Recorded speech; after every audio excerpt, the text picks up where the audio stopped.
Open this hearing of the Rural and Regional Affairs and Transport References Committee on the impact and mitigation of aircraft noise.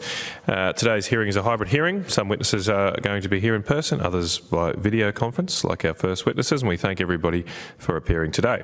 For the benefit of witnesses, I am the Chair, Senator Matthew Canavan, and I'm joined in the room by the Deputy Chair, Senator Sterle to my left, Senator Colbeck to my right, and Senator Hodgins-May down the other end of the table. Other senators may come in during the day. Before we start, I'd like to remind everybody that these are official parliamentary proceedings. A Hansard record will be prepared and the discussions, not decisions yet, discussions are being broadcast. I remind all witnesses that in giving evidence to the committee, they are protected by parliamentary privilege.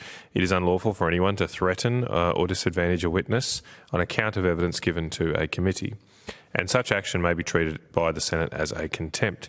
It is also a contempt to give false or misleading evidence. Witnesses have a right to be heard in camera if they so choose. If a witness objects to answering a question, they should state the ground upon which the objection is made, and the committee will determine whether it will insist on an answer having regard to the ground which is claimed. If the committee determines to insist on an answer, a witness may request that the answer be given in camera. I remind committee members and witnesses who are appearing remotely to please mute your microphones if you are not speaking. Thank you very much. And I, with that, welcome our first representatives from the Community Aviation Alliance Australia, who are joining all by video conference. I understand the information on parliamentary privilege and the protection of witnesses has been provided to you. For the Hansard record, could you please state your names and the capacity in which you appear today? I'll go on my order here. I'll start with you, Mr. Hicks. Good morning. My name is John Hicks. I am appearing here as a member of the Community Aviation Alliance of Australia, and my home group is the Gold Coast Lifestyle Association, Stop Flight Path Impacts. Thank you. Mr. Cincotta. Yes, thank you, Chair and fellow senators. My name is John Cincotta, representing Community Aviation Alliance Australia, and also a member of the Dingley Village Community Association, so representing that group also with a separate submission that's been presented. Thank you. And Ms Saunders. Hi, good morning, Chair and fellow senators. My name is Lynne Saunders. I'm a member of the CAAA as the other two gentlemen. And I'm also representing Flight Path Forum, which is based on the Sunshine Coast, and we also have submitted a separate submission. Okay, fantastic. Thank you very much to you all. Now you have the opportunity to make an opening statement if you wish. Best to try and keep it brief if possible so we have time for questions. Did anyone want to make? You can all make one, but as I say, brief the best. But anyone want to make an opening statement? Yes, I'm going to make an opening statement on behalf of us all. Thank you. And we have tabled that, but I will read through it just so that it all gets properly Hansarded and transcripted, and then obviously we'll open the floor for questions after that. But thank you, Chair. And thank you all for the opportunity to appear at this important hearing. Community Aviation Alliance Australia, CAAA, is an Australia-wide coalition of community advocacy groups impacted by aircraft noise. Our shared aim is to ensure that the impact of the aviation industry on Australian communities, in particular the detrimental effects of aircraft noise and operations, are better understood, regulated and mitigated.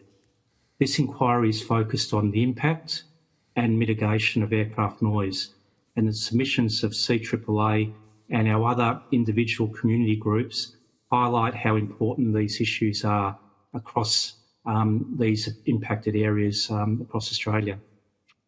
So firstly, the impact of aircraft noise on ordinary people is real. We want to get across to you as decision makers how debilitating aircraft noise can be for some people in terms of wellbeing, mental health and general amenity. Noise adversely affects people in their day-to-day lives as badly as other pollutants, and evidenced by the number of complaints received from impacted communities. It's not acceptable in today's sustainable society that aircraft noise is unregulated, unlike other industries that have had to adapt to societal expectations. We also want to highlight the specific noise issues impacting communities under the flight paths of general aviation airports, such as Melbourne, Jandakot, Bankstown, Archerfield and Parafield, caused by highly repetitive circuit training, as distinct from those at the major airports. These movements, which can number between 500 to 1,000 flyovers a day following the same circuit path, warrant separate consideration in your final report, as mitigation measures will differ at these airports. So, just to go through our issues and recommendations, we've got the starting point. Our key issues are Australia's current aviation regulatory and policy framework is not fit for purpose in that it has a complete absence of regulation that effectively protects communities from the harmful health impacts of aircraft noise. It ignores the direct and indirect costs of aircraft noise on human health, community amenity, devaluation of property, noise amelioration works, and allows the noise polluters, the airlines and airports, to externalise these costs to the wider community. It's a complex and fragmented amalgamation of Commonwealth statutes, state and local government land planning legislation across multiple portfolios, heavily weighted towards promoting unfettered growth of the aviation industry.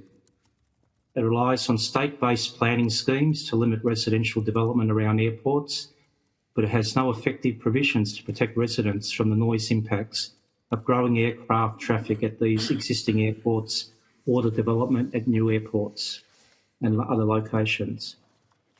It limits the role of the Commonwealth Regulatory Agency, CAAA, to only managing aircraft safety and efficiency, with nothing in the civil aviation safety regulations that specifically deals with CAA's regulation, approval, administration of airspace, airways and air routes. This regulatory vacuum fails to protect Australian communities. It features the ANEF, the National Airport Safeguarding Framework, NASF guidelines, which are no longer fit for purpose as they currently stand. It's been over 40 years since the last community study on impacts on aircraft noise was undertaken for the ANEF.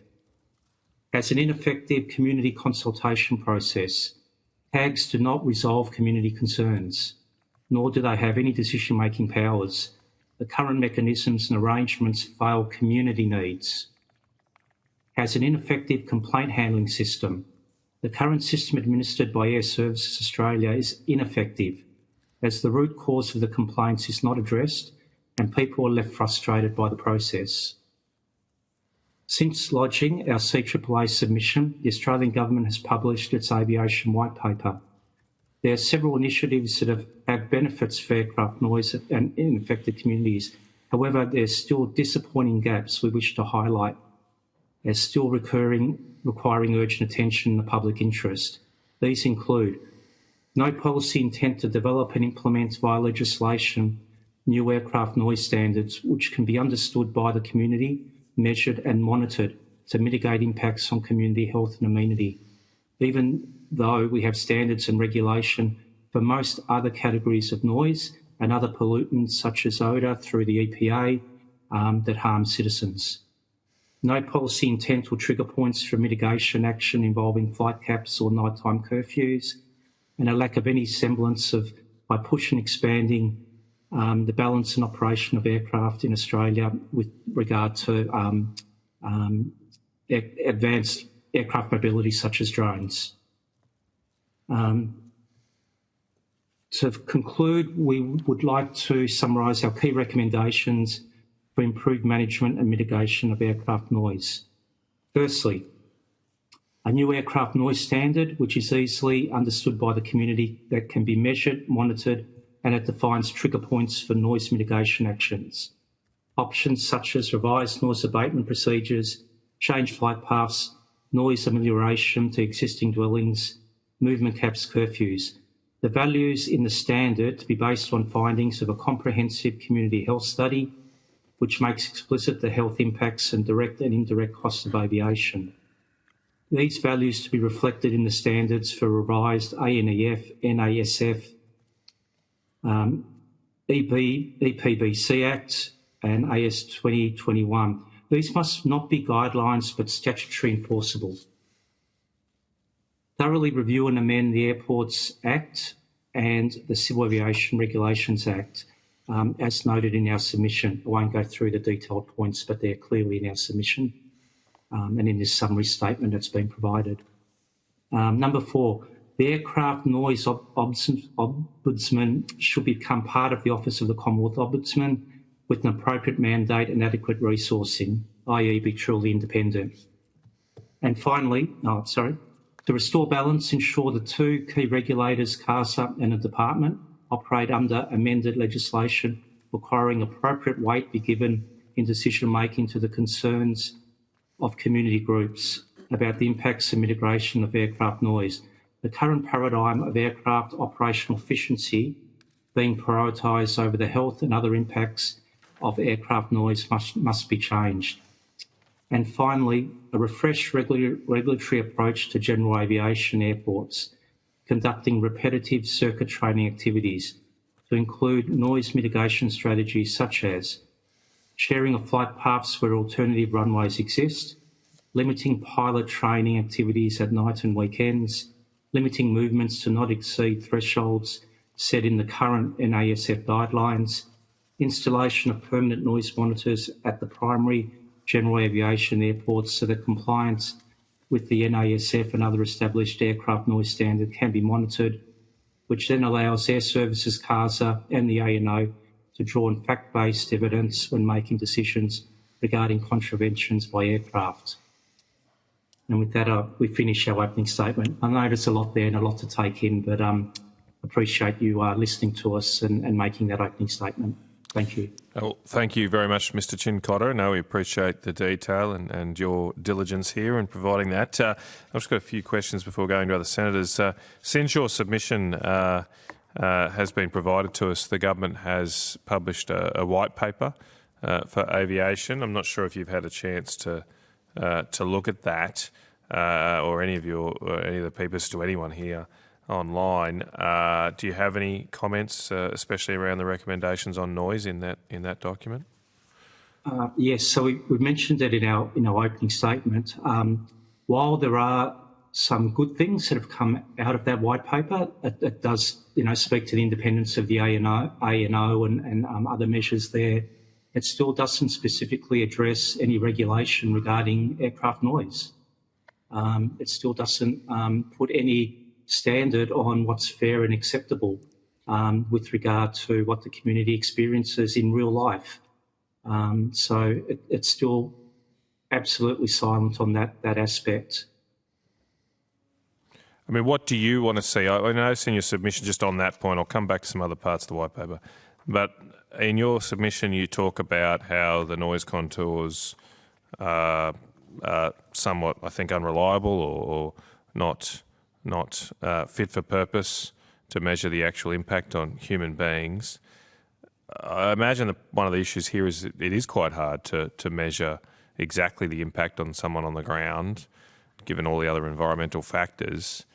Is there a sensible way of proscribing, codifying in law a specific noise standard which might be struggled to be measured properly and enforced in the real world?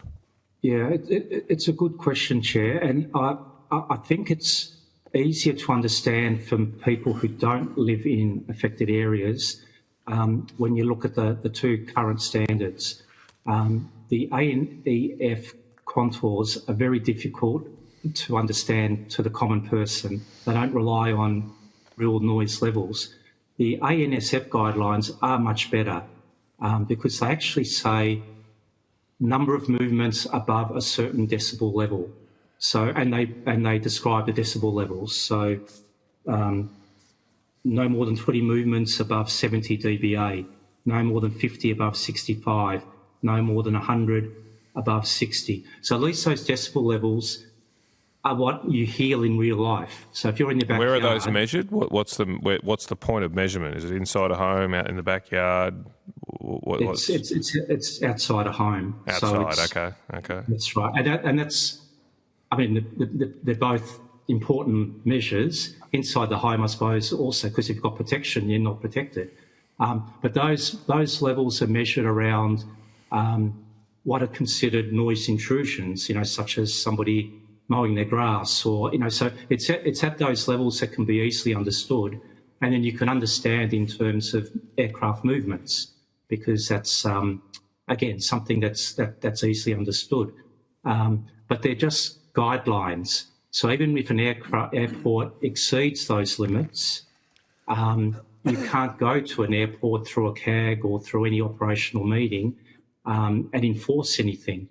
So people can complain, but because there's no regulation, CAAA Air Services don't have anything to enforce against. So there's no pressure on airports or on operations to even come up with any noise mitigation strategies, because there's nothing that's forcing them to, because they're not bound by those standards, because they're guidelines. So, I mean, if I could give one example with the general aviation airports. So we have, as I mentioned in the opening, at an airport such as Melbourne, it's 500 to 1,000 flyovers a day. So, and that's repetitive circuit flying in one path. So if somebody lives in a flight path, and where we have had monitors put in place at certain times of the year, the measures have been over 150 to 200 movements above 60 dBA, where the NAS guideline is 100. So that's twice the level of threshold. And on a 10-hour working day, that's the equivalent of one flyover above the threshold every 3 to 4 minutes. So when you actually break it down into plain English that you can, the layperson can understand, you look at it and you go, how can that be fair? How can that be reasonable? And then there's no recourse for people who complain that are affected by this in their daily lives to be able to influence and impact any change. Complaining through the Air Services noise complaint system doesn't achieve that, because all they can do is they respond to the complaint. They don't address the root cause or put any pressure back on the airport to change those movements so that the community isn't faced with those exceeding thresholds. How do those noise thresholds, how are they measured in the real world, if at all, especially given that at least during the day there'll be a lot of other ambient noise? So how does any measurement specifically target or measure the aircraft noise relative to other noise occurring in and around a city? Yeah. I believe the way the monitors are set up is they're designed so that they can exclude those other surrounding impacts, be it birds, be it, as you said, car travel. So they are sophisticated enough to pick up the spikes that happen when the aircraft come over. Okay. So in that regard, they are, reasonably accurate. And failing that, the easiest bit of accuracy, go out, stand under the flight path of an impacted area and listen for yourself and count the movements on an hourly basis, multiply that by 10 or whatever, and then multiply that by 365 days, and you've got a pretty good idea of how impactful it is. Okay. John, Lynne. Chair, can I also add to that the noise monitoring at airports is carried out by Air Services. In the case of the Gold Coast Airport, there's 2 permanent monitors, 1 temporary one, and that is a program that does not do justice to the air traffic currently at the airport, let alone its projected increase in the future. There's no program that, based on that noise monitoring, generates checks on these noise contours that we see in airport master plans, for example.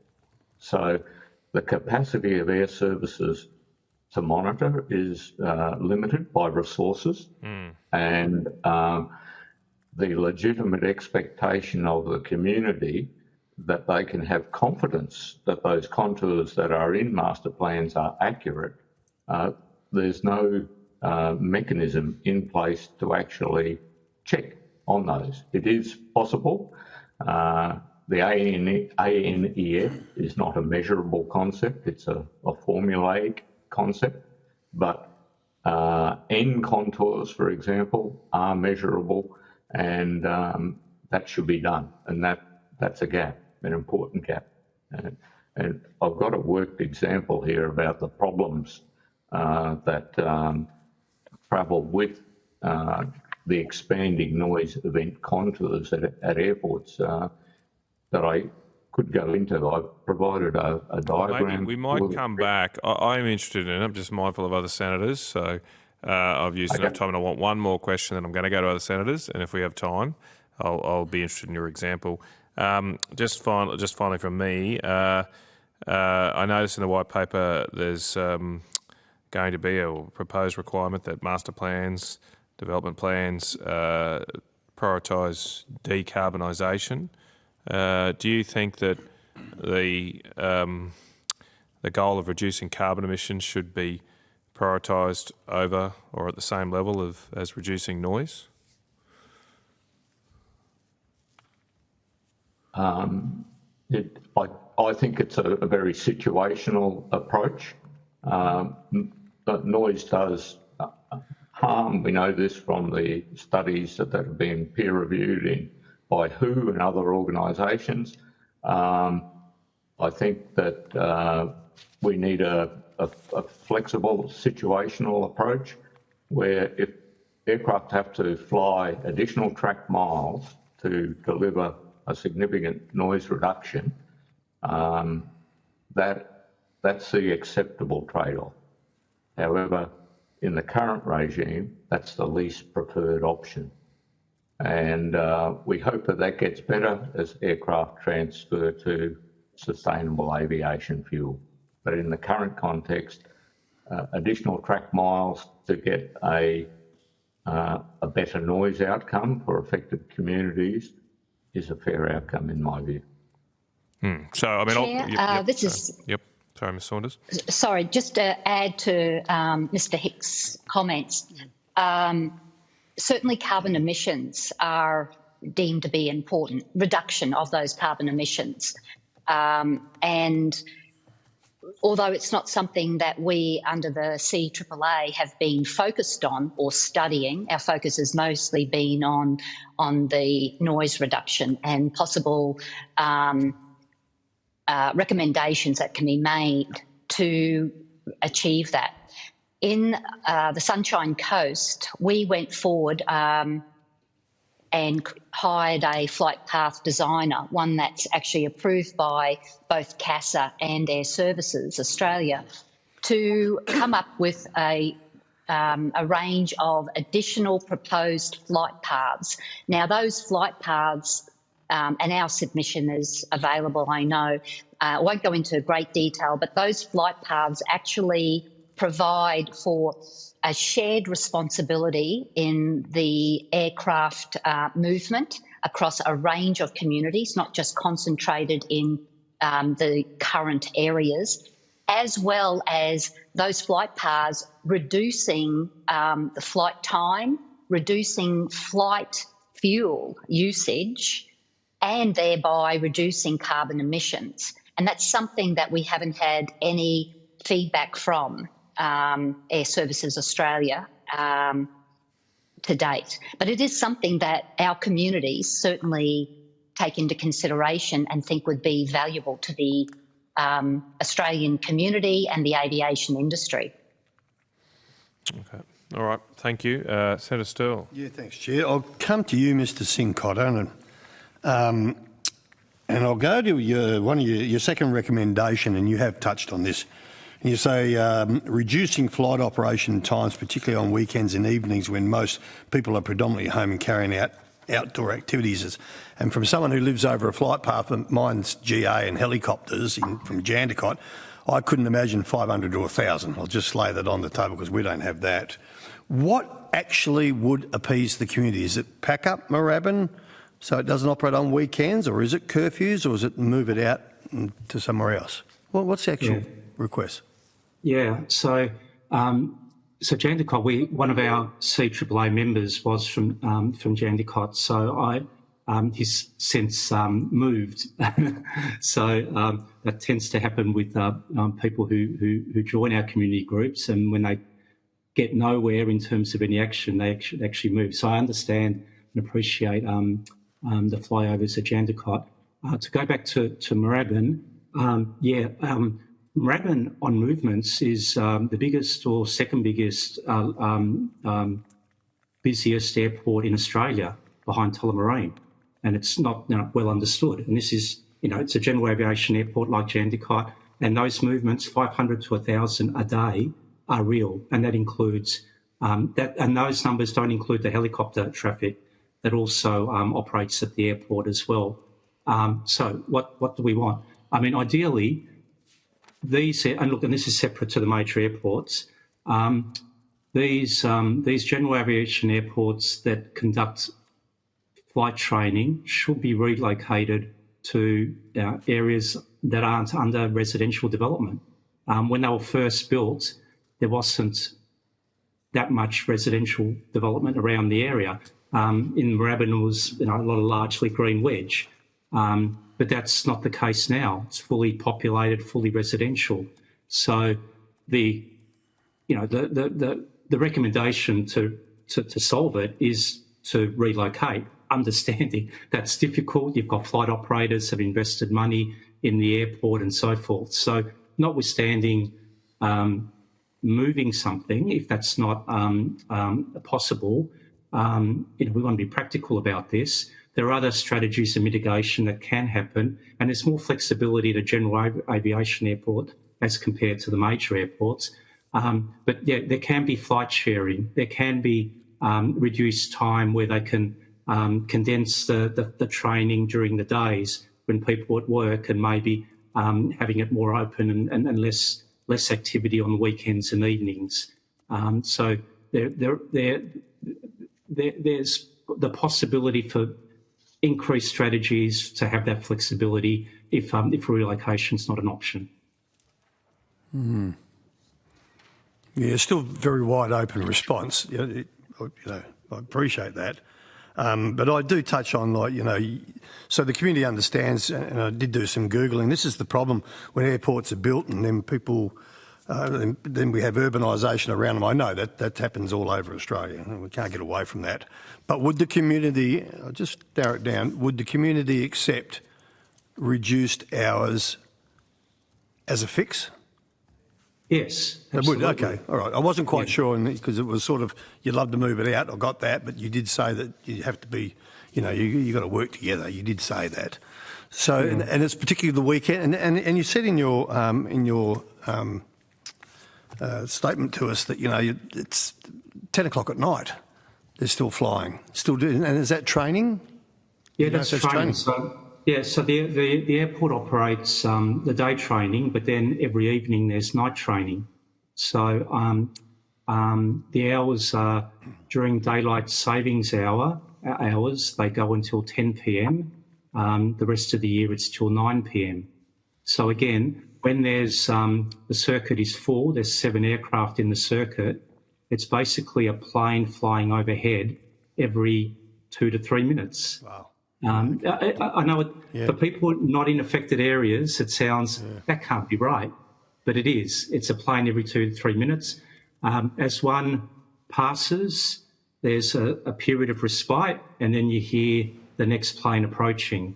And then there's a crescendo when that plane passes, and then it just continues on. So one after the other, continuously, from 8:30 a.m. each morning till 10 p.m. during daylight savings hours every day, 365 days a year, only not affected by weather movements if there's particularly windy days. Yes, you'd look forward to them windy days. And is that just recently or been going on for decades? No, that's been in place. Yeah, I mean we do have a fly friendly where on weekends they need to stop operating by 6 p.m. on Saturdays and Sundays. You have that now? that fly friendly has been in place a little while, and that just goes to show that there can be flexibility to limit those movements, to reduce the times. So that's with the airport. Sorry, that's training. I wasn't aware that. So you've got that. They've come to that agreement just recently, or whatever. That's been negotiated between the airport and the communities. Yes, so Fly Friendly was set up when, before I moved into the area. So, at least it's been effective at least in the last 15 years. Okay, all right, thank you. All right, and that cap, and even the nighttime caps, that's not the planes that fly in and out for commercial reasons. They can still do that at any time. So it's 24-hour airport. But the complaints aren't to do with those airports and that aircraft. It's the flight training and the repetitive nature of the circuit training, one after the other, 7 to 8, maxing out a circuit. It's that repetitive training that causes issues. Okay. Thank you, Senator. Okay, and is that the same for the other 2 airports? Yes. Yes, but not to the same level, Senator, as the Gold Coast. And in the 2024 master plan for the Gold Coast Airport, it foreshadows tapering down the general aviation operations at that airport and increasing the RPT traffic at that airport. Okay. And for us on the Sunshine Coast, they've removed for GA aircraft the visual flight path that they used to have to follow, which kept them on a certain track. So now the general aviation can fly all over the place and constantly are sightseeing up and down the coast and over homes where they never used to fly previously. And Ms. Saunders, and that was just a recent decision with the new air runway.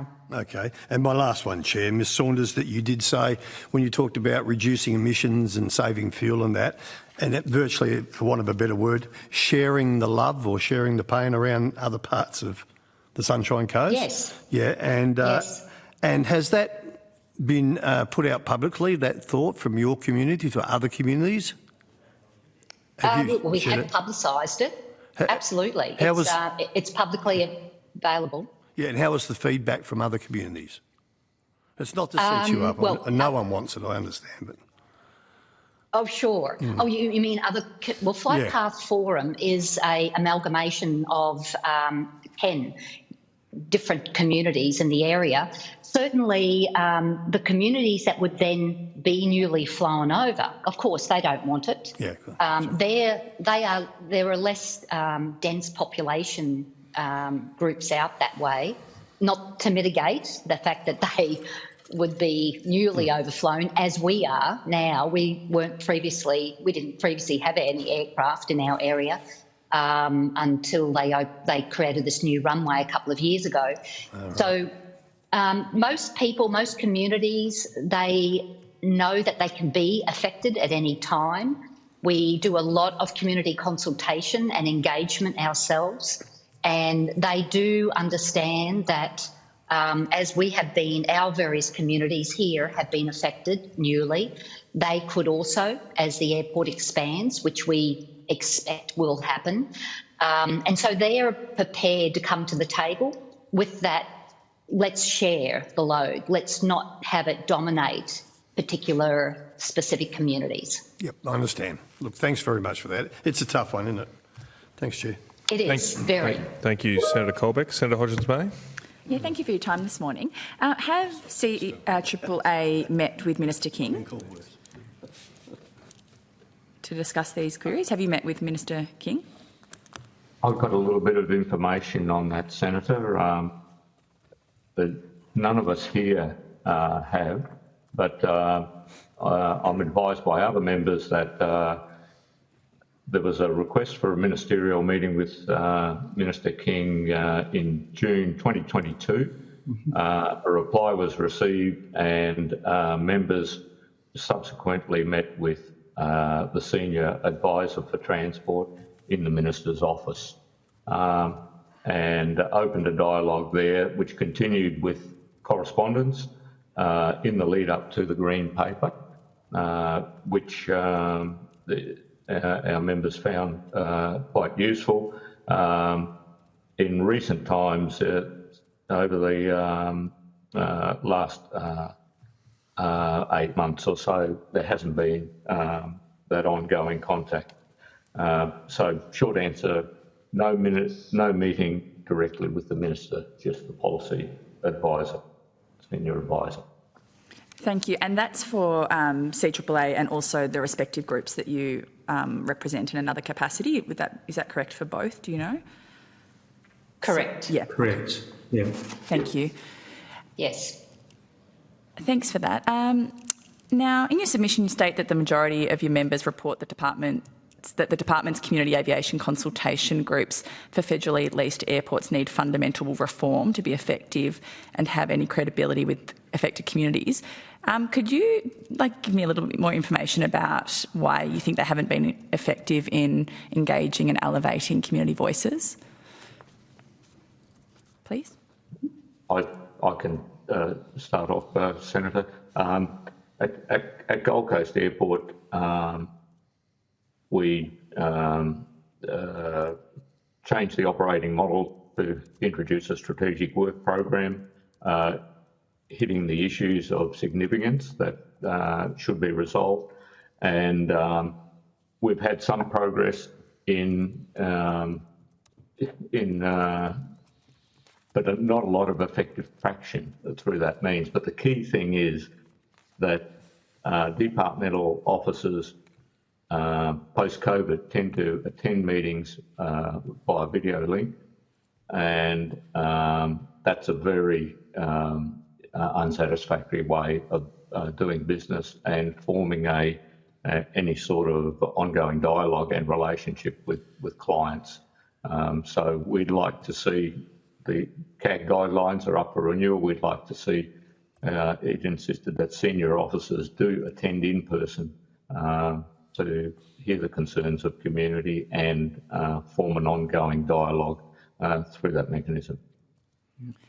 I can add to that in terms of my experience with the Melbourne Airport CAAG. I'm a member of that. We've got a really good relationship with the CAAG and the members there and the airport. But the CAAG itself is very much just an information sharing exercise where the airport tells us about, and the other stakeholders there about what's happening in terms of development, aviation increasing, and so when noise is brought up as an issue and the community concerns, it gets shut down because effectively anything that will impact the operations of the airport are not listened to. And again, it gets back to there's no regulatory pressure or anything that that warrants them taking any action. So it's very difficult as a community representative to actually achieve anything because they just don't want to talk about anything that relates to the noise complaints that are coming from the community. Air services and cars to attend, but largely, just to be present, to be able to tick the box that they've attended. Air services recently have provided reports on the complaint monitoring, which has been useful to understand the numbers and get that detail. But again, it's just reporting, there's been a lot of complaints and they're complaining about circuit training, which we all know and which we've been reporting for the last 10 to 15 years. But then that doesn't lead to, okay, so that's the issue. How can we deal with it? How can we make it better for the community? So there's no follow-on to actually any mitigation because the airport's not bound to do that.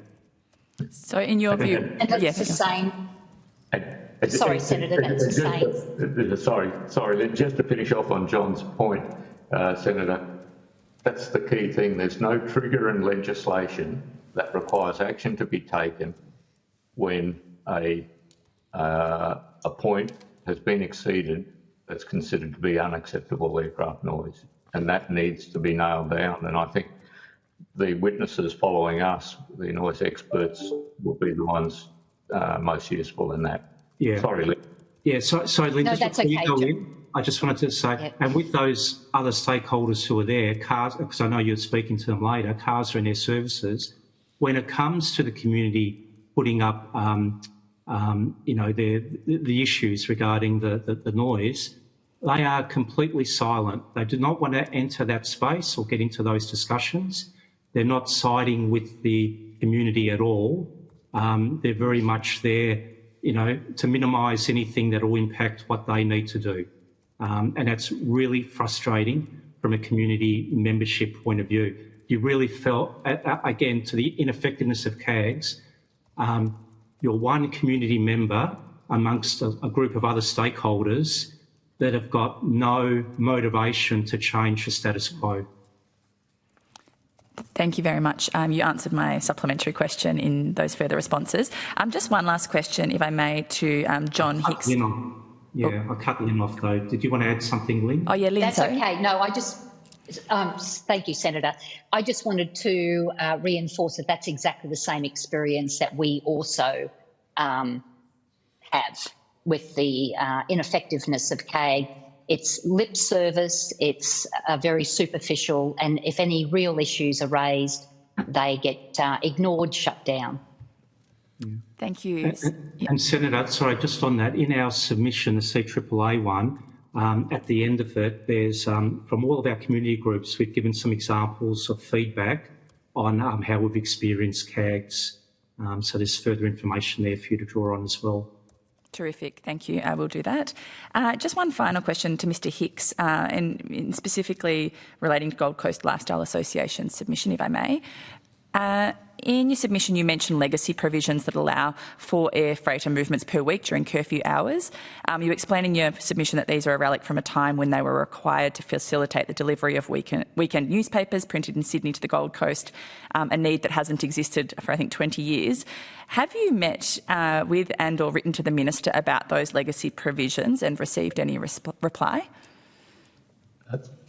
Yes, we have, Senator, and this issue was highlighted during COVID when Qantas sought to use those provisions for freight, and in the context of reduced air traffic during COVID and the importance of the freight, nobody had a problem with that really. However, Qantas then sought a long-term permission to operate within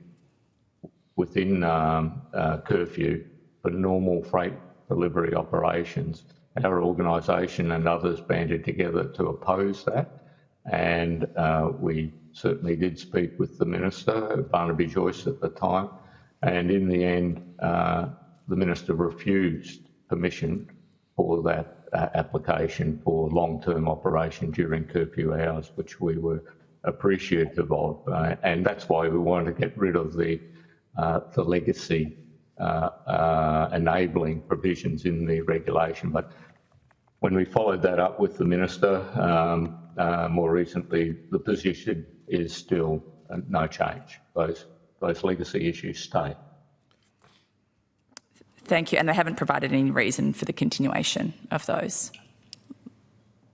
Look, I don't have, no, they haven't. I think, again, if there was a need caused by supply chain issues for critical goods and stuff like this, and that was explained to the community, there'd be no problem with that, But I think the Minister would have the power to very quickly make a regulation that enabled that, But here we've got a regulation sitting on the books just waiting to be used by the next opportunist who might come along. Do you feel that the curfew is under threat as a consequence? We've got no strong signal about that at present, and I would stress that it is an absolutely vital element of noise mitigation at Gold Coast Airport, and we are very lucky to have it. And I would certainly recommend that the department look at imposing a curfew provisions at airports that don't have them at the moment, that have the potential to grow. the future ones, for example, Ballina, and just make it clear to head off a lot of these problems that we're experiencing. It would be good to get in early and prevent some of these problems, and a curfew is a very good mechanism. Everyone deserves a good night's sleep. Thank you so much. That's all from me. Yeah, and to reinforce that, I mean, the flight friendly that we've got with the 6 p.m. on the weekends, those, the curfews, if nothing else, they do provide something significant to communities. So it absolutely is a measure that helps. Thank you. Thank you, Senator Hodgins-May. Senator Colbeck. Thanks, Chair. I just want to go back to one of the questions that you answered from Senator Hodgins-May in relation to the way the CAGs operate. And on a couple of occasions have said any real issues, if I can put it in those terms, they get shut down. How does that manifest? Is it that's not something that we deal with in this forum, or is it? How does that process manifest?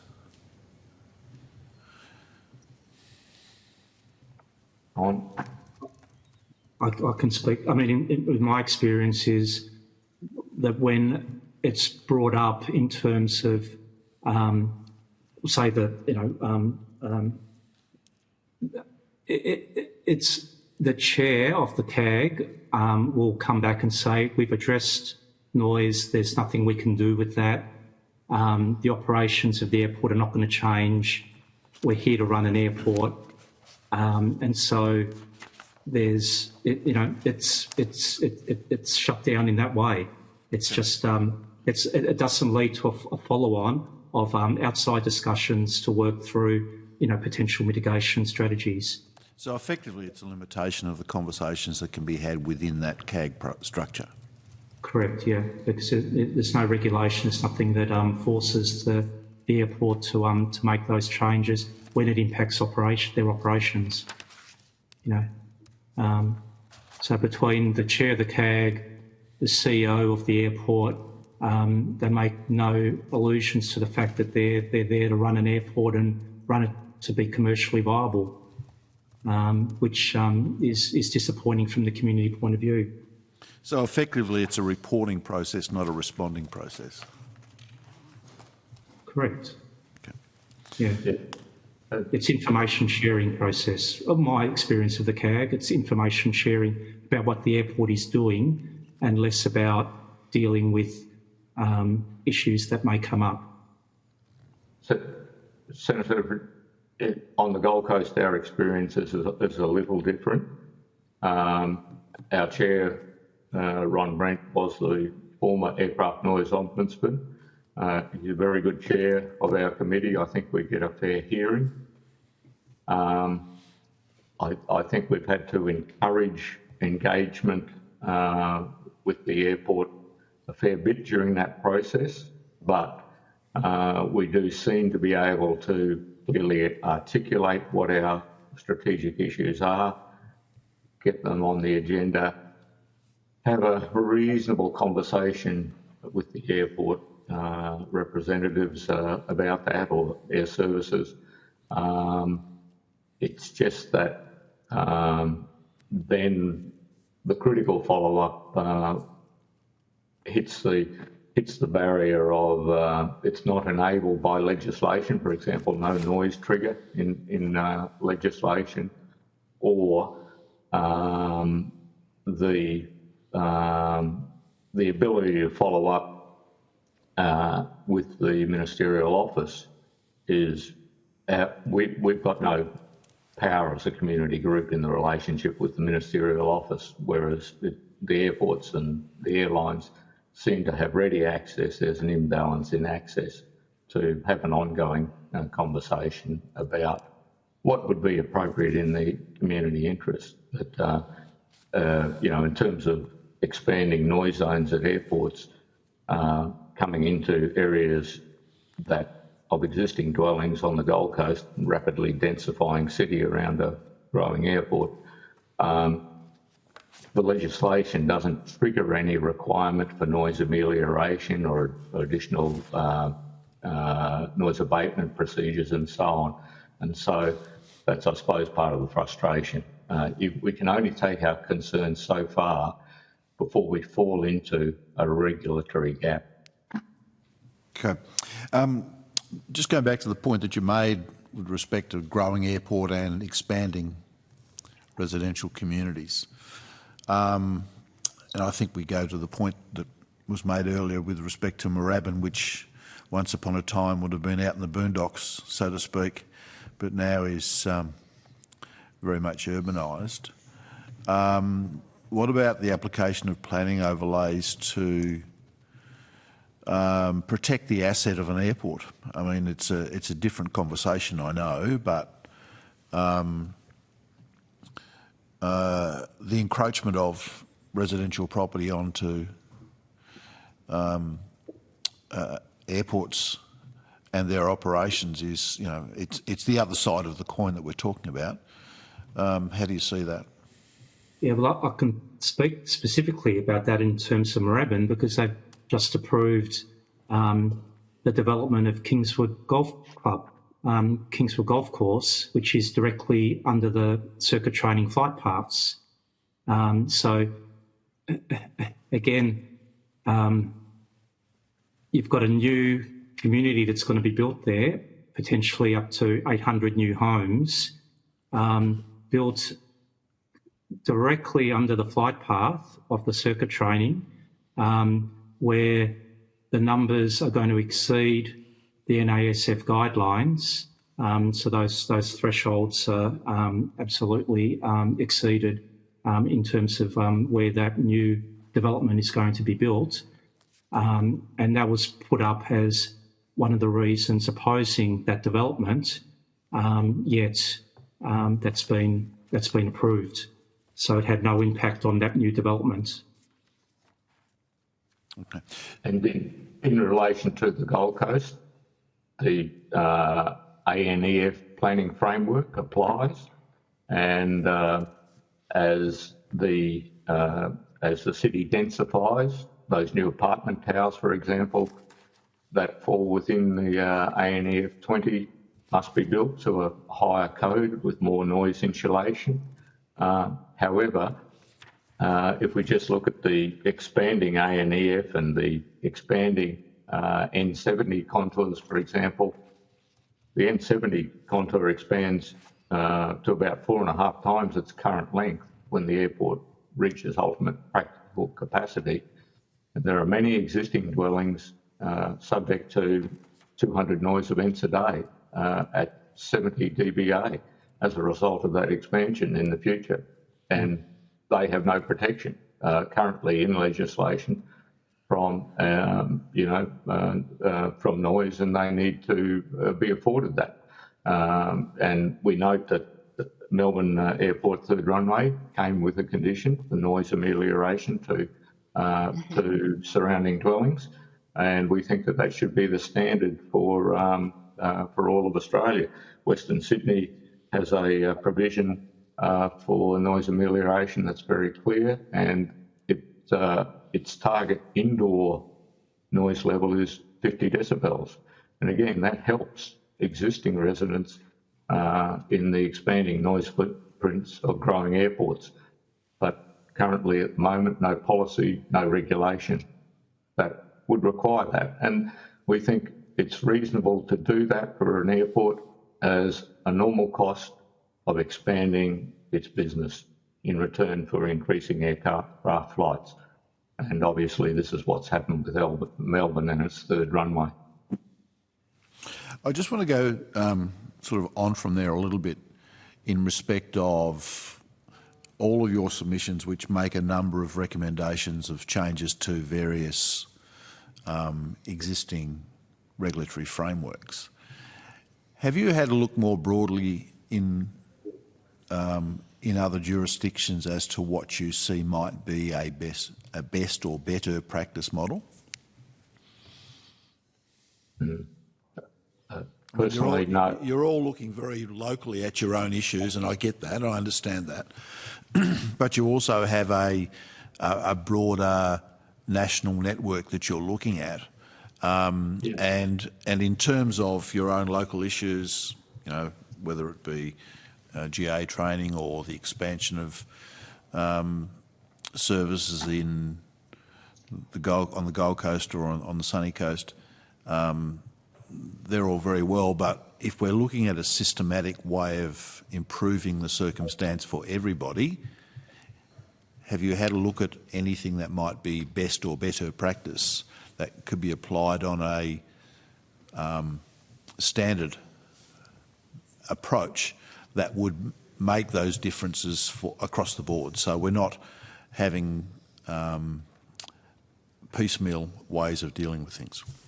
Yeah, it's a really good question.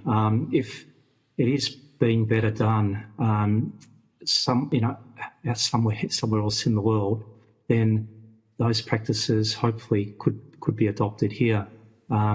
Personally, no, I'm not part of any international group. One of our committee members is and does provide some information. We would hope that as part of this inquiry, when you drill down into trying to come up with some recommendations, perhaps you could look at internationally if there are airports around the world that are better managed and take the community more into account. I know they're the WHO guidelines are a bit more stringent. Are they being actively applied at any other major airports around the world? I'm not sure personally. We have had. Thanks, Senator. We have taken a look, and this was a couple of years ago, at what was being done in Amsterdam. They, as you know, have an airport right in the city centre. Building code and building standards came into play, and a lot of those building standards that would ameliorate noise impact to residents inside their homes, they differ to Australian building construction and building codes. So there wasn't a like for like in a lot of ways. I think, as John said, we're looking as a somewhat newly formed national body. We're pulling in as much information as we can from other Australian communities as to what they've been able to achieve locally, working with their own airport and airport management in order to mitigate noise and impact on the community. And we would like to see certainly a overarching body come up with some standards that can be applied, and be it amelioration practices whereby there's a levy put onto every seat sold on aircraft throughout the country that goes into a reserve fund to help to finance amelioration of impacted homes across various communities. That's certainly something that we think could be of high value to help current residents that are impacted as airports grow. And we know that airports will continue to grow. It's a big business opportunity for this country, and we need to find a way where the communities can be really have a seat at the table and be a stakeholder in the plans going forward and how their interests are going to be protected. Looking at time. Thanks, Chair. Thank you, Senator Colbeck. Look, we are out of time, so I was interested, Mr Hicks, in your worked example, but I better move on. If you would like to provide that to us, or if there's a way to provide it in written form, feel free to do that. Don't think any other questions on notice were taken, but we're asking for that additional information, any other information back by the 27th of September to help us finalise our report. Thank you very much for your time today. I really appreciate it, and enjoy the rest of your day. Thank you. Very much appreciated. Thank you, Chair. Thank you. No problems. Thank you. I might just suspend briefly while we change technology forms. So I'll suspend the committee.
Go.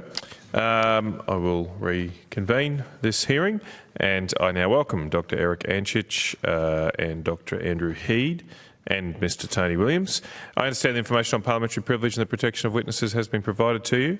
For the benefit of the Hansard record, could you please state your names and the capacity in which you appear today? Start with you, Mr. Williams, and go down the table. Tony Williams in a private capacity. Thank you. I'm the former aviation community advocate. Well, thank you. Andrew Hede in a private capacity, but I'm an Emeritus Professor at the University of Sunshine Coast. Thank you. Eric Ancich. I'm a chartered professional engineer. My interest in aviation noise is academic and professional. I am not an advocate for any community group. Thank you very much, and we've got your submission, so thank you. You have an opportunity to make an opening statement if you could keep it brief, but would you like to? Somebody? No, nobody? Dr. Hede. So, okay, over to you, Dr. Hede. Yes, thank you, Senator. Oh, sorry, hang on. So both of you have an opening statement? Yes, I do. Oh, okay, all right. Well, I'm happy for you to choose. Are you? I did give Dr. Hede the first go, but do you mind, Dr. Hede? Or? No, I'm fine. Okay, Dr. Ancich, you go first then. Okay. Thank you, Senator. In my submission, I have attempted to address all of the inquiry's terms of reference. I examined the known sources of aircraft noise, both from the engines and the airframe. This examination concluded that whilst there have been significant reductions in aircraft noise since the Boeing 707 days of the late 50s and early 60s, further noise reductions are only likely to be incremental. However, as I am not an industry insider, this opinion may be conservative. The submission also looked at the effects of noise on communities surrounding airports and reported that a major study undertaken on behalf of the German government in 2010 involved an epidemiological survey of over 1 million residents around Cologne Airport. This study found statistically significant increases in adverse health effects, particularly in relation to cardiovascular disease. My submission also includes 5 specific recommendations for the committee's consideration. However, these recommendations do not need to be repeated at this time. I would now like to comment on the aviation white paper towards 2050 that was released on the 26th of August. It was gratifying to see that the nexus between the ANO and Air Services Australia has finally been broken. It should be noted that this was a recommendation from the 2010 Senate Committee inquiry into the effectiveness of Air Services Australia's management of aircraft noise. Page 9 of that white paper notes that the government is aware that excessive exposure to aircraft noise can impact people's physical and mental health. Unfortunately, there is not a relevant health-related initiative outlined in the white paper to address the adverse health effects of aircraft noise.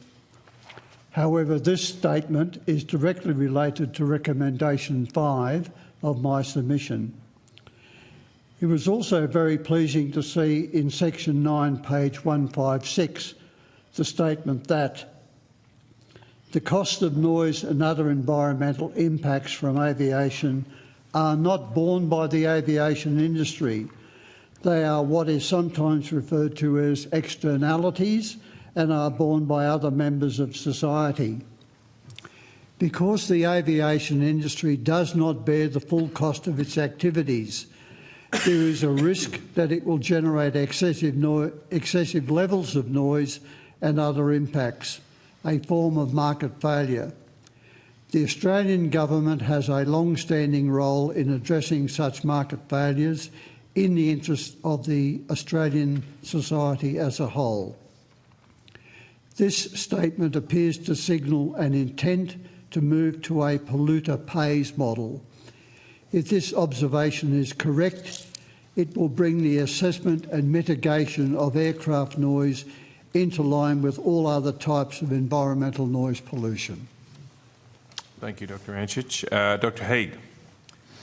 Good morning, Senators. Initially, I prepared a succinct summary of the submission and supplementary on ANEF that I co-authored with Tony Williams. However, when I visited this place on Wednesday night, I had a lumen and I thought, I'll tell you a story instead. It's a story about the steady decline over 40 years in scholarly research on aircraft noise in Australia. Back in 1982, Dr. Rob Bullen and I published a report on the only national survey of community reaction in Australia conducted in this country, namely the Nell report. That's additional document number 12. In 1996, the government responded to the Falling on Deaf Ears report by recommending some important research on aircraft noise. They did fund one major study on which I collaborated, but it was not about the important issues that they'd mentioned. In 1998, I was invited to the World Health Organization, a panel of experts in London collaborating on revising the guidelines on community noise. In 2014, the Sydney Airport Community Forum, SACF, invited Rob Bullen and myself to assess the need for a new national survey. We recommended that a new survey was long overdue. SACF actively promoted our recommendation, but it was mysteriously blocked and nothing has happened in the 10 years since, possibly by Air Services Australia and or the department. In 2018, SACF invited me to advise on recent international research on aircraft noise and its implications for, quote, the Nell study and the ANEF system. I advised that 5 reports were needed to address the relevant issues and undertook to write the first 2. See additional documents 23 and 24. In 2024, I researched our submission on ANEF by initially conducting a literature review of the international research on aircraft noise over the past 4 years. In our supplementary, we report on a review we conducted of all mentions of ANEF, ANEC or ANEI in all the submissions to this inquiry. The moral of this story is that Australia has failed dismally to maintain its scholarly research on aircraft noise, and the government urgently needs to commission the following studies. 1, a new national survey around 7 Australian airports, including a regional airport and a general aviation airport. 2, before and after surveys of communities exposed to new noise, namely Western Sydney Airport, due to open in 2026, and at Melbourne Airport when their recently approved third runway opens in the 2030s. Senators, I submit that such a research program is essential if this inquiry is to be a catalyst for effective reforms on the impact and mitigation of aircraft noise. For your consideration. Thank you. Is that it, Dr. Hede? Yes. Sorry, I thought you might be about to read something else. Thank you, Dr. Hede. Very much appreciate that. I'll go to Senator Hodgins-May first. Thank you, and thank you both for your opening statements. I've got a few questions for Dr. Ancich and then Dr. Hede following, and feel free, Mr. Williams, to contribute. Dr. Ancich, in your submission you recommend a levy on the most noisy and polluting models. Could you elaborate on how you envisage this levy being structured and how it would operate in practice? Pardon me. That was based on the levy that's currently imposed in Amsterdam on noisy and polluting aircraft. And the purpose of it is to discourage the operators of those aircraft by pricing them out of the market, if you like. The way I would see it operating in Australia, if it's adopted, would be not optional for the airports, but compulsory, and a pricing schedule, if you like, determined by Air Services Australia. Who would have the best knowledge on what are the lowest noise-emitting aircraft and the lowest particulate emissions and other emissions. I hope I've answered your question. Yeah, you have. Yeah, thank you. And you've highlighted that residents' reactions to changing noise exposure are quite different from their reactions to static or slowly changing noise.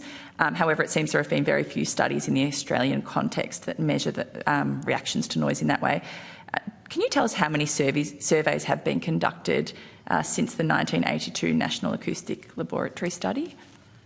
And in your view, perhaps why has Australia been so slow to update its noise reaction measurements?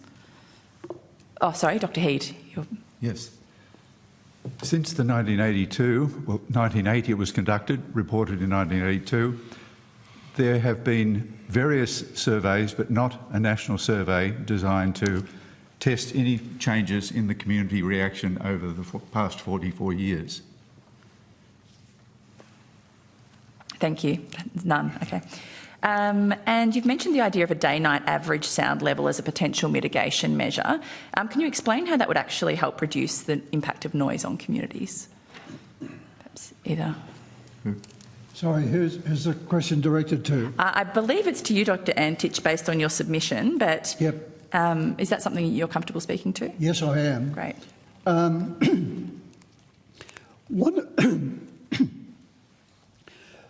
One of the problems that has crept into the reporting of aviation noise is the use of averages. Now, unfortunately, ANEF is an average, but it's a logarithmic average, it's not an arithmetic average. And there's a long-standing practice of using arithmetic averages in acoustics, in measurement and reporting. The problem that has arisen is that in a number of EISs, and the first one that I identified this in was the 1516 EIS for Western Sydney Airport, where noise contours that were described in the document as single event contours, and these were published with the noise metric of LA max. Now, the definition of LA max is the single highest noise level during the measurement period, and this was stated in the glossary of the document. Subsequently, at a meeting with one of the representatives from the consulting company that did the noise section of the EIS, that was facilitated by the Department of Infrastructure, the representative from the consulting company said that the measurements were averages, but did not identify what the method of averaging was. When I showed him a copy of a photocopy of the page from the glossary, he admitted that that's what the document said, but he added that that's not what the consultant intended to convey. Other organisations like the UK Civil Aviation Authority use the instantaneous maximum noise level during the measurement period, and that's how I think it should be done. That's how the and above numbers should be done, N70, N65, N60, whatever. They should all be done based on the single instantaneous maximum noise level during the measurement period. Okay, thank you for that clarity, and I'm glad it's going to be on the transcript as well, so I can really get my head around it. Final question, Dr. Ancich. I'd like to get your perspective on noise mitigation strategies, and in particular why your view is that a curfew is a better option for reducing noise than simply changing flight paths, and maybe just also if you wanted to touch on why you think high-speed rail is the... Well, that recommendation came from the knowledge that there are over 160 international airports worldwide that currently have some form of curfew or flight cap. Moderation of flight paths is a bit of a dream, I have to say. If you look at the current EIS for Western Sydney Airport, the 2023 one, it says that all arrivals into Western Sydney Airport will be on what's called a continuous descent approach. Now, that is a glide path that comes in at an angle of 3 degrees to the horizontal, and that's fairly universal worldwide. The EIS also says that if there's a bit of a variation off that, if it's 3.5 or 2.5, what effect will this have on the noise on the ground? And it sets out there'll be little change. To put that in perspective, a couple of months ago I flew from Sydney to Brisbane, and on leaving the aircraft I saw that the door to the flight deck was open. I stuck my head in and asked the fellow in the left-hand seat, the captain, could I ask him a question? He said, certainly. And I said, when we arrived in Brisbane today, did we come in on continuous descent approach? And he said, no. He said, it's only in theory at Australian airports. And that was from the captain of the aircraft. That was a DC-3 flying from Sydney to Brisbane. So interesting. Okay.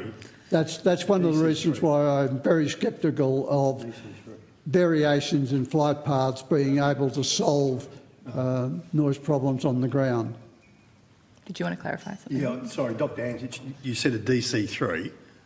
The aircraft. Sorry. Sorry, I'm trying to help before everyone listening jumps. A slip of the tongue. 737, sorry. Okay. Thank you for the clarification. I'm glad you picked me up on that. It would have appeared in Hansard and everybody would have said, who's flying DC-3s these days? We've saved you any backlash. There you go. Yeah. Thank you, Dr. Ancich. I've just got a couple of questions for Dr. Hede. Dr. Hede, in your view, why has there been no new national survey to update the ANEV, that air noise exposure forecast? And what would a new survey look like?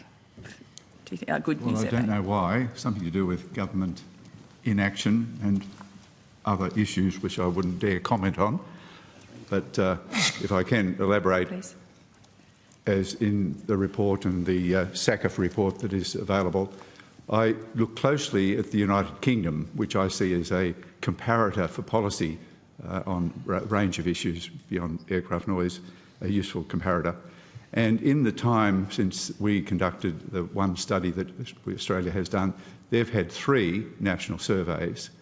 And in the last one, 2014, there was a comment, I think by the Civil Aviation Authority, that there was a need to have such surveys more frequently. Now that means they wanted them every 10 years, and some of the submissions mention the need for more often. I think 10 years, since we haven't had one in 40, 10 is unrealistic, but I pitched for, in our recommendations, maybe 20. That's realistic, I think, and that's needed because things do change, and we don't know to what extent they change in Australia. That's why there is really overdue. We are overdue for a national survey. If I may elaborate, not because there's something wrong with ANEF, despite 300 plus submissions saying we should abolish it. The metric is sound, it's comparable to the best in the world, it's very similar in concept to LDEN, which is quoted by the World Health Organization in its guidelines, particularly for health effects.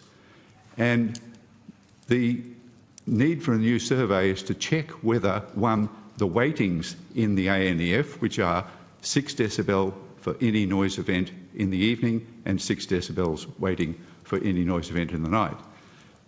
Australia was the first country to implement a weighting for evening noise, and that's integral to the LDEN, which was formalised in Europe in 2002. So the update that is needed is not because there's something wrong with the ANEF, it's because things have changed, and many people have alluded to that. Over the years, community expectations, noise sensitivity, and indeed nature of aircraft and the average operations and so on. So all of these things really need to be checked on, say, every 20 years, and we're well overdue. And the other part of your question, please. No, I think that you've answered my question there. Just finally, in your submission you mentioned that the Australian authorities continue to produce maps of aircraft noise exposure only to the 20 level, potentially confusing communities, that any aircraft noise below this level is acceptable or negligible. Can you explain why that may not be the case, and whether you think that communities may be being misled about noise impacts by airports? Well, Or Tony? Mr. Williams, please. If I may, Senator, there is a misconception that in some way ANEF does not allow contours below 20 to be produced. Now, the explanation for that is in the NASAG, National Airports Safeguarding Advisory Group, their guideline A, and paragraph 4. And that alludes to the Australian standard, which says that it can't be done because there's uncertainty about where aircraft fly outside the 20 ANF contour.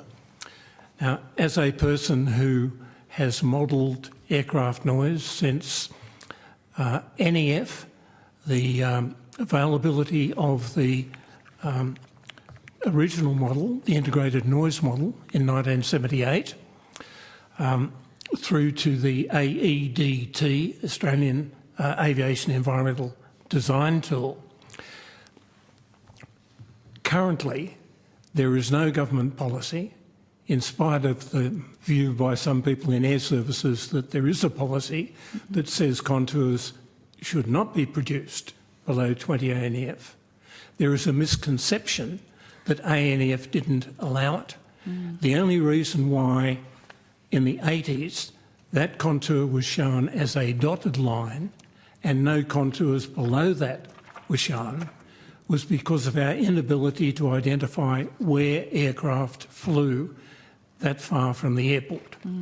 Now, as aviation community advocate in 2007, I had access to secondary surveillance radar tracks, which gave me the position of every aircraft at 5-second intervals, the type of aircraft, its origin, destination, altitude, speed, and that information could then and can now be fed into either the integrated noise model or the AEDT and provide contours down to 0 ANEF or below.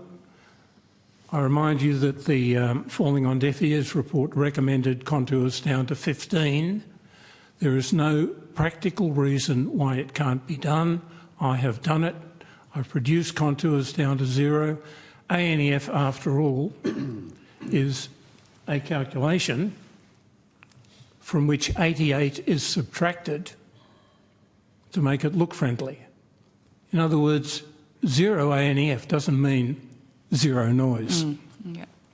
Does that satisfactorily answer your question? Essentially, like noise that's under 20 can still have an impact. Yes. Yeah, it is in the review that we have done a major concern consistently expressed by people that they're not provided with any information outside of the 20 ANF contour. There are more people affected by aircraft noise outside of the 20 ANF contour than there are within it. There are no practical reasons, no policy decision which prevents that from being done. There are, in Sydney, in the Implementation and Monitoring Committee, as recently as the last meeting, and it's coming up at the next SACF meeting on Monday, a question as to whether ANEI contours, which are a little different to ANEF, should in fact be produced below 20. Okay.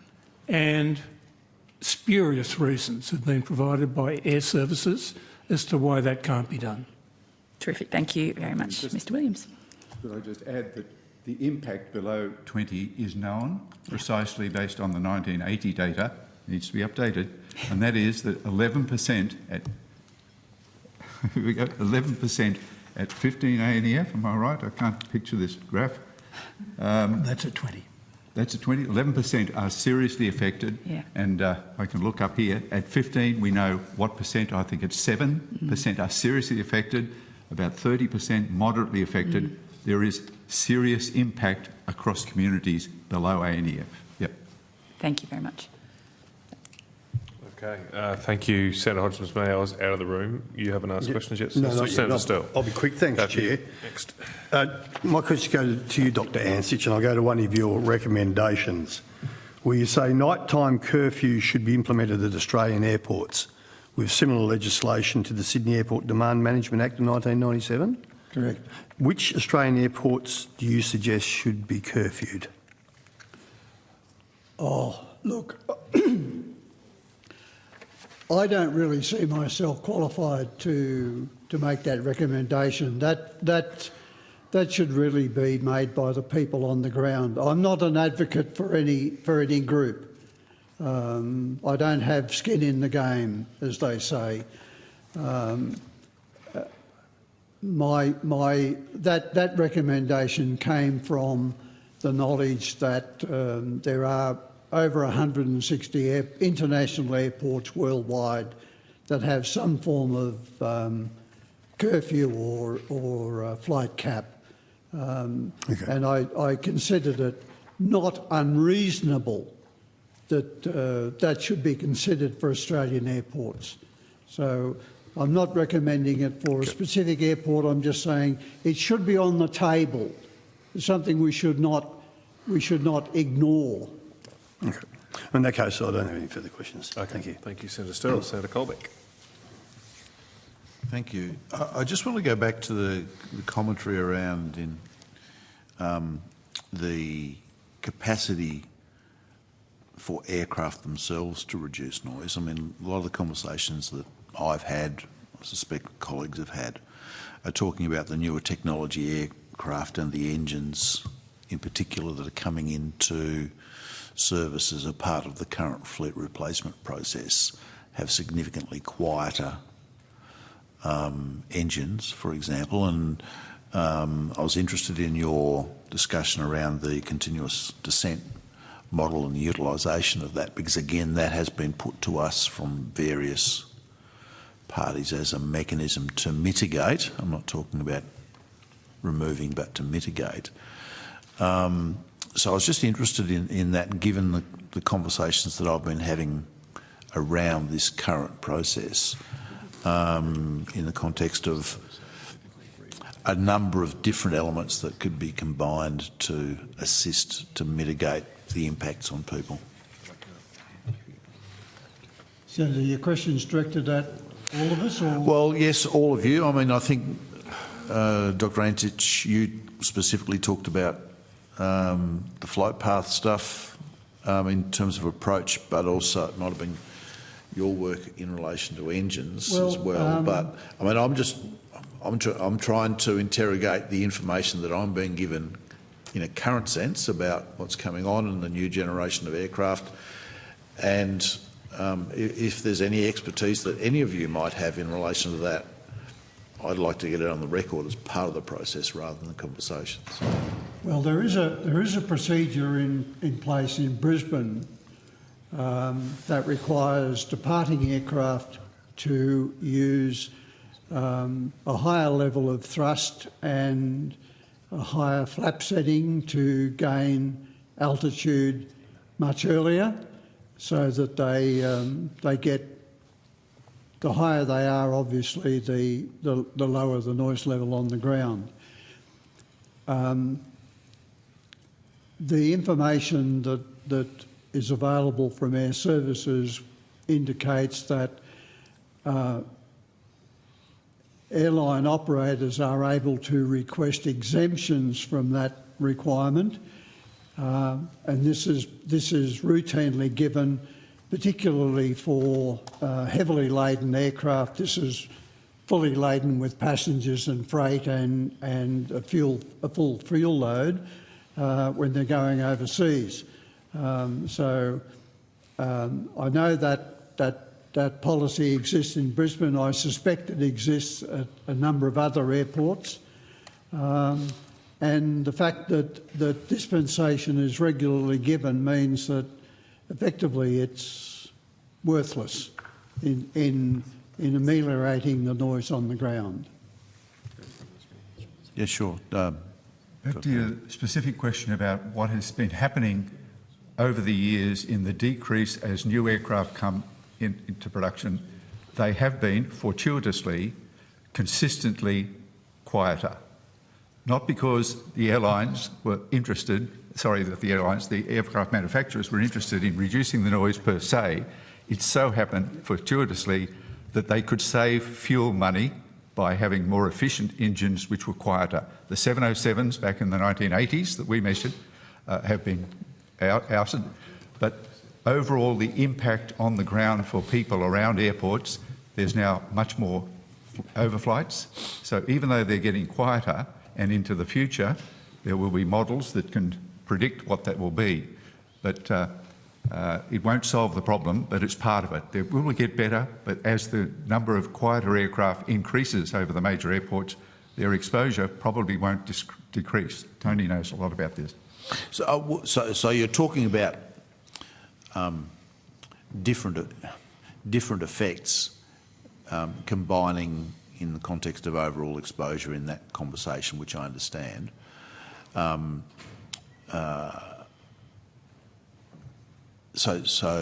Mr. Williams, if you could expand on what we've just heard there. I think I can respond to what you're asking, Senator, but before I do, with respect to noise abatement departure profiles, there are two standards, ICAAA and ICAOB. The 1997 Ministerial Direction to Air Services Australia to implement the long-term operating plan for Sydney Airport mandates the inclusion of noise abatement departure profiles.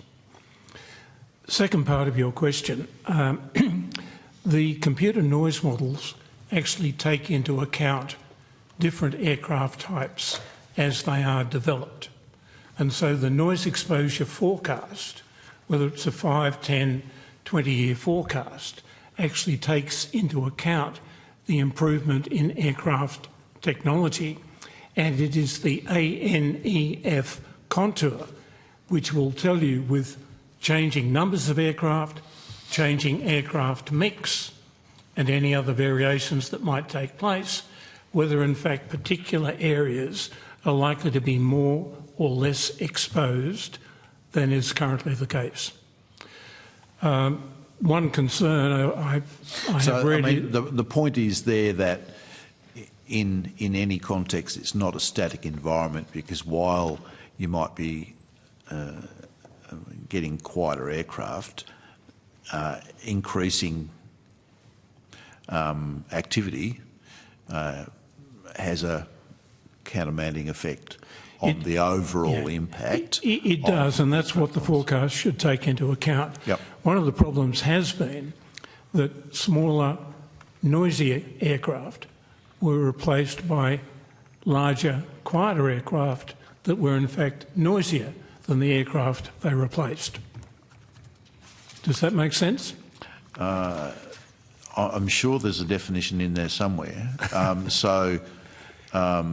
So we're getting new quiet technology, yeah, but in larger aircraft, which are in fact noisier than the older technology, smaller aircraft. So in an individual sense, because even though the technology is quieter, but because it's larger, it's creating more noise. Yeah. In addition to increased numbers. Yeah, well, so they're working together. I was trying to limit it to individuals. Which is why it's essential that the ANF contours be preserved, or the procedure, the methodology be preserved, so that people who are living at the moment exposed to aircraft noise know whether it's likely to get better or worse. And so somebody moving into an area exposed to aircraft noise is able to identify an area likely to have can a understand higher level the circumstance or a they're lower going to level, move into. And they can make that choice. Yeah, okay. Right. So in a broader regulatory sense, looking at the situation we have in Australia, where it's very much individualised to the particular airport rather than having some overarching regulatory framework. Is there a jurisdiction around the world that would have a better practice model that we could look at? I won't say best practice, I'll say better practice. If you look at Sydney, I think you've got the principles that should provide the basis for management of aircraft noise. Minimising aircraft noise, the various ways in which that can be done. It's an exclusion of older aircraft, noise abatement, departure profiles. In the case of Sydney, we are close, after 28 years, to getting a flight path which is currently coming down, not on a continuous descent, driving down, flying level, noisy, over residents of Sydney, out to Botany Bay and doing a U-turn, landing over the sea. That flight path should be off the coast. It's the arrival flight path for Mode 9, and at the SACF meeting on Monday, there will be a presentation from Air Services Australia with all members of the Implementation and Monitoring Committee, that's the airport, the department, Air Services, finally agreeing that it is a win-win solution. More predictable, less engine wear, less fuel, air traffic control, everybody benefits, and it's taken us 28 years to get there. You offer a lot of hope. I'm persistent. If we roll it out nationally, Sydney is a model that will improve if it's observed in other cities as well. But that's a very complex planning issue. Can I add, Senator, that and Eric was talking about flight paths. LTOP, and I was a community representative on the task force that sat for 8 months developing the long-term operating plan, a good example of community consultation. Went to a lot of trouble to ensure that there was a spread of aircraft. So taking off to the north, different aircraft types, different load conditions, different weather conditions would turn at an altitude, so they were spread, not concentrated. There are a whole series of modes, 15 different modes at Sydney. At the moment, there's a real problem with, I'm not sure we've got the time to go into it, a real problem that anything other than parallel runways can be used. There are a whole series of flight paths which vary in order to distribute aircraft noise. And so the secret to the problem is, after all of the measures that have been taken to minimise aircraft noise exposure, what can't be avoided must be fairly and equitably shared. And there are procedures for doing it. There is a requirement in Sydney that it be done. In fact, it's not been done. Noise sharing modes were supposed to occur 46% of the time. In the first year following LTOP, they occurred 30% of the time. Since then, that has deteriorated to the point where it is now less than 1%. In the last 6 months, 0.3% of the time, modes 5, 7 and 14A were used. So what's the driver for that? Partly the fact that air services don't have the personnel to manage crossing runways. Partly the fact that it's easier just to use parallel runways instead of crossing runways. Partly the fact that there is no accountability. So in the context of everything we've talked about, including your knowledge of other jurisdictions, we effectively come back to the model that's effectively evolved for Sydney as being as good a practice as you might see anywhere. I think what Sydney is required to do is good. It's not happening. Yeah, and let's differentiate between what the model says is the method of operation versus actual, because if as a committee we're looking at what we might recommend in terms of what a broader regulatory framework might look like, this is what I'm trying to get to is okay, what do I point to when we get through this process as to what we might do in terms of being something that will deal with, as best we can, the issues that we're grappling with, acknowledging it's one of those wicked problems. I think I can answer your question, Senator. It needs a consultative process leading to a long-term operating plan, at least for all of the major airports within the 21 federal leased airports. There needs to be a ministerial direction to implement that plan. The Department of Infrastructure, as it now is, was the proponent for the development of Sydney, as it has been for Western Sydney and Brisbane. Air Services is required to deliver that result. Air Services was made subject to the ministerial direction, the 1997 that I previously referred to. The problem is that the Minister is reliant upon advice from the Department, and the Department has apparently had no interest in seeing that the ministerial direction was complied with. I find it curious. I mean, this is clearly not an Australian problem, and it's an issue that would be grappled with in jurisdictions around the world. We heard earlier about building standards, for example, around Amsterdam Airport, so which is in the middle of a very much built-up area. And it seems to me that everything seems to come back to a domestic circumstance with respect to how we might look at this. You don't see anything that anyone else is doing that's better than what we're doing in terms of managing that matter. Yeah. As aviation community advocate, I could talk to Prime Ministers. I represented Prime Ministers on various committees. No trouble reaching heads of departments. No trouble getting access to information. It's difficult to change our system of government. And so, and I hesitate to say I had my 80th birthday last year. Yeah, I'm not a candidate for the position, but I think the concept is a useful one as somebody outside of the system, not influenced by the department or the industry, effectively riding shotgun on the process, and the advantage for a minister who doesn't want to do battle with their department, being the minister being in a position to say, well, there's this bloke or woman who's provided this advice. You, as the department, tell me your side of the story. It introduces a level of accountability. It's not a panacea, but it introduces a level of accountability which I think is useful.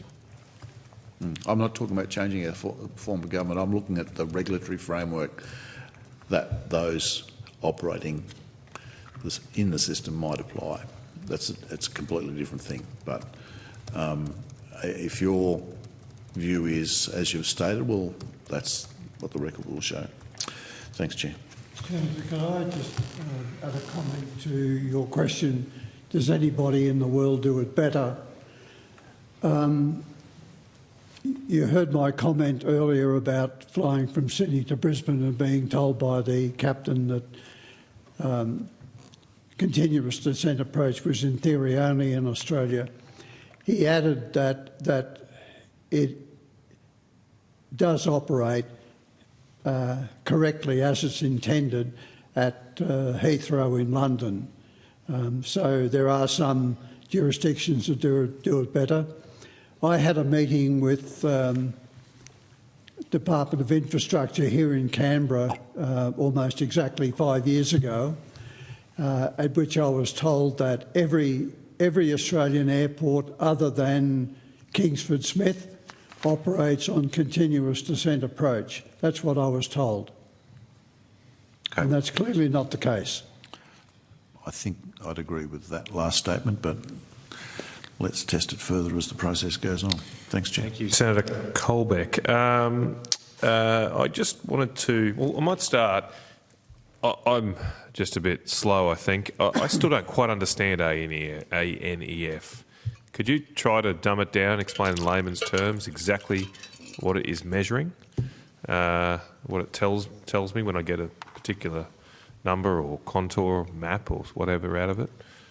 It's a measure of aircraft noise, but its main use in predicting impact is the data that relates the level of a metric, and this is worldwide. The metrics are slightly different, but they're not fundamentally different. And SACF report number 1, additional document 23, outlines this in detail. The so-called dose response curve, which is produced in the Australian standard and various submissions here, originating with the NAL report, so it's got sound credentials. That tells us, got to see which way you were looking. Up here is the percentage of people affected, and along here we've got the amount of noise in ANEF. And what happens is you plot that curve and you get the results of at certain levels of the metric, which is complex in itself and it can't be avoided. Everyone else, noise is a difficult thing to measure, but there are precise procedures. The community doesn't understand it, but ANEF metric I'm glad I'm not alone. Pardon? I'm glad I'm not alone. No. Oh yes, no. It's not used, and our submissions point this out. It needs supplementary information to explain to communities, and I think various people, I think the previous session we had that, number above, we know we're getting 100 of these above 70, they are really loud or fairly loud. ANEF of 20 means nothing. What does ANEF of 20 mean? That means 20% of people? No, that's one of the submissions says that. No, what it means is that at a level of 20, you then see what percentage of people will be affected. So it's 20 is a measure claims. of noise, is it? Pardon? The 20. What does the 20 signify? It signifies the average over a year of every overflight around that area. And Tony, can you help me? Is it a number? Is 20 the number of flights? Can I have a go at answering that with Eric correcting any inaccuracy in what I say? Yep. ANEF is based on effective perceived noise level. Now that's a complex measure. It takes into account how loud the noise is, the duration of the noise, its tonal components, and it's based on a long history of community reaction, as opposed to perceived noise level, which is a little simpler, or simply LA max, dBA measure, which is a little simpler again. Yep. So suffice it to say we've got a fairly complex measure, which, as Eric says, is an average. Sydney, we're looking at 300,000 movements a year out of Sydney Airport. Almost every aircraft under different circumstances can be modelled to produce a slightly different noise level. They are aggregated by the model to produce, and we can get the World Health Organisation, we can get a variety of noise measures, 5-second interval, 5-second exercise to say we want N70s, we want LDN, we want LDEN, we want ANEF, we want CNEL, to get those contours out. But as Andrew says, the basis for this, and the basis for the standard, is the level of affectation. And there are a range of noise measures. Unfortunately, every country is different. Every airport within each country, the reaction is different. The reaction off each runway at every airport is different. The reaction is going to vary over time due to changed circumstances such as a new flight path, and unfortunately individuals vary. So it's a jump in there for a second. Is that why you're saying we need the newer data and the newer research to verify, update, make sure that the inputs to the that process remain accurate? It's still useful as a relative measure, but as an absolute measure, most assuredly.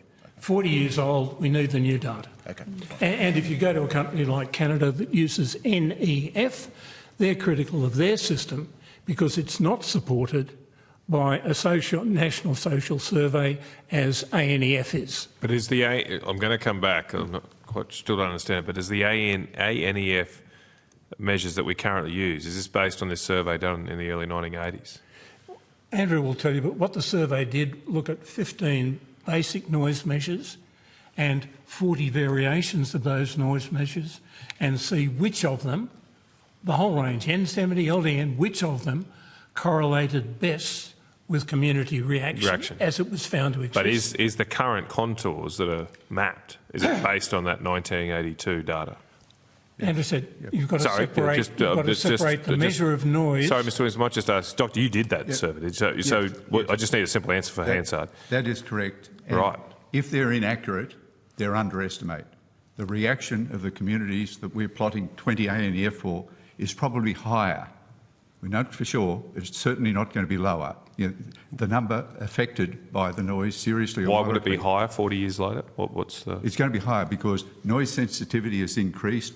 There's evidence, not clear-cut, but it's reviewed in our submission, particularly in the UK, that over years, the successive surveys over 40 years, that there has been an increase in the amount of reaction to the same level of noise. Why is that? Is there? They don't know. We're just getting softer. Basically, people want a better quality of life. They say it's too noisy here. Yeah. And we. Well, I suppose people.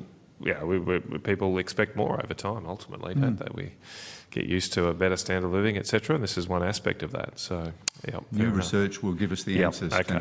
But that's pretty remarkable that our current. So when these contours go out to communities, they're based on data that's 40 years old.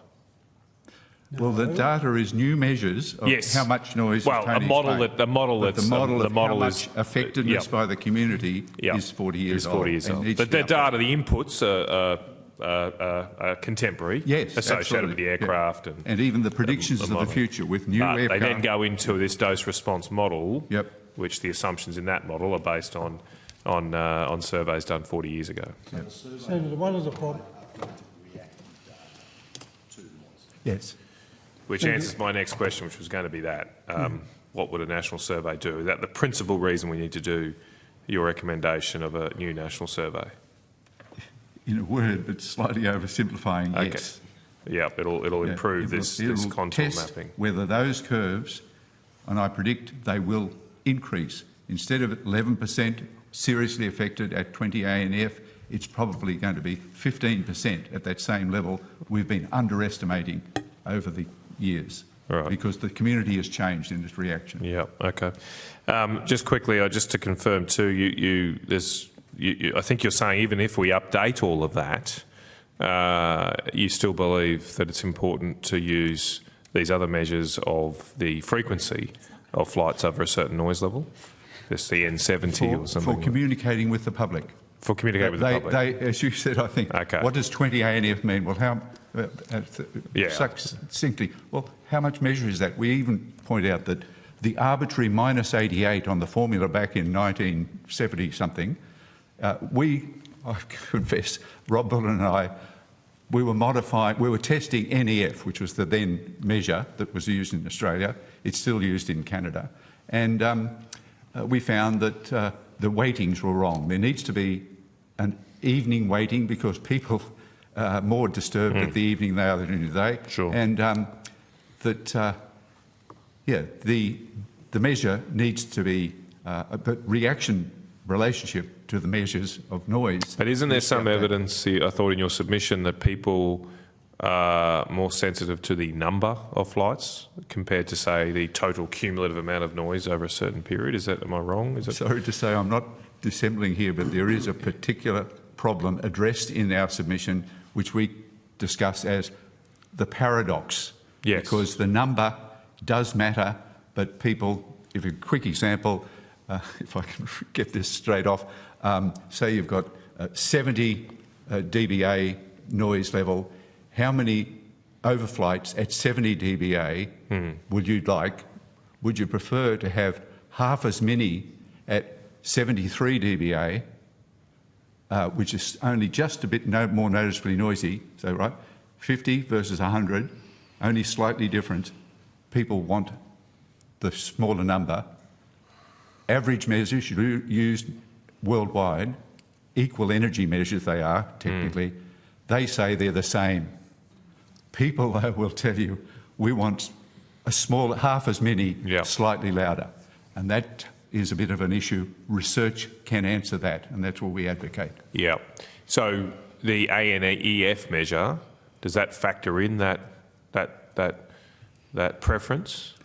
Or not? It treats it as an equal energy basis? It's what's called an equal energy measure. Okay. It sums over a year, 24 hours a day. What's the total exposure of the people under there? So even coming back to my question, even if we did update the ANFE model with contemporary dose response data, it would still not factor in this issue that maybe people's preferences are to have more flights of a lower noise level than fewer flights at a higher noise level. Yep. And the way to do it is to recognise, as we outlined, that people expect to get information that is meaningful. Give them the ANEF contours because they're able to relate to the dose response data, how many people, what percentage of people were affected to what extent, but also N70 and other such measures give them an idea of, oh, that's how many noisy ones we'll get today.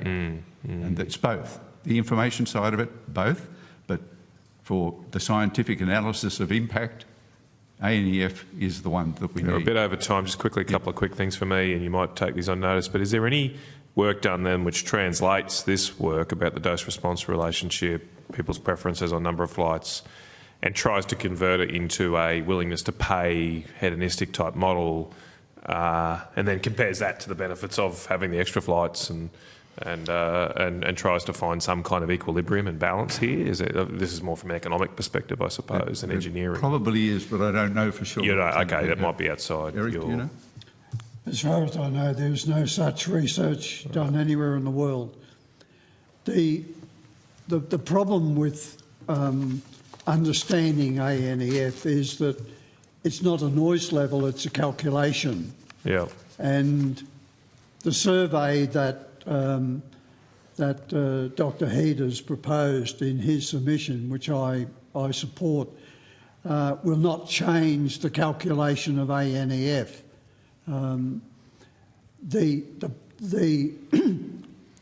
The difficulty with ANEF is that it's not possible to validate the contours that are plotted by way of measurement.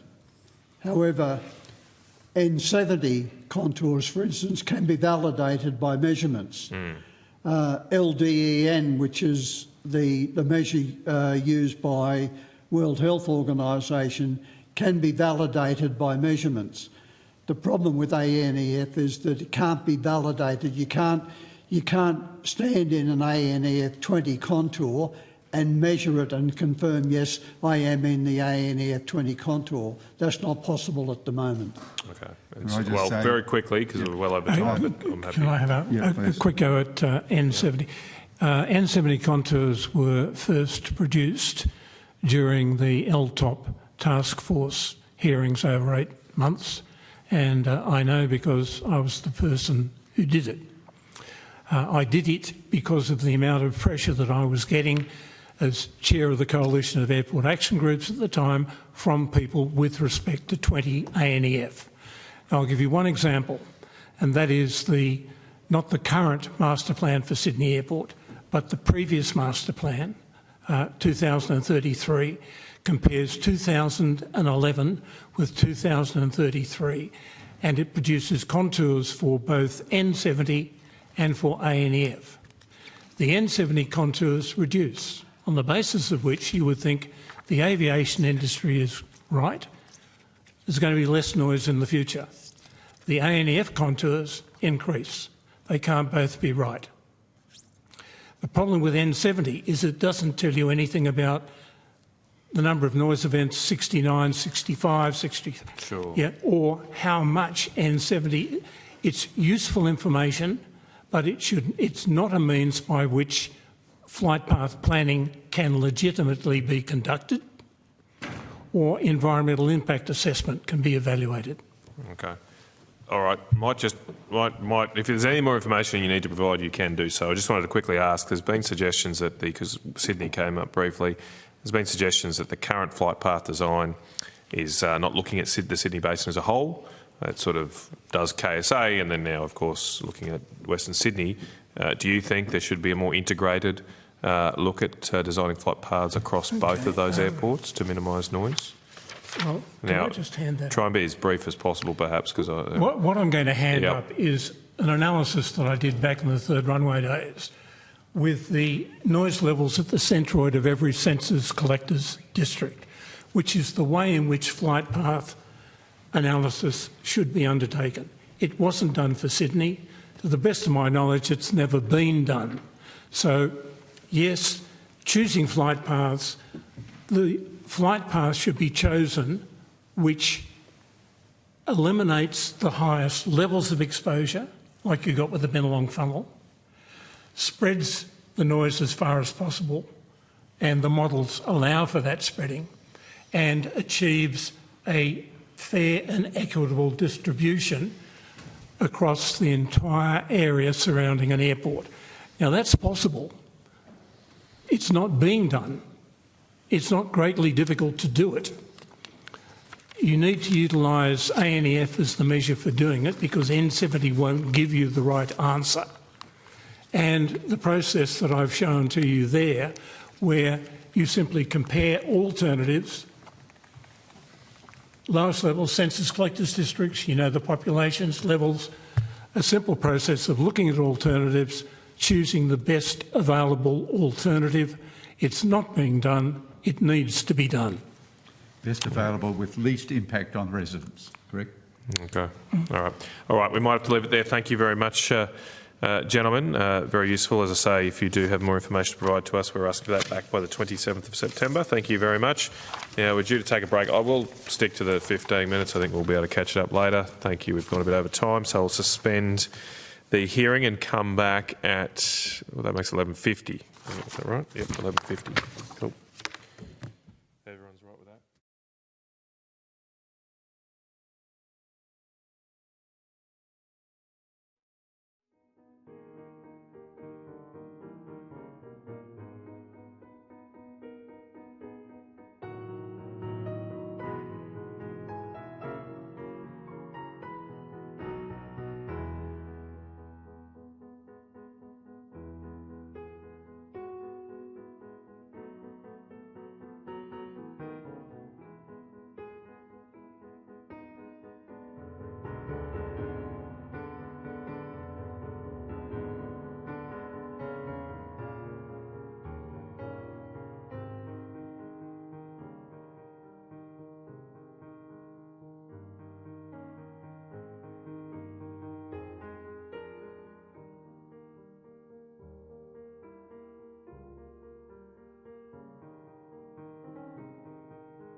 All right, I'll reconvene this hearing and now welcome the Aircraft Noise Ombudsman, Mr Kieran Pehm. Got it. I understand the information on parliamentary privilege and the protection of witnesses giving evidence to Senate committees has been provided to you. For the Hansard record, could you please state your full names and the capacity in which you appear today? Kieran Tibor Pehm, middle name's Tibor, and I'm here as the Aircraft Noise Ombudsman. Great, thank you. And Belinda Fenner, Unit Manager for the Aircraft Noise Ombudsman's Office. Thank you very much. Now you have an opportunity to make an opening statement if you'd like. Would you like to, Mr Pehm? Over to you. Flight paths have traditionally been designed with no attention to communities affected by noise. Community engagement has been token and minimal. Once flight paths have been set, complaints about them were largely futile. In 2018, following complaints from Hobart, the ANO recommended that flight path design should include consideration of noise impacts, that community engagement be overhauled, and that Air Services employ a manager with some experience in this area. In April 2020, the ANO found shared community engagement activities by Sunshine Coast Airport and Air Services again offered the community no influence over the flight paths, and the ANO recommended the community be engaged through a post-implementation process. In Brisbane, Air Services essentially handed over community engagement to the airport, and the public information campaign downplayed noise impacts. Again, the ANO found that the Air Services had not engaged effectively with affected communities. The lack of engagement about noise impacts of new flight paths has left affected people angry, frustrated and betrayed. Air Services' attempts to engage with the affected communities since then have been treated with suspicion and hostility. The damage has been done and the trust is gone. Air Services finally appointed a senior manager with experience in community engagement in early 2020. Since then, it has been developing a framework for more effective community engagement and increasing the scope and nature of its community engagement activities. While engagement activities are improving, it remains unclear how the outcomes of community engagement are treated. The ANO's most recent report concerns flight paths in Hobart.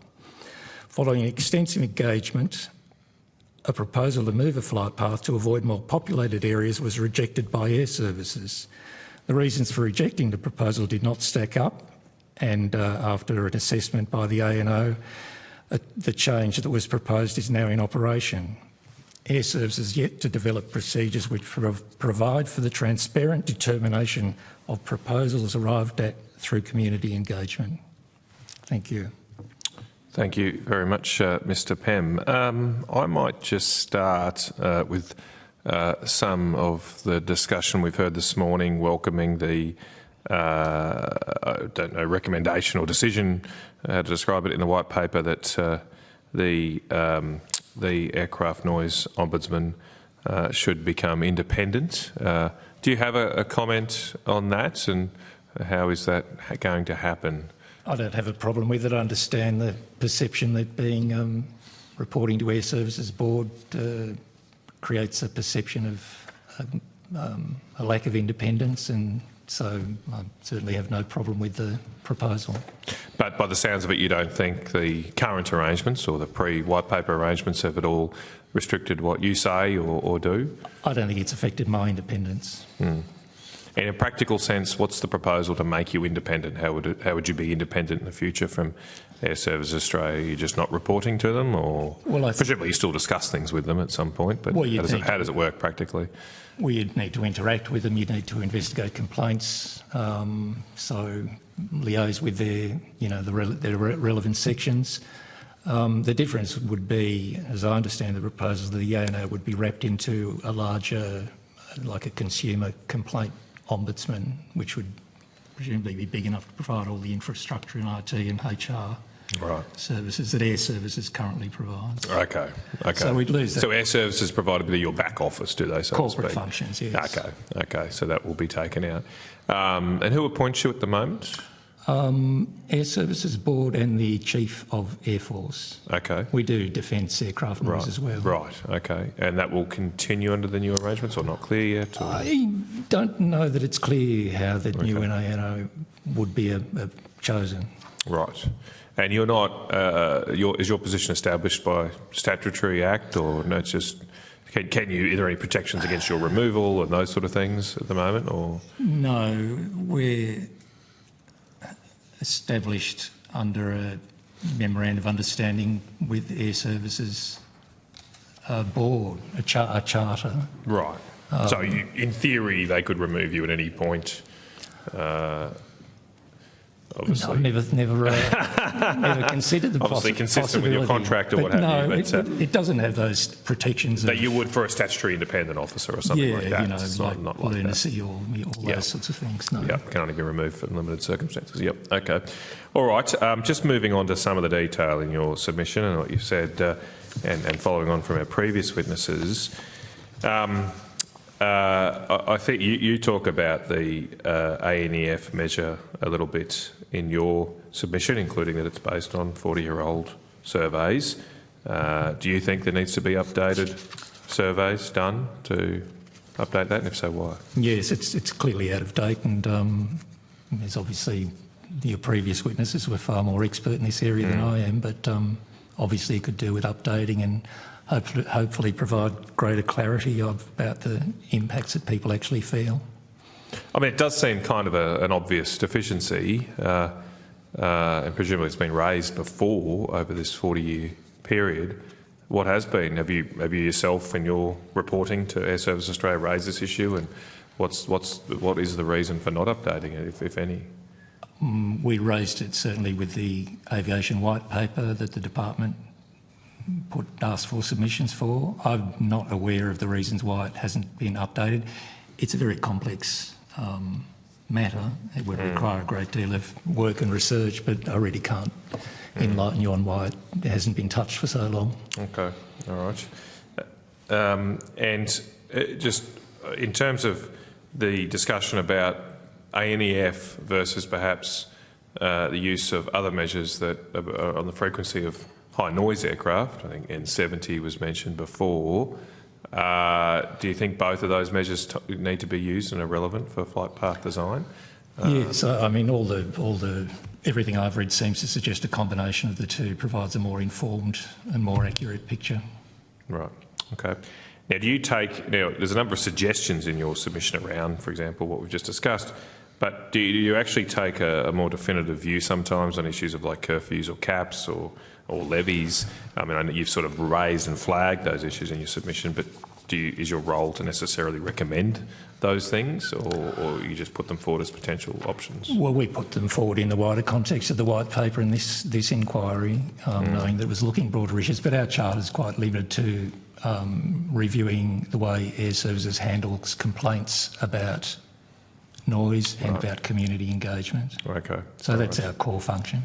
I might spread the call, but I have some more specific questions about particular airports if we have time. Senator Sterle. Thanks, Chair.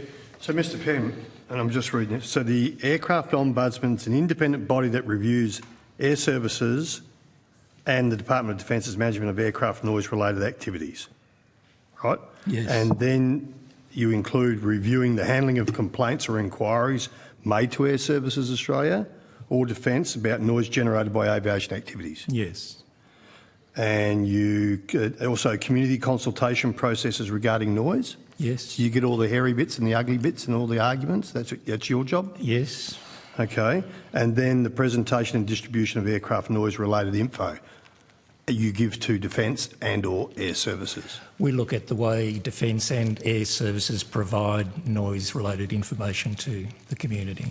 And how's that been going? Well, Park Defence. It's not a big part of our work. Most of our work is doing reviewing complaints about noise and monitoring community engagement sessions. Monitoring community engagement sessions, or Air Services goes out on the ground and has public forums where they'll, in Brisbane, for instance. So you set up the back of the room to make sure that they're engaging properly. Is that? We monitor the process. Yeah. And if they're not engaging properly, do you get out a big stick and whack them on the head, or what? We provide feedback to them. We haven't had occasion to. But theoretically, we can make a report to the board about if we feel community engagement has been particularly poor, but that hasn't been the case. It hasn't been the case? We haven't done a report, no. I'm not trying to be rude, Mr Pehm, sorry, I'm not trying to be rude. How many people do you employ in the Ombudsman's office? 2 full-time and 1 4 days a week. So 3 2 full-time now.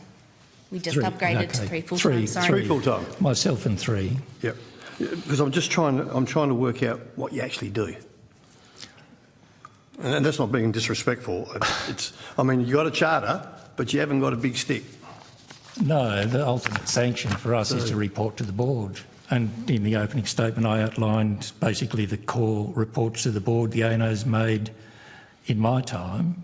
Hobart, Sunshine Coast and Brisbane, they've been the big issues where new flight paths have been introduced and complaints have been received.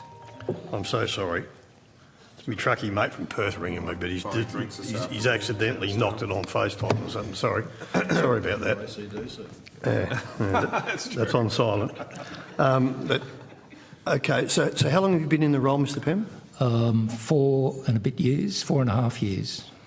Okay, and have we seen, and we know about Brisbane, we've seen increases in aircraft noises, and this is not the first time we've done an aircraft noise inquiry, so we know how it works.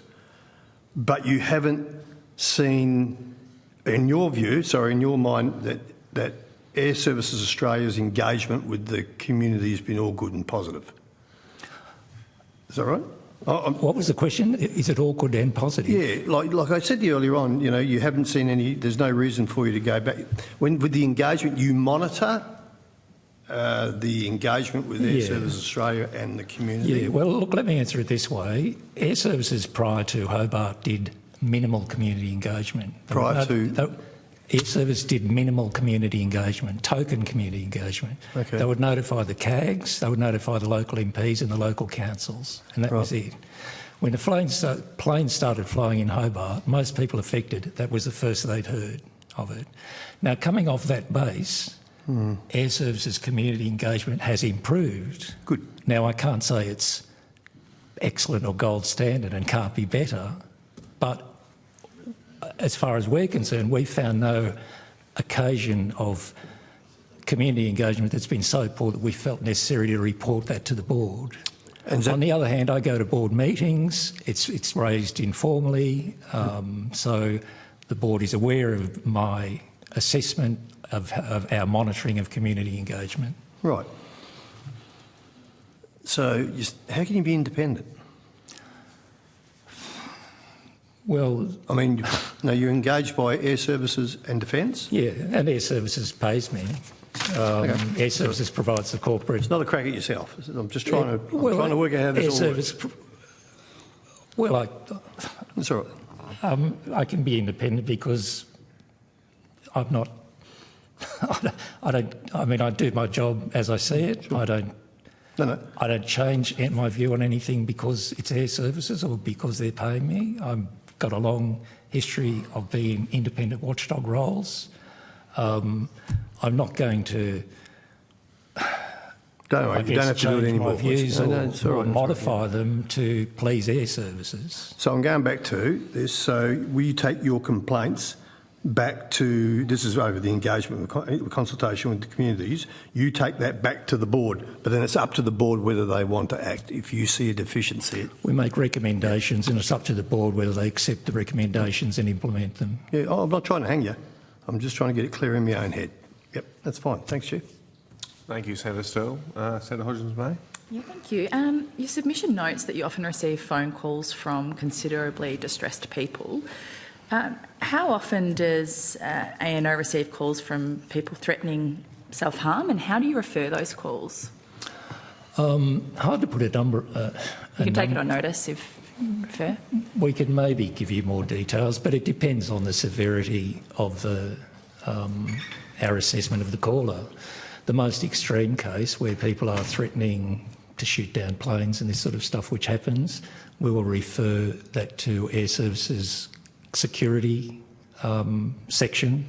They will contact police or mental health services if we feel the risk, or they'll make the decision whether to go that far if they feel the risk is that severe.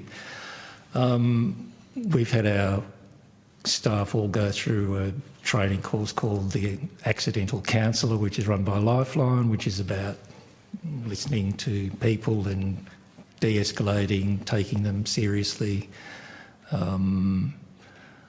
That's pretty much how we handle them. There's a wide variation in the severity of those things. Yes, thank you. So, so you mentioned if they were threatening to, do something to an aircraft. Self-harm or self-harm would be also, you'd refer that to air services. Oh, self-harm, no. I think the things we'd prefer to air services would be where they'd make threats to, public threats, shoot down planes or that sort of thing.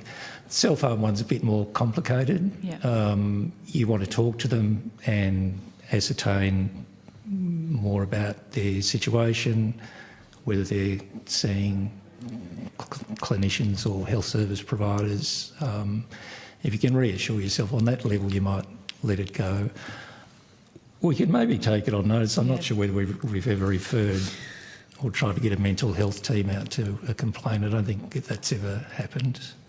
But we can perhaps give you some more on that. Yeah, if you could take that on notice, that would be great, because I was also interested then, following up, you mentioned that complaints from highly distressed people peaked after the opening of Brisbane's new parallel runway, and was curious to sort of see how many more complaints you're getting as opposed to before that runway, and really how many you've escalated because of concerns to welfare. And curious to know why you think, if that number's gone up post Brisbane's parallel runway, why you think that is the case. We will try and get you more information on whether or not on the numbers, the increase, a substantial increase in Brisbane, and simply because people that were previously unaffected are now being overflown. Brisbane hasn't, certainly the numbers have decreased, but they're still substantial, and the level of distress is still significant. So if you want to provide some examples, those are the levels when we first opened versus now. Yeah. If that's helpful. We can probably give you we will give you the full chart, but September 2010-11 we're getting 3 complaints. What is this, a week or? That would be for the whole period. For the whole year, 14 from Brisbane. 10, 9 from Brisbane. When the runway opened, went up to 377, 355 the next year. After that, we started counting complaints that were not what we call actionable complaints, things that we could actually do anything about. I mean, people calling for a curfew or writing to the minister saying this has got to stop, and we got so many of those. The owner never used to count them, but we started counting because after Brisbane, we were sort of deluged by them. In 22-23, we got 3,568 of those sorts of complaints. But we can give you that full Yeah, that'd be great, chart. Thank you.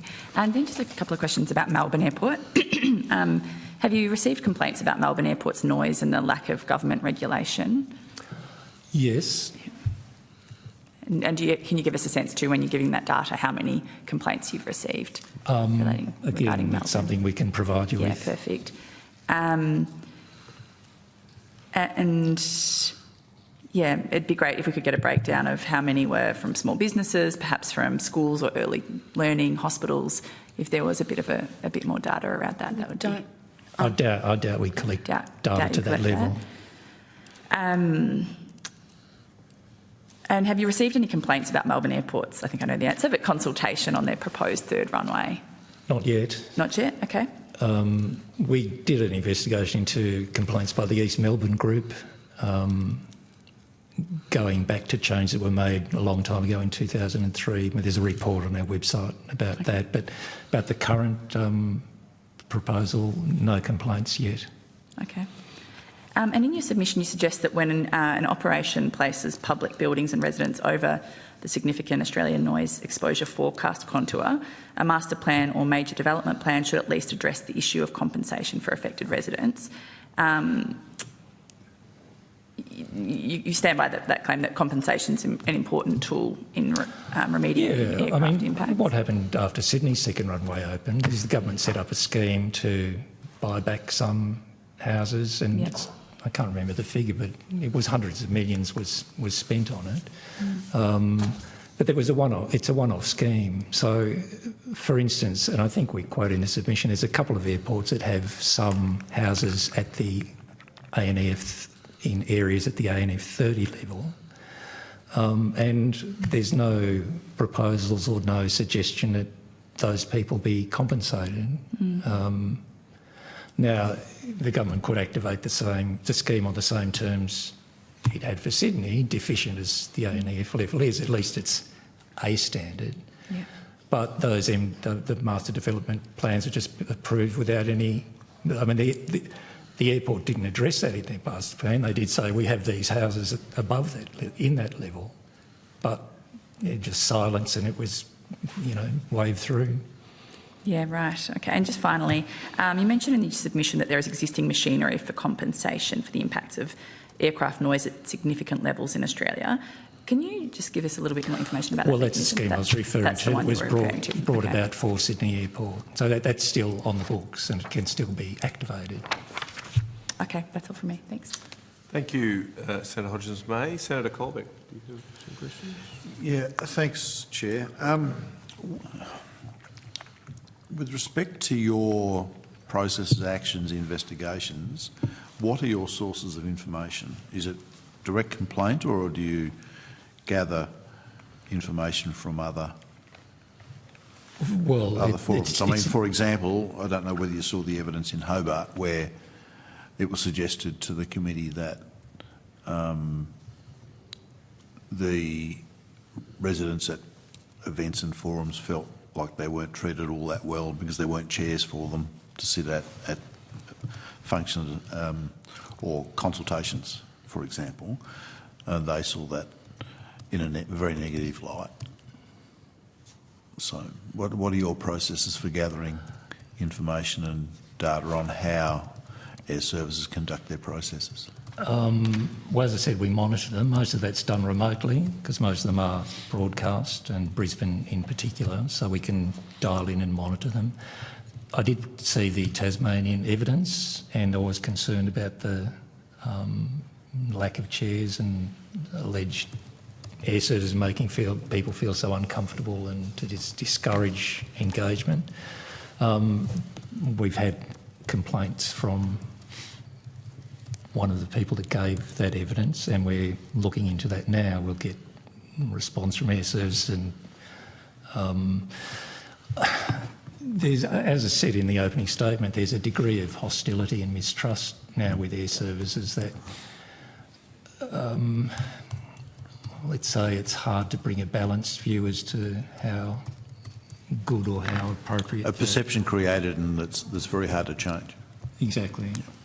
So you mentioned in your submission, and you talk about the design and ultimate placement of flight paths should include the potential impact of aircraft noise on affected communities.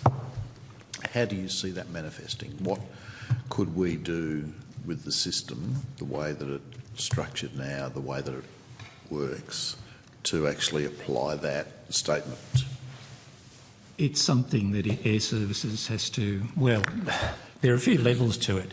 The environmental impact statement, which has to be done for a significant development, does set out proposed flight paths and examines their impact. Now, there can be a big lapse of time between that process and approval and the master development plan happening. In Brisbane, it was 10 years between the EIS and the final design of the flight paths. What can be done internally, air services needs to consider the impact, and how they do that is to look at where possible flight paths might be, look at number of populations overflown, and there are some metrics on this, on nursing homes, churches, schools in those high noise areas. But I don't have a clear understanding of how that's actually done within air services. And as I say, historically it has not been done at all. The flight paths are designed. Community engagement has been about informing the community. So should it be? So should it be a priority in the way that they're designed in the first place? So yes. there's a hierarchy of things. Safety, obviously, number one. We all get that. I don't think that's a problem. Excuse me. But should the impact of aircraft noise be one of the higher priorities in the way that the flight paths are designed in the first place? Yes. Well, it should be a factor. I mean, the level of priority is a difficult question in itself. The problem is... But you're saying in your statement that currently it's not even a consideration. Exactly. Right. So once it's made a factor that needs to be considered, you can then look at what weighting it should get, whether less noise outweighs extra track miles and carbon emissions and all that sort of stuff. So, for example... At the moment, community engagement is, well, it's starting to... It's not a factor in design at all. Without it being considered at all, it just has no weight. So my understanding of what happens, for example, at Heathrow is that below 7,000 feet, aircraft noise and its impact is a significant factor in the design of flight paths and the operation of aircraft in that layer of airspace.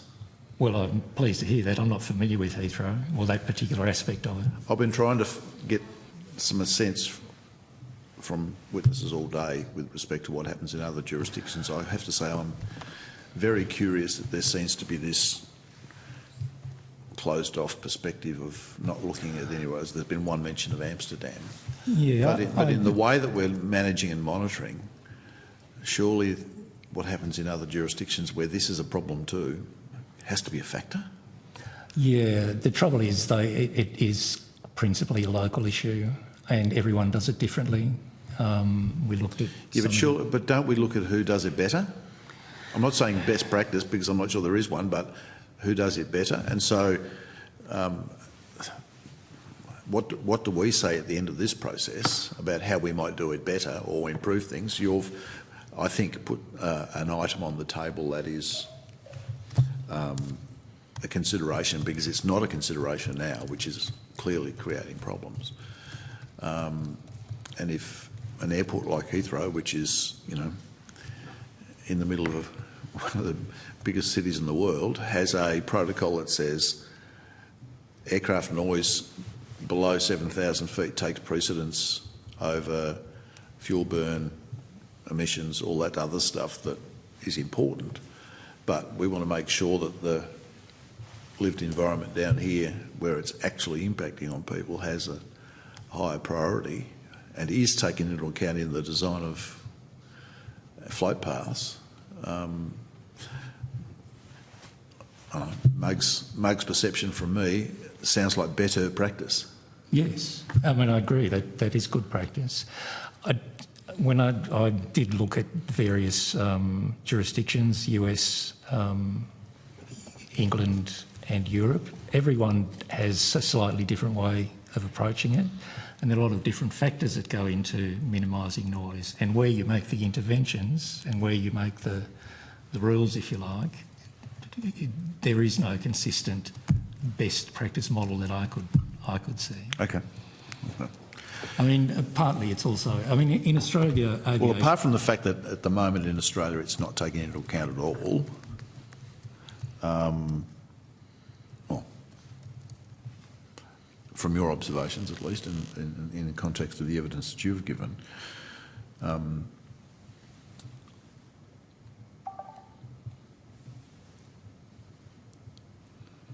mean, what is it that we can do to, or recommend in the way that the system might be redesigned or realigned to make things better?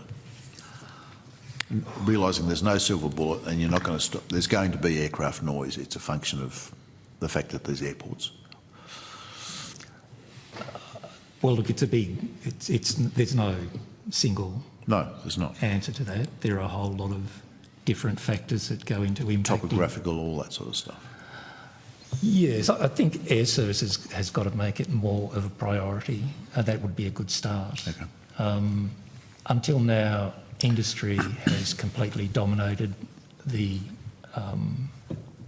philosophy, if you like, the reason for being of air services. They service industry. That's their charter. That's in their legislation. And any industry factors, like an aircraft perhaps having to divert and fly extra track miles around a populated area, that would just have been off the table. It just wouldn't have even occurred to air services that they should use a longer flight path rather than a shorter one up till fairly recently. It's only very recently they're starting to look at it and take it into account as a factor. I don't think internally they've worked out how they are going to do that and what weight it should have. Community engagement is one part of air services. Air traffic control, flight path design are the heavyweight operational areas. They've been doing things their way for a long time. I think community engagement has yet to make a significant impact into the way air services generally operates. You'll see, we said in our opening statement, we recommended they actually engage someone with community engagement experience. They've done that. The white paper recommends appointing a director of community engagement within air services. Absolutely applaud that. I think the profile needs to be raised within air services so that air services can start to develop and look at various overseas techniques and start to develop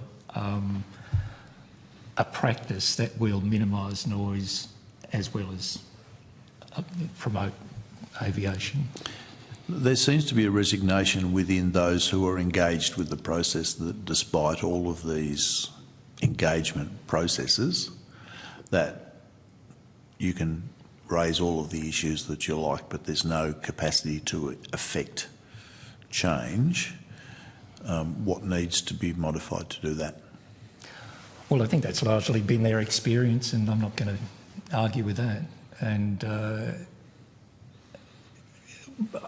comes back to my previous answer, the outcomes of community engagement, when people do, through a community engagement process, come up with suggestions to change flight paths, that's got to be taken seriously within air services. And the last report we did on Hobart was a situation where a change was proposed through community engagement. We're still not sure exactly who in air services nixed that proposal. More complaints were received. When we examined it, we saw that the reasons for negating or not approving with the proposal were opaque and unclear. They've implemented that change now, so the flight path does go around the populated area. We've also recommended they review their internal procedures for how those community engagement outcomes are considered, and that's ongoing. But it's a slow process. It's a big organisation, and it's very acculturated to its main priority of keeping the planes flying.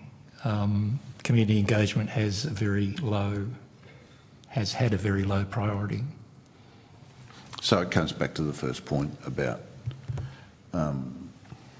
incorporating consideration of aircraft noise into the design process in the first place, which creates or gives a higher priority to that matter as at the outset of the process. Yes. Okay. Thanks, Chair. Thank you, Senator Colbeck. Just a couple of questions more from me. I believe the ANO's been around now for 14 years.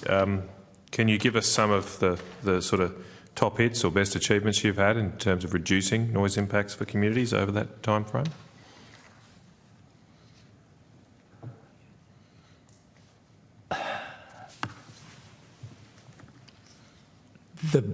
Probably the best one is the most recent one, the Hobart area, where our intervention has seen a community-suggested proposal to divert a flight path around populated areas, which would not have gone ahead but for our taking up of complaints. Okay.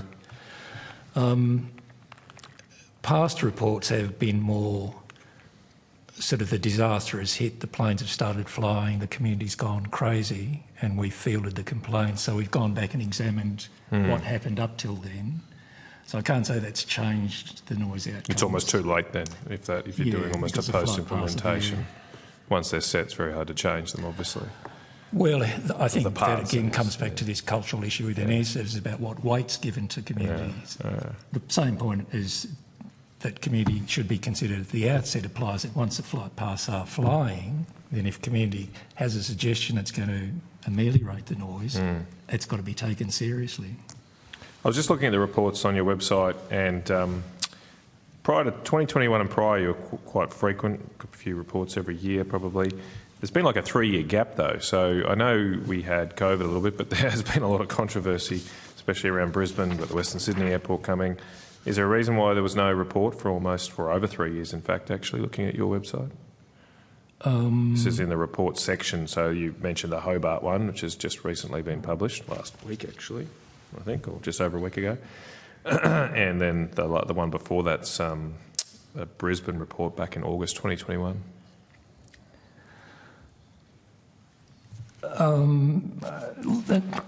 No obvious reason springs to mind. The big issues happen when flight paths are changed and it's sprung on the community. Right. Hobart fits into that category because this is all still ongoing from the flight paths introduced in September 2017.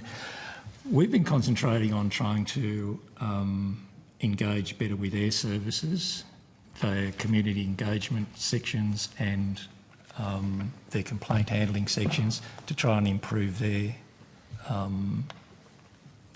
quality and their response to the public. We've put a lot of work in there, and as I said, I think it has improved, indeed off a very low base. But again, in that process, I haven't found it necessary to make a report to the board because I think air services is, albeit slowly, changing and getting more sensitive to impact on the community. Are you doing any work on Western Sydney? We've had quite a few complaints. We've had some meetings with the department that's running the implementation and their public information sort of consultants. Right. But no complaints. We've had no complaints from there. So yeah, You've had no complaints from Western Sydney or from people affected by the proposed Western Sydney flight paths? We have had a few, however, the predominant number of those have been referred to the department because they're questions about information, things of that nature. Well, maybe I'd notice if you could get with me the number of complaints from, or about the, not so much from, but complaints about the proposed Western Sydney Airport.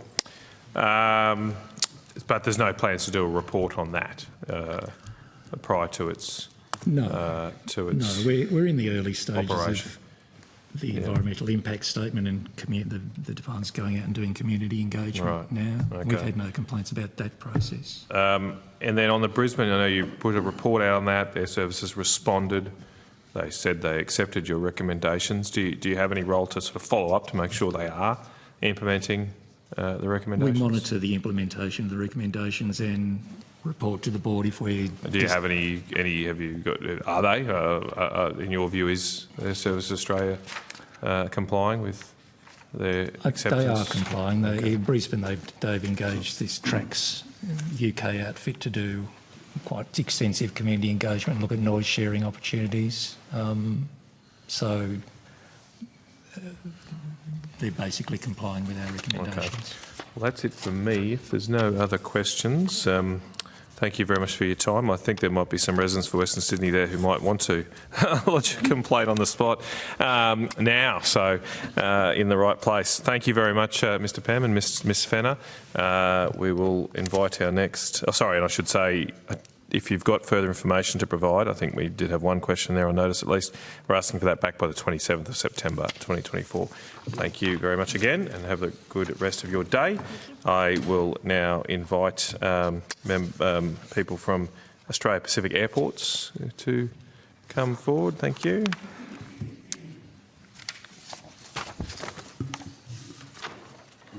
This is all. Steph, do you want to go first? Oh, sorry. Yeah, happy to. Get through this, but...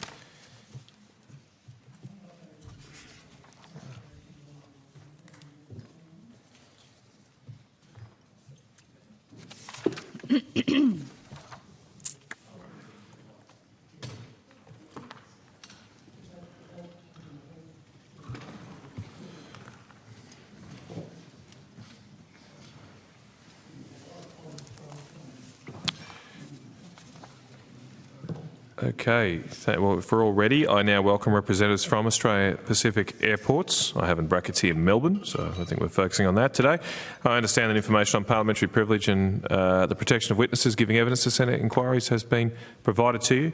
For the Hansard record, could you please state your names and the capacity in which you appear today? I'll start down the left here, my left with you, Ms Brannigan. Hi, good afternoon. My name is Laura Brannigan. I'm the Senior Manager of Major Project Approvals for Melbourne Airport. Good afternoon. My name is Nicholas Donovan and Head of Aviation Services for Melbourne Airport. Good afternoon. Justin Portelli. I'm the Executive General Manager of Strategy, Planning and Community at Melbourne Airport. Hello, I'm Rosemary Offord, Head of Master Planning at Melbourne Airport. Great, thank you for all being here. You have an opportunity to make an opening statement if you'd like to. Mr Portelli, are you going to do that? Over to you. Opening statement, certainly. Thank you, Senator, and for the opportunity to appear before the committee today. At the outset, Melbourne Airport acknowledges the impact aircraft noise can have on communities living near airports and underflight paths. Melbourne Airport continues to engage with these communities, Air Services Australia, government agencies, airlines and other industry stakeholders to better manage the impact of aircraft noise. Last week, Minister King approved the major development plan for our third runway, which will secure 51,000 jobs and add almost $6 billion to the state economy each year. As part of the approval, Melbourne Airport will establish one of the most comprehensive brownfields noise attenuation programs in Australian aviation history. This program will be delivered for the residential dwellings as well as childcare and education facilities most affected by aircraft noise and will be developed in consultation with local councils, communities, state and federal government agencies. We recognise the effects of the airport's operations extend well beyond our boundary and are committed to improving the lives of people who live in surrounding communities. With respect to aircraft noise, we listen and engage with local stakeholders through our long-standing community aviation consultation group that meets quarterly. Every 4 to 6 weeks, we hold community pop-ups to create awareness about our operations. We mail out newsletters to more than 1 million households to provide project updates and host an online visitor portal to keep the community informed about major developments at Melbourne Airport. We've also acted on feedback from the community by installing our own noise monitors in the local community, and we publish data on aircraft movements and runway usage monthly on our website.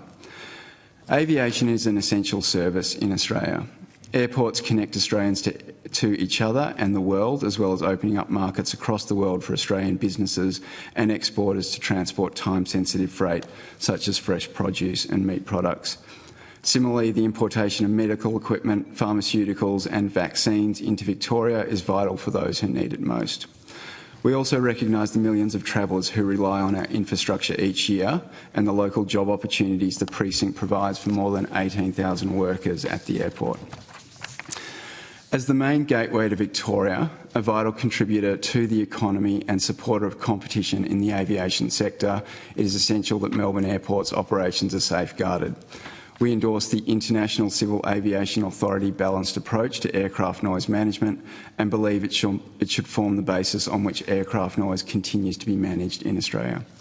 We also believe there is a need for greater independent research into the benefits and impacts of existing noise abatement procedures. We are committed to working collaboratively with all relevant stakeholders in effectively managing and minimising the impacts of aircraft noise, especially in communities in the vicinity of Melbourne Airport or those underflight paths leading to or from the airport. Once again, we thank you for the opportunity to appear today and we welcome your questions. Thank you very much, Mr Portelli. I'll start with Senator Hodgins-May. Yeah, thank you for being here today. Yes, as you noted, the proposed third runway was announced by Minister King recently. One of the government's conditions in improving the third runway is that Melbourne Airport works on restoring the east-west runway to its full length and maximises its use to help with the noise sharing. Can you give some information about what percentage of aircraft movement is envisaged will use the east-west runway? You're correct that part of the approval process of the MDP or the major development plan was to shorten the east-west runway. You're right, the Minister has been very concerned about the impacts of that and the ability to noise share. So as part of the approval process, we have agreed to re-extend that eastern runway. I think what I'd add in terms of number of movements, What happens now as part of the approval process, we enter into an extensive consultation process with Essendon Airport, local communities and impacted residents with regards to how the flight paths will operate, and that will ultimately determine the number of aircraft that use that east-west runway.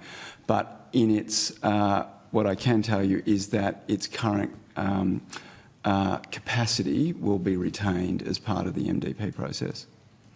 Thank you. And is that consultation process quite public, like for the community in the area to know when it begins, when it concludes, what the sort of scope is? Yeah, look, I mean, we're at the, with the approval of the MDP, we're at, I guess, stage one of getting this runway into the ground. I don't know, Laura, do you want to sort of talk about what will happen from here? Yeah, I think we only received the approval last week, so as I'm sure you can appreciate, we're gearing up for this right now. Celebrating. Yeah, we did. Thank you.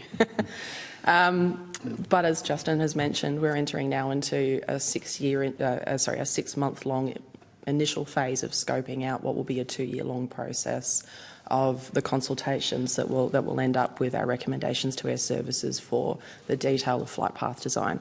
My direct answer to your question is that yes, there will be community consultation, importantly, through all of this, through the range of channels that Justin mentioned in his opening statement.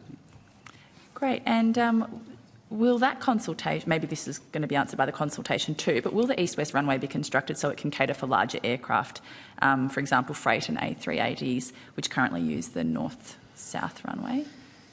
So in our long-term master plan, we have intentions to, I guess, increase the size of the east-west runway. As part of the third runway approval process, we will be reinstating, as I mentioned, the east-west runway such that its existing functionality is retained. With regards to freighters and A380s, well, they currently don't use it today, so they won't be able to use it, but that would be part of a longer-term development across the precinct. Great, thank you. And I've got some questions about compensation, and cut me off if this is something that's going to be included in the consultation as well. But in the aircraft noise ombudsman submission, they mentioned that Melbourne Airport's master plan estimates there'll be 33 dwellings and one public building within the 30 aircraft noise exposure forecast by 2052. Is that correct from your... Yes, it is. Yeah, that's correct. Considering Melbourne Airport's operation places residents and one public building over the significant ANF contour, can you answer as to why your master plan didn't include any compensation there? Would you like to take this one? Thank you for the question, Senator. The major development plan functions to serve as our initial exposition around impacts and benefits that are associated with the major program.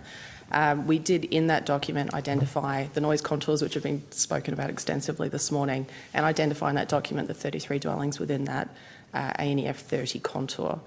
We did not go so far as to detail out what any future noise amelioration plan would look like, but we absolutely did not rule out that there would be one that came along in the process of seeking approval for the project. Okay, terrific. And another one of the conditions for approving the third runway is that the airport will need to develop and implement a strategy to make noise more tolerable in the worst affected communities, such as paying for thicker windows, extra insulation to help reduce noise pollution. Have you begun developing that strategy? Or? Shall we take that? Yeah. Yeah, very early days, yeah. But we did expect that this would be in some function, way, shape or form a part of this project. Very similar to the other conditions that I mentioned earlier around the Eastern Extension runway, project for the East-West runway. We're now about to enter into a 2-year-long program of putting together the offering and the plan that will support that noise amelioration program that will extend over time into the community. So I can't speak to any specific detail, but the principles that you've mentioned will be in there. And, yeah, presumably that will be consulted on with affected communities. Absolutely, yeah. Yes. Great. And is it your understanding that Australian Pacific Airports will pay for this amelioration program? Or? Look, I mean, so we're just about to enter into a process with regards to determining the size and scope of that attenuation. But yes, I think the expectation is that Melbourne Airport would be carrying the cost associated with that, which would obviously form part of airport charges going forward. Terrific. And I'm just going to pivot now to Melbourne Airport environs overlay and ANF data. And I think this was in the briefing pack, but would the Melbourne Airport environs overlay be made redundant if the ANF data from 40 years ago was updated? Do you? I'll take that one, Senator. That's a difficult question to answer. So first of all, as part of our master planning process, we produced the ANEF, the Australian Noise Exposure Forecast, for the long-term operation that represent the aircraft noise impact associated with the long-term future operation of the airport. This forecast is then translated into the state planning overlay, the MAEO, by the state government. So that is a state government process rather than a Melbourne Airport process. So I think it certainly could be said that if the ANEF methodology was updated, then our next master plan would reflect that updated methodology, and then it would be a matter for the state as to how they would implement that new ANEF into the MAEO. So many acronyms, thank you. Sorry. No, that's fine. And then just finally, last questions on the curfew free status. Your submission discusses the estimated value of the airport's curfew free status being $6.5 billion per year. I'm curious to know how you got to this figure and potentially if you could provide on notice any documents that helped you establish that sum. Yes, we can. We had a consultant work with us last year with an economic and social impact study that incorporated some of that data. So happy to provide that to you. Take that on notice and provide that to you. Great. And I suppose also if you have anything that has gone into estimating the financial impact of aircraft noise on the local environs, community, business, that would be really appreciated as well. Sure. Yep. Terrific. That's all from me. Sure. Okay, thank you. I'll go to Senator Colbeck. Thank you. Just following on from that, with respect to the impact data or the impact mapping, how far out does that look? Is this from a noise impact you're talking about? And sorry, one further question from me, Senator. Is that far out in a time sense or a geography sense? No, well, I mean the maps show the gradient levels, so that's understood. But for how long do those things apply? I think it's. I'm going to ask Laura to confirm, but it's 20 years. Yes. Okay. And so, in the context of any, and that takes into account all of the work that you're proposing to do in this current development, and therefore the growth in throughput, passengers, freight, everything over that timescale.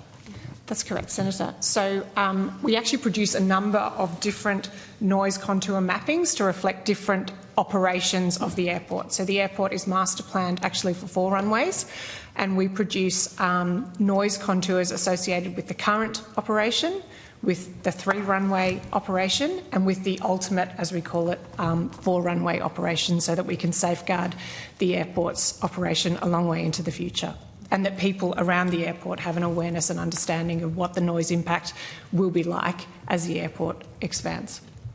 Okay, so going back to the earlier evidence that we received around the ANEF and the inputs to that, sensitivities and those measurements that the academics that we hear were talking about updating the data on, that updated data would, if the research was done, would then reflect through into further incarnations of your master plan? That's correct. Okay. What other conversations are there around development around your site as a part of mitigation of impact felt by people who move into that? We talked this morning about Rabin, which once upon a time would have been out in the boondocks, is now well and truly captured, and I've been flying in and out of that airport for a long time, and what I see underneath the flight path has changed significantly over that period of time. How is that process managed? I can take that. So the first thing I'd like to say, Senator, is that Melbourne Airport at Tullamarine site was also originally placed in that location because there was primarily green land around it, green wedge land, and no residences. But obviously, as the city has expanded over time, that development and that growth has expanded out towards the airport.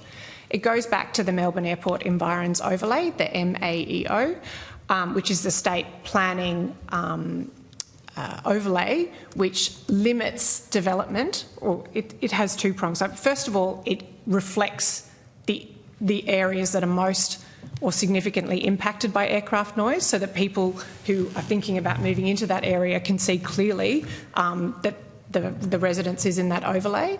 And then it has some controls on development in that overlay that are contained within that overlay, for example, on the density of housing, the number of houses per block, the noise attenuation that should be applied to those houses when they're constructed or renovated. What about the industrial areas? I beg your pardon? What about the industrial areas, which there's a lot of big sheds? Yes, that's correct. So around your site? the MAEO also describes there are different land use activities that can occur under the MAEO, and anything that's a more industrial focus is actually, you could argue, a better or more appropriate use of land that is significantly affected by aircraft noise. So in terms of my recollection is there's not much in the MAEO regarding industrial use. Where we do have, it's not the MAEO, but it is a land planning constraint. We also have prescribed airspace, which limits the heights of buildings to protect the airspace that the aircraft operate in. So what's the cycle for completion of the current development proposal? The third runway? Yeah, so I think we're about to enter into 2 years of pretty intense planning with regards to the airspace design as well as the attenuation programs.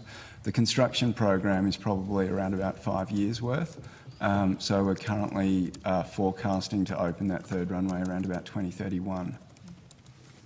You'll probably still be in the Senate by the time Senator Collins. There's a chance, Senator Still. There is a chance. So we heard from the Ombudsman earlier about the obligations to reduce or mitigate for aircraft noise in the current regulatory framework, and effectively there isn't any. So how do you go about that, given the fact that there is no regulatory requirement to do that? Yeah, I'll start, and Laura can elaborate. But certainly, one of the components with regards to the planning for the third runway and the airspace design, which has been mandated in the Minister's conditions, is actually setting up a consultation program. So, I think as Laura alluded to, we're going to spend 6 months in conjunction with Air Services, CAAA, Essendon Airport, framing up what we need to do with regards to that airspace design and the key components of that, and then 18 months to actually build that out in consultation with community. So there'll be extensive community consultation that will occur right throughout that process, both in terms of public hearings as well as community pop-ups and what have you through that exercise. Can I just, before we go to Ms Brannigan, the question that keeps coming up is, though, there's plenty of consultation. Yeah. But the perception, the feedback is that it's all show and tell. It's not, well, this is what you say we're concerned about and we'll do something to mitigate it or do something about it. Yeah. We're just here to, our consultation is here to show you and tell you what we're going to do, and that's what it is. I'd respond to that by saying I can't really comment on what has happened historically, but I can certainly talk to what is going to happen going forward. I think it's fair to say that we, particularly in Melbourne Airport, are really conscious of our social licence to operate, and though there is a legislated role for Air Services, very obviously, in terms of the design and operation of airspace, it's in our vested interest to make sure that our community in which we are resident is well aware of what's occurring, particularly when we're going through phases of expansion and development where there could be new impacts that we don't want anyone to be surprised about, honestly. So we work really closely with air services where they have specific technical roles and the expanding competency around community engagement that's been spoken about just before by the Ombudsman. But we really want to complement and build and do the best possible job we can there. I think we've been very, very active in our community throughout the consultation of a major development process, well far and above the statutory requirements of the Airports Act, which we've treated as a minimum. And we were also publishing plans for the next 2 years on these specific conditions, consultations, but all the way through the whole process to opening the runway. I think an ideal outcome for us in 2031 is that we can open a runway that's of absolute, with the associated flight paths, that is not at all a surprise to anyone who's affected by them. The last thing we want to do is a disservice to the community in that fashion.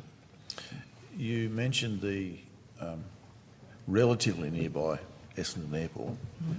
How will the new development impact on each other's operations in that sense? How does that balance out and some of the other things that we heard this morning with respect to what communities around that facility are feeling? Yeah, the two airports are essentially a stone's throw away from each other. They have interdependencies in how they operate today.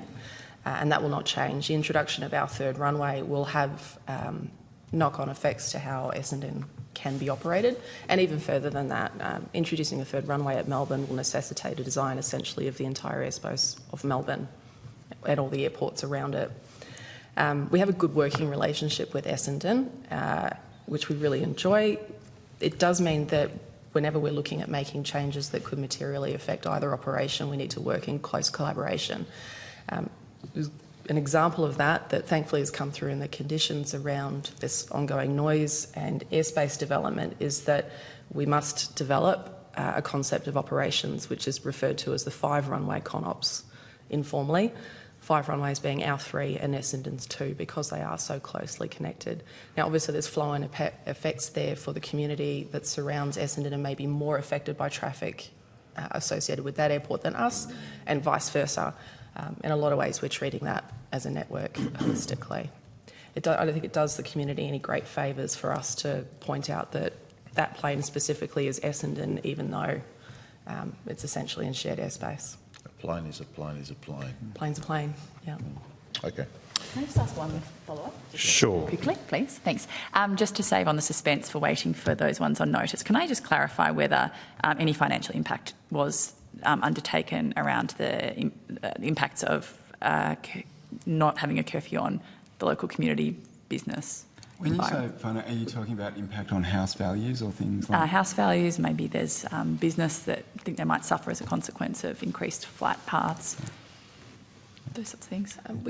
Through the research that we did, the detailed impact assessments that we developed for the major development plan, we received no feedback and found no evidence of any significant impacts to businesses detrimentally. Our economic analysis indeed actually shows that we in the community and in a commercial and business sense are a major driver of activity in our region.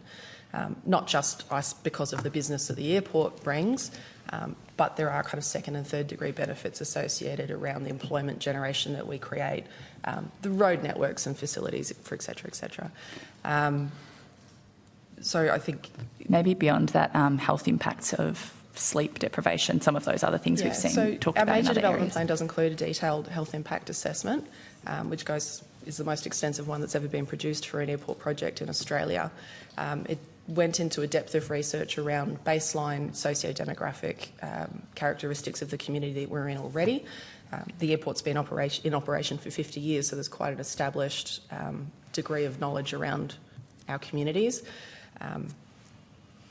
And to an extent, what role the airport plays in that.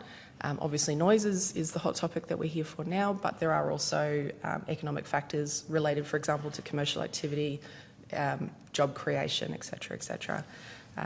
That health impact assessment has been published and available for public consumption since we went through our public consultation in 2022. There has been some review of that. We've received submissions that spoke to our health impact assessment and challenging impact assessment. We're very happy to have those conversations in the community. We believe it's very defensible. Yeah, great. And so that maybe goes into, I haven't read it, it goes into some of the economic considerations around health and lack of sleep, like disturbed sleep and so on. It does go to a degree in analysing, based on the information that is available around the aircraft noise impacts in health terms. Yep. Admittedly, some of that, as you're finding through this process, is disparate and inconsistent, and some of it is Australian and some of it is from overseas. But we've used the information that is available to produce, as best we can, what we believe are the realistic outcomes for community associated with this development. Great. And so that is public, did you say? It is, yes. Yeah, it's on the website. Yes, it's on our website. Okay. It might be important to note that the version that is on our website right now is the preliminary draft, which was the version submitted to Minister King for her consideration for approval. Now that we have that approval, we haven't done it yet, but it is coming. That document will be updated to reflect the final version of the major development plan, and that will be public shortly. Okay, thank you. Thank you, Senator Hodgins-May. Senator Sterle. Thanks, Chair. I won't be long. So just walk me through this quickly, and you touched on it when answering Senator Colbeck's questions. So congratulations, firstly, you got the third runway. So now you go into a deep consultation process about where the planes are going to fly and all that, and with community. Mm-hmm. Now, how do you do that? I'm just talking with community. Okay. Yeah. Do you want to go? Sure. And I know you touched on you have Essendon and you have, yes, all the others. So as Laura said, we only got the decision last week, so there's a lot to work through in terms of actually defining that process. So I'll talk about it at a high level. We have a lot of work to do. What we went out with in the preliminary draft major development plan for this third runway was the airspace concept. And now, the what space? Sorry, the airspace concept. Airspace. So let's call it like an envelope of impact. And now what we go through this next 24 months with the details of that to be defined in the next 6 months is we work with Air Services, Essendon, etc., as Justin said, and we determine how we're going to refine that airspace concept into something that Air Services can take into detailed airspace design. And through the refinement of that concept, and we have to, we were required by the conditions, which is no problem, to appoint an independent airspace design and consultation contractor to be agreed to by the department, and that consultant will lead us through the refinement of that airspace concept into something that we can take into, or Air Services can take over to put through detailed airspace design. And there will be defined points, we are yet to define them, but we know there will be, where we go out and consult on what the outputs of that study will be. So you'll actually, sorry, Kate, you will have personnel sleeves rolled up out in the communities. Yeah, it's fair to say through the MDP process, we ran something like 50 face-to-face sessions, community pop-ups, hybrid briefing, community newsletters. And how'd that go? Send out. I mean, they're good. Obviously, there's some challenging conversations that you do have out in the community, but they're certainly really important for us. And you're passionate, and it has to happen if you're going to make this work. Absolutely. Well, you're obviously worried because someone's going to let you down, because you mentioned in one of your recommendations that the Melbourne Airport recommends that Air Services Australia provides greater transparency on investigations. Mm-hmm. Yep. It completes and ensures that public information is updated in a timely manner. So I've no doubt you'll go up there and you'll do everything that's right and you'll employ everyone you have to. Yeah. But this is a major issue, the way I read that. You want to tell me more about it? Should I? So it's not setting you up, Air Services Australia. We're not strangers to the way things operate around this. Thanks, Senator. So I think one of the points, when we went out on public consultation for the third runway project, we obviously received a lot of feedback, and that feedback covered a range of different topics, mostly concerning the third runway, but not always. And one of the themes that came through was residents or members of the community around the airport who were frustrated with Air Services over different, separate, non-third runway related sort of flight path changes or what have you. And that frustration was coming through to us via the comments. And so that is part of the driver for that recommendation, just for clarity, because it's hard for us to go out to community when we don't have that detail and we don't fully understand what's happening. No, I appreciate that. Really, there's a new broom going through Air Services, so let's give them the opportunity because we want to make this happen. But my last one, Chair, and I know you've got an eye on the clock, as we all do, but you also recommended making the ANO independent of Air Services. Would acknowledge the role that other stakeholders have in noise outcomes and empower the ANO to make recommendations that are more impactful. Do you want to peel that back a little bit more for us? I'll ask Laura to take that one. Yeah, I think... Sorry? Oh, pardon me. Your name's mentioned, so Hansard can put the Hansard. comments down to you, Ms. Manning. Yes, thank you for the question. She wasn't calling your names. I think so. It just seems logical that the party that conducts investigations into noise complaints and the changes that Air Services is responsible for that have effects in the community should be separate from the organisation.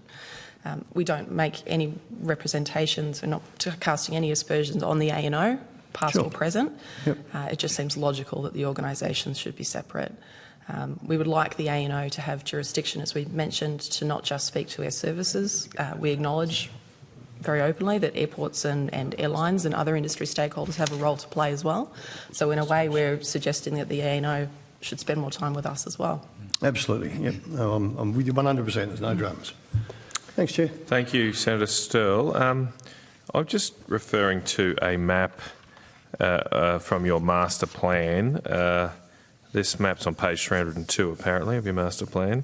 This map shows what I think are referred to as end contours, the number of flights over certain decibel levels. And I'm just particularly interested in what I wanted to clarify. There's a dashed line which indicates 5 or more flights over 60 decibels between 11 o'clock and 6 a.m. 11 p.m. obviously and 6 a.m. Is that 5 or more due to the third runway, or 5 or more in total? Couldn't answer that confidently without seeing the map you're specifically Maybe we could referring get to, that. I can come back to it. We'll or get if that you shared. could give me that page number, I can respond on notice. We'll get that shared. You'll come back to it. Sure. Just going to it's come up already, the modelling of the costs of a curfew. What was the hours of? How did you define curfew, if you like, in that modelling? I think in that modelling it was 11 p.m. to 6 a.m. To 6 a.m. And I think obviously there's a cost, there's an economic impact associated with having a curfew. Melbourne Airport currently acts without a curfew or a movement cap, but certainly the data that we have very evidentiary is that each wide-body international service that comes into Victoria generates $154 million in economic value and supports 1,300 jobs. So when we talk about having curfews that limit the ability for airlines to come in, that's how we build up the quantification of that economic cost of having a curfew. That seems like a lot. So just run that past me again. $154 million and for each plane, one plane. Daily wide-body service. What does that mean? Does that mean take off and leave? A daily wide-body international service. A wide-body being an aircraft that can carry 300 odd people. 300 odd people. Yeah, that's just when you say a service. That's just the flight landing or flight landing. Yes. Yeah, flight landing. Yeah. How did you say? $154 million. And that's both direct and indirect. Obviously, in the belly of the planes is freight, and 80% of the freight that moves through the airport is carried in passenger aircraft. Melbourne in fact carries 40% of the nation's air freight, and majority of that out of Victoria is agricultural products. So really supporting primary industry. But I've got that works out at a value. I know you've got freight, but per passenger, that works out at over $500,000 per passenger. It doesn't seem to add up. To the economy. $500,000. But can you just in layman's term explain to me how one person arriving in Melbourne contributes $500,000 to the economy? I'd have to correct the. I'd have to. Well, you said 154 million divided by 300. Oh, sorry. Over a year. Did I specify that? Okay. Sorry. Okay. Sorry. So what do you mean over a year? So if over the course of a year, having a daily wide-body service. Right, landing every day. Landing every day. So then I've got to divide that figure by 365. Correct. Okay. All right. Now we're making a bit more sense because, that seemed a bit high. And we're happy to provide that. So $1,400 per person. Happy to provide that data and that report. Okay. For you. Yep. All right. Does the modelling apply, if you like, a strict curfew where there are no flights at all, no freight, no medical? How did it measure? I'd have to take that on notice. All right. Okay. How many flights overnight are you currently doing? If you define night as 11 to 6? Oh, I don't. Between the hours of 11 p.m. and 6 a.m. at the moment, current season, we operate 33 flights, on and average. 16 of those are freighter movements. 16 are freight. Right. Okay. All right. Okay. So, and not medical. You don't really have medical then, do you? The Royal Flying Doctor Service operates out of Essendon. I mean, obviously there's medical and pharmaceutical type equipment that gets carried on aircraft. And presumably if a curfew's applied, there'd be some substitution of those flights into non-curfew times? Maybe not. Obviously, you might not be able to fit all of them in. Does the modelling factor that in, that you could substitute to other times of the day? We'll be able to provide those details. I think the Melbourne Airport currently, maybe just sort of scoping it up a little bit, we currently operate at a capacity of 54 movements per hour. We have Sydney, which currently operates at 80 movements an hour, and Western Sydney, when that comes on board, will add another 40. Brisbane and the Brisbane Basin, including Gold Coast and Sunshine Coast, combined can do about 160, 180 movements per hour. 60% of the domestic fleet in Australia cycles through Melbourne before midday each day, and the majority of that's actually before 10 a.m. So we have a really peaky morning. Similarly, that's also similar for international services. Melbourne being limited at that 54 movements, we start to act as a handbrake right on the national economy to the extent that we can't service. So the third runway will expand to how much can you move per hour? Well, I mean, it'll close to double our movements. Right, so over 100 an hour you can do.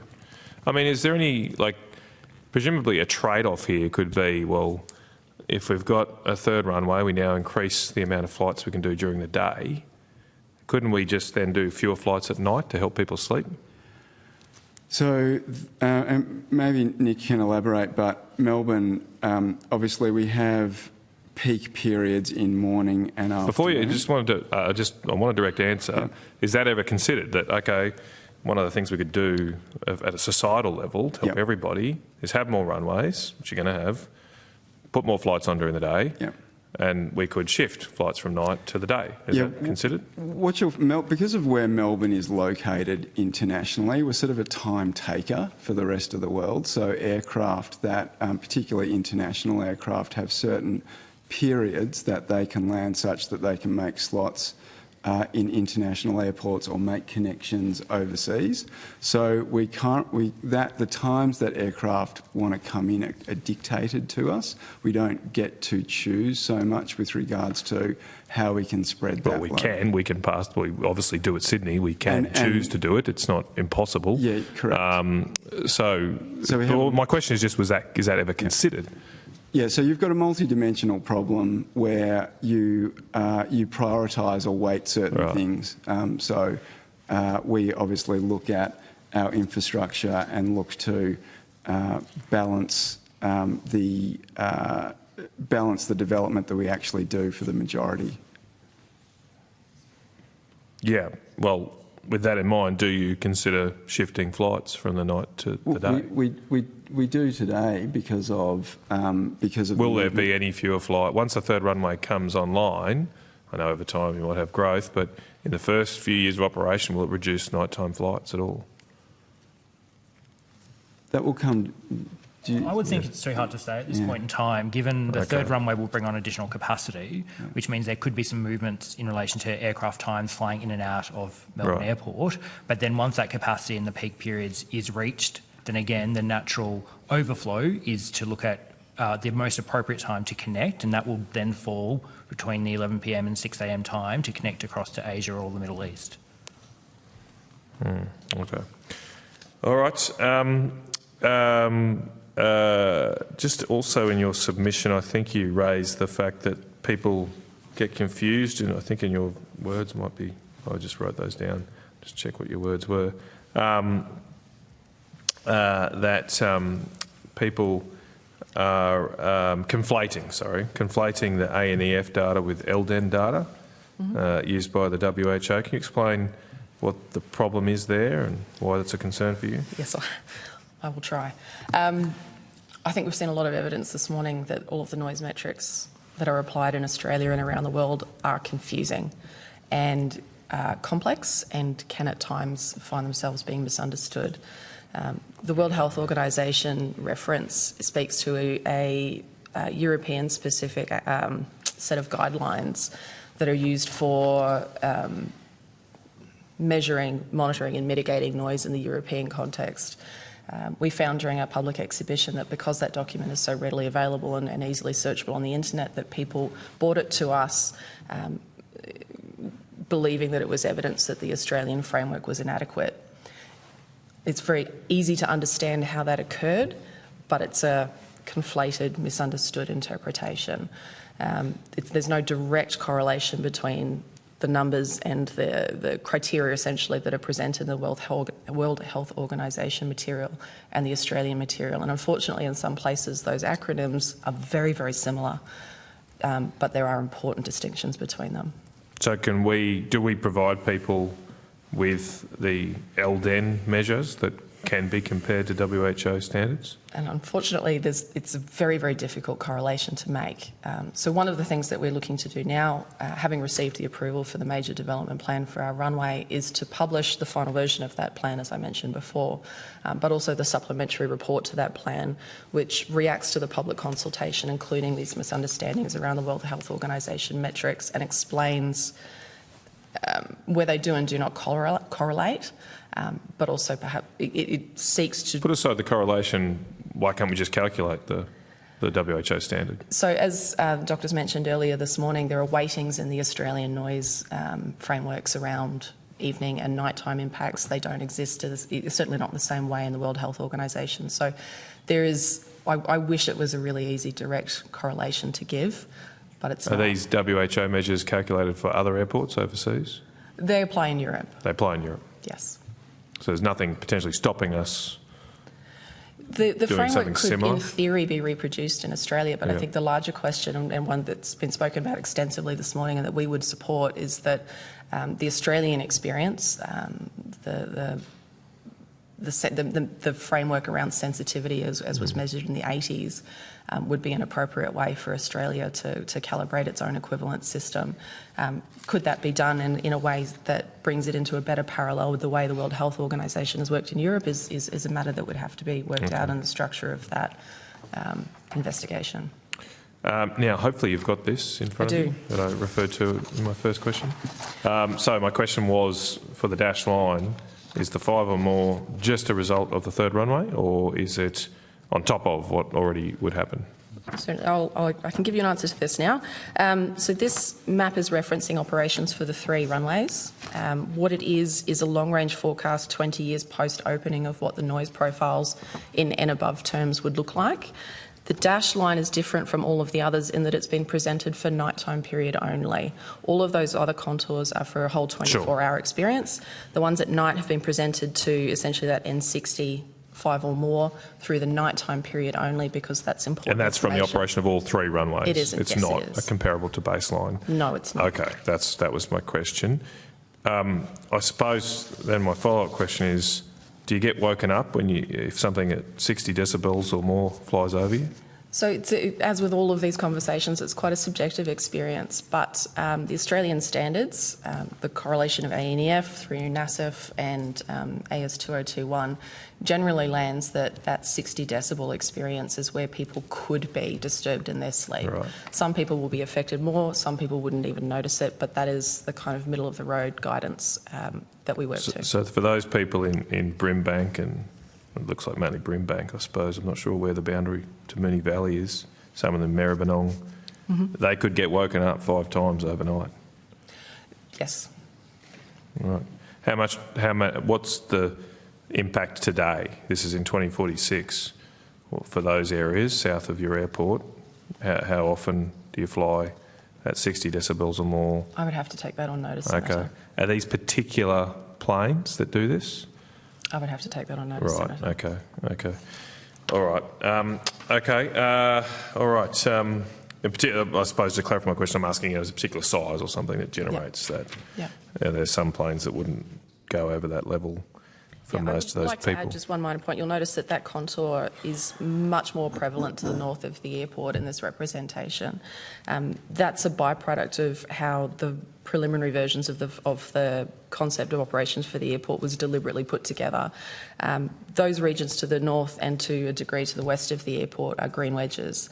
They are a function of land use planning that has preserved those to be very low residential areas, and that's why you see that the concepts have been developed such that, where possible, impacts in the community at night have been addressed. Senator Colbeck just had a follow-up. Yeah, just in respect of that, there's not much in any of those contours that go east-west. Yes. So we acknowledge the development of the major development plan for our third runway project quite deliberately emphasised use of the north-south parallel runways in order to not risk underestimating potential effects in the community. You're quite correct, there is not a lot of representation of the east-west runway included in here. This, as Rosie mentioned before, is now going to become part of this next 2 years of airspace development, where the capability and the capacity of the east-west runway in both our 3 runway terms and in the 5 runway terms of Essendon's operation as well will be further developed. We expect that the representation of that east-west runway will increase.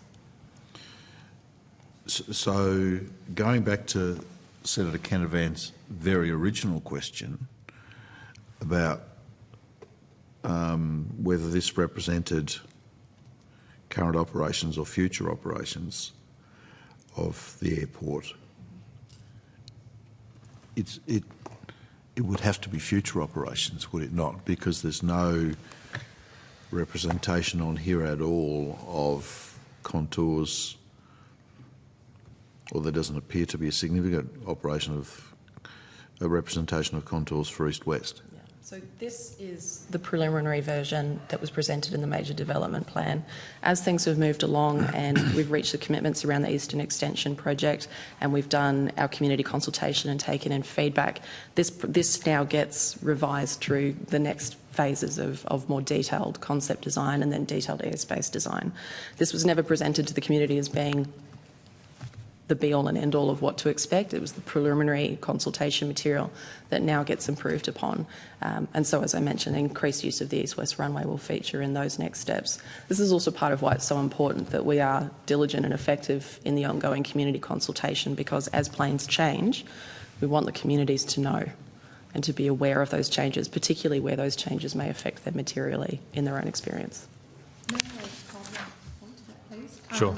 Just that this is a 3-runway operation. Well, really, as Laura said, and we did, when we developed this major development plan and assessed the impact of the flight paths to the north and south of the airport, we did have a debate internally as to how we, would progress with this. But the answer was, if we're building a new piece of infrastructure, we don't want to fall short of explaining the potential impact of that infrastructure.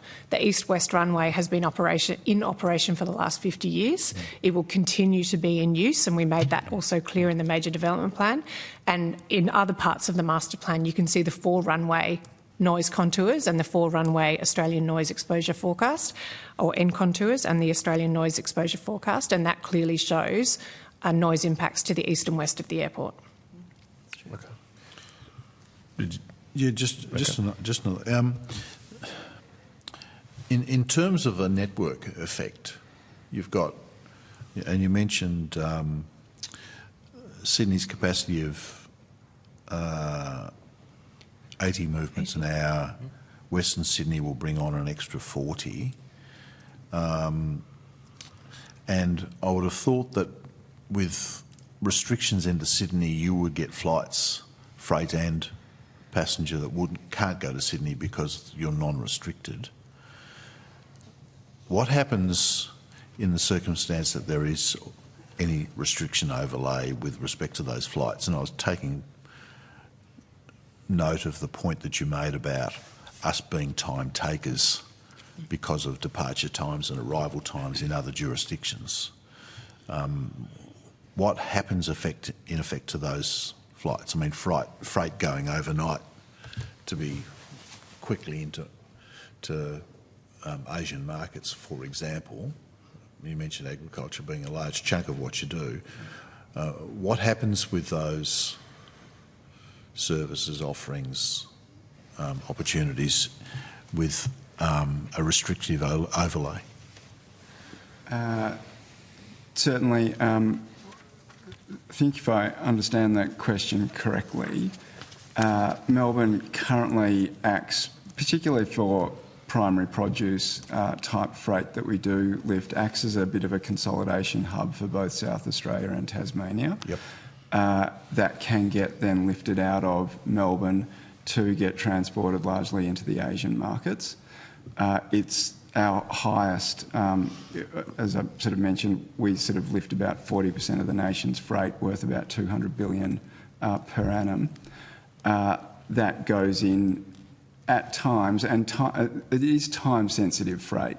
Talking with the producers, particularly of seafood and those products, each 24 hours that gets delayed has about a 20% value impact on that produce. Also has a mortality rate for live lobsters out of Tassie, which is about $70 to $100 million a year. Yeah. So it's really important that we're able to move that freight on a timely basis, and that's really one of the great benefits of having a curfew-free operation, such that that's not impacted, those markets are not impacted. So the options to move that somewhere else would be pretty limited, I would have thought. I mean, you can't go to Sydney. That's right, because it can't get lifted out of Sydney. You can't lift. What are the so it actually would restrict market access, and well, if I'm talking about going back to lobsters, you're talking about a mortality rate that starts to kick in after 24 hours, and you've mentioned the value. It actually limits our market access capacity. For certain high-value product. That's correct, and clearly the more capacity we can bring on board allows more lanes to be opened as well. So it would actually open up those markets to the extent that we can bring in that capacity, create more slots for aircraft to come in. So do those things fold into the wide-body value number that you mentioned earlier in your evidence to Senator Canavan, that I think you ran it back out to $1,400 a passenger, but part of that value is in these high-value, time-sensitive agricultural exports? Yeah, we'll provide the work that was done by our consultant. I mean, to be fair, it was high level, the work that was done. So there are nuances that you've sort of pointed out that probably weren't considered, but could be considered in more detailed work. We were trying to sort of get a broad-based, what does it actually mean for the airport and what's the economic impact of restricting capacity. Is there an element of seasonality around that too? I'm thinking cherries in January, February going into the Southeast Asian market, which is again absolutely. High value, there's seasonal produce. There's seasonal produce, obviously, in the summer season is when there's the greatest value, but it's pretty constant throughout the year because of the seafood products that come out, particularly of Tasmania, whether it's fish or lobsters that come out of there. It is pretty constant throughout the year. Thanks, Chair. Thank you, Senator Colbeck. Final quick question on this line of questioning. With the new runway opening up, can you do parallel operations? Will you be able to put more flights? Presumably you'd want to go over the north in that setting where there doesn't seem to be many people living. Is that possible? Yes. Okay, all right. When the conditions apply. Yeah. And so have you done modelling on that about how much more flights you'll be able to do with 2 parallel runways going north? Sorry, Senator, I don't quite understand the question. How much more in comparison to? To currently. Can you do it more often with 2 rather than 1? I thought maybe you could, but no?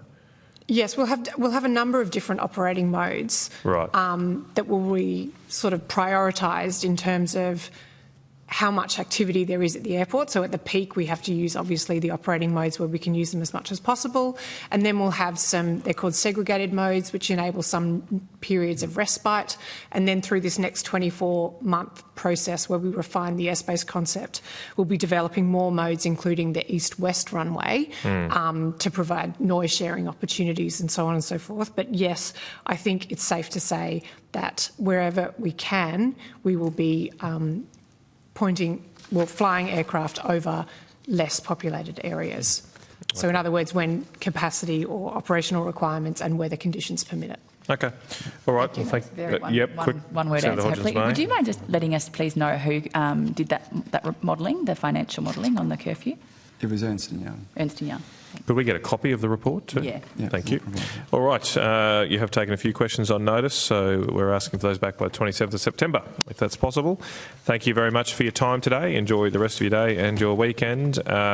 And I'll now adjourn for lunch, or suspend for lunch, I think is the technical term. We'll still take an hour because we've got a lot of time this afternoon, so we'll come back at 2:30.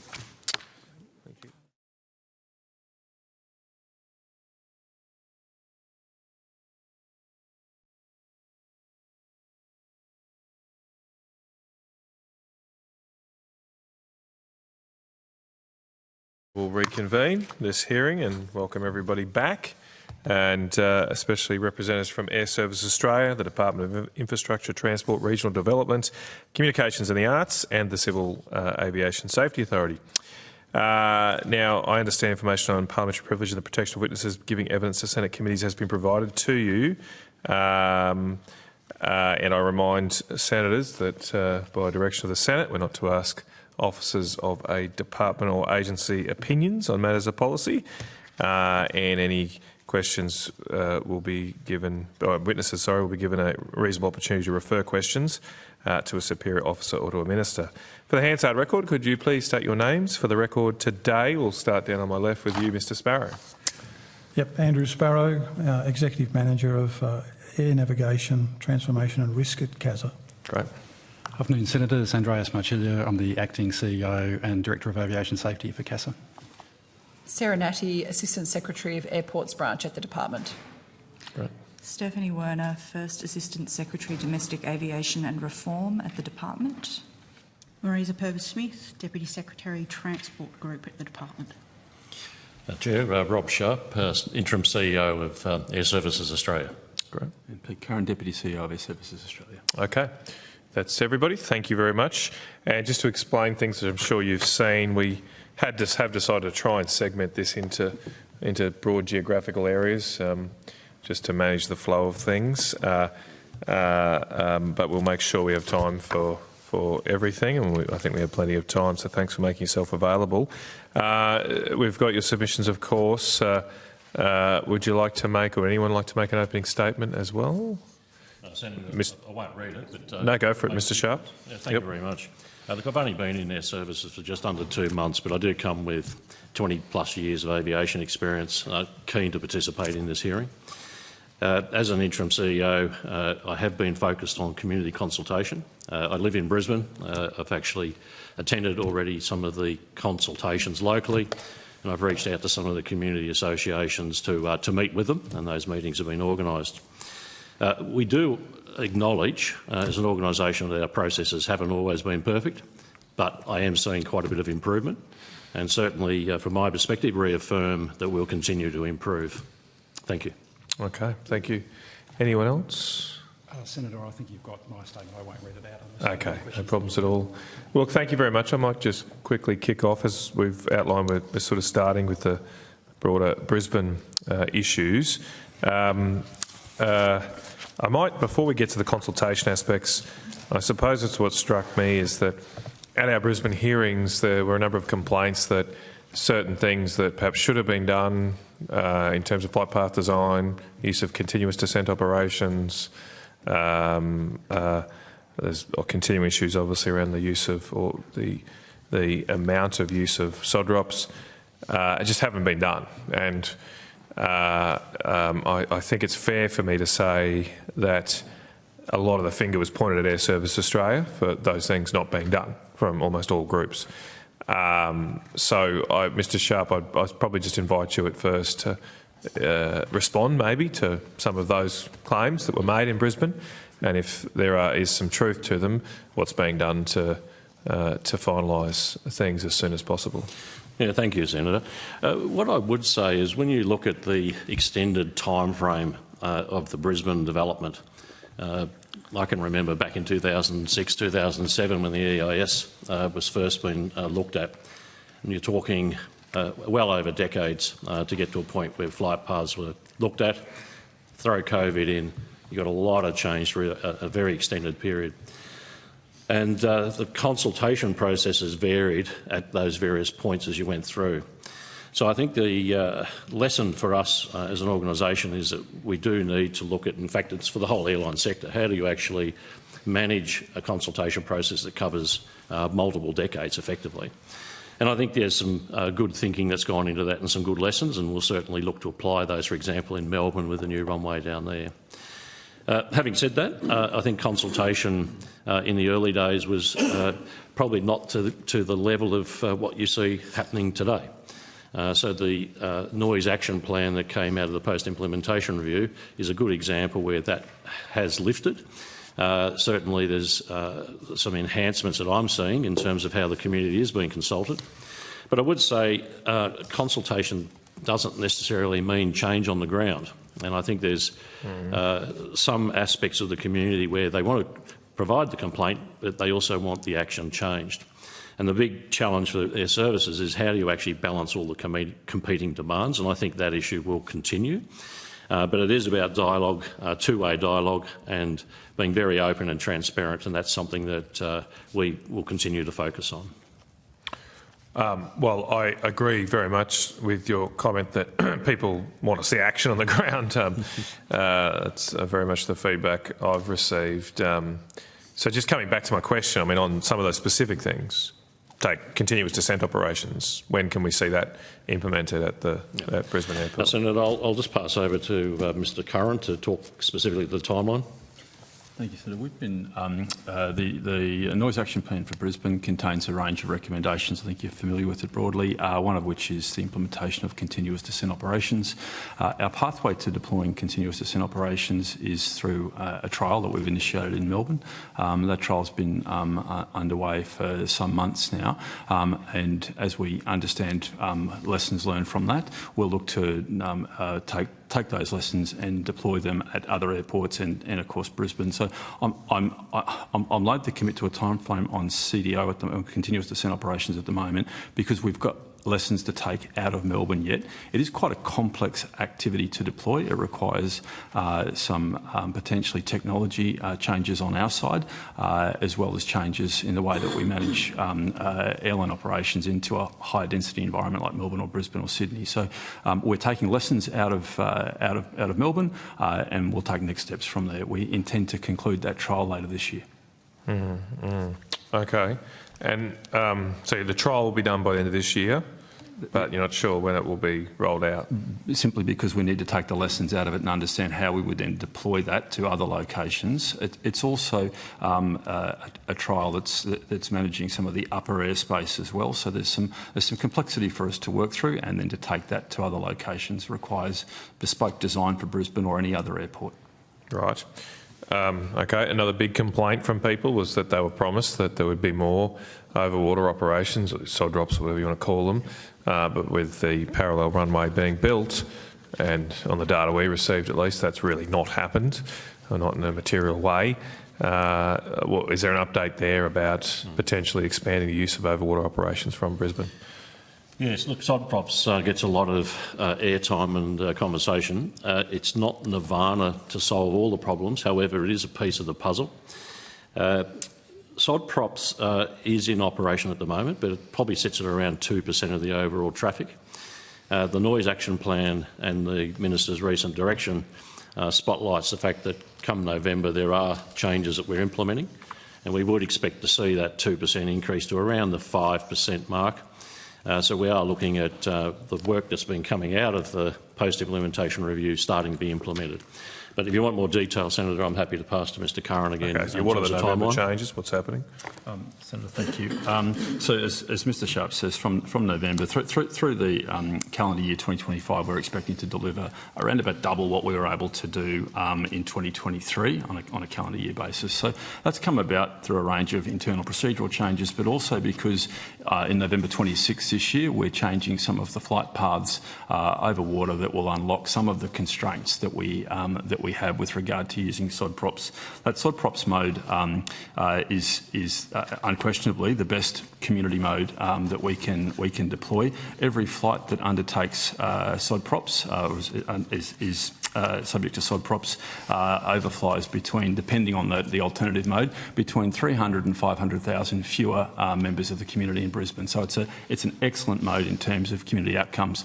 Its challenge is that we cannot do high demand periods of time. So peak period, Monday to Friday, it is not a mode that is suitable to that to manage safely. And so we've been focused on sod props in sensitive hours, so nighttime, nighttime. And also during non-peak, less busy periods on weekends. The recent direction will continue that work, and then there's a range of activities to unlock some of the constraints on sod props during daytime, Monday to Friday.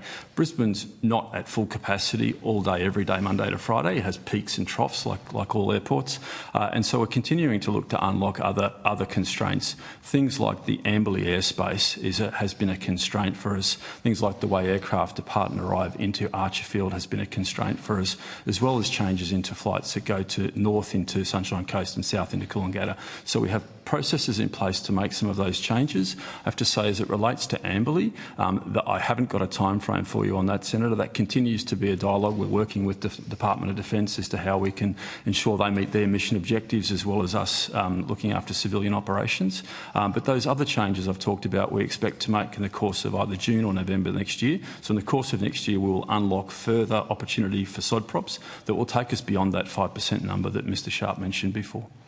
Senator, just to give you a sense for that, so if we implement this at the end of November, start of calendar 25, there's about 11,200 flights that will now be operating on sod props. So that's a benefit to about 300,000 to 500,000 residents for each one of those flights. Right, okay. What about there was a lot of complaints about the full runway trial not being done properly, and particularly the height markers weren't changed for pilots. Do you have a response to that? Is that true that when you did the full runway trial, the actual descent and ascent for the pilots was the same as without it? Senator, we published a range of updates on our website around that, and I recall the evidence that was given by Qantas in particular at the Brisbane session of this inquiry some months ago, where the issue with the height marker was a suggestion that we should have lifted the height marker. That's a different design. That's a trial of changing the standard instrument design, which would have taken considerably more time to redesign. What we undertook was a trial to see whether essentially the geometry of departing from the full length of the runway, meaning an aircraft would get airborne earlier, they would be higher over those suburbs that are closest in to the airport, Hendra, those kinds of locations. The results we got were that it was mixed, and where those flights were higher, they weren't substantially higher, and the evidence that we got was that it was around about 2 decibels difference. No, I saw that. Which we're advised by the acoustics experts is not typically perceptible. Less than about 3 dB is not perceptible. So the trial wasn't successful insofar as we weren't able to make a material difference. But the notion that the trial was set up to be a failure, I think, is not a fair suggestion. We looked to deploy that trial very rapidly in February of 2022, I believe. It was 21 or 22, I think it was 22, in response to the then group that was established by the Minister. And we gathered that data and have been very transparent around that. There was a similar trial done in Perth years earlier, and it gave mixed results. And so we wanted to be cautious all the way through that this may be an opportunity to improve things. It may not. There were other trials we undertook, and some of those were more successful, and we've continued to deploy those. But just try and explain to me, if you haven't changed the height marker that the pilot hits, how can it make a difference? Like, isn't that, I mean, whether or not you're saying that's a totally different trial or not, what was the point of doing it if they're going to hit the same height anyway? The height marker is the minimum altitude that the flight needs to be at for safety reasons. They're cleared to a higher altitude. This was very much the evidence of Qantas also. Yes. They're cleared to a higher altitude. It's the minimum altitude that they need to make from a safety But why would they go to a viewpoint. higher height? That'll take more fuel, won't it? They won't do that if you don't require them to. If they're taking off earlier and the engine thrust is the same, then they would, from a point of view of geometry, be over those suburbs. They'll get to the same point. They'll be higher until they get to that particular point, or higher if they're climbing to a higher altitude. That's the theory behind the trial.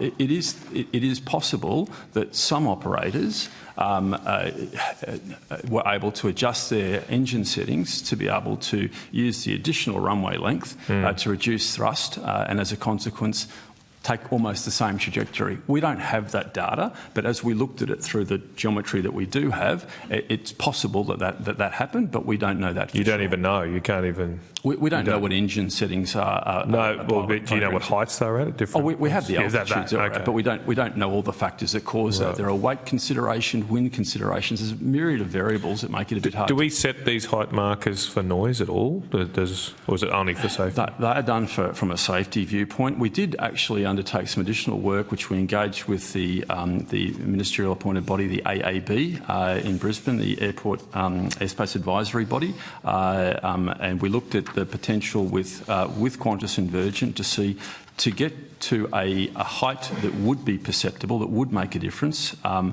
What gradient would we need to set? And we did some analysis on that, and Qantas and Virgin both confirmed that gradient would not be something that would be flyable.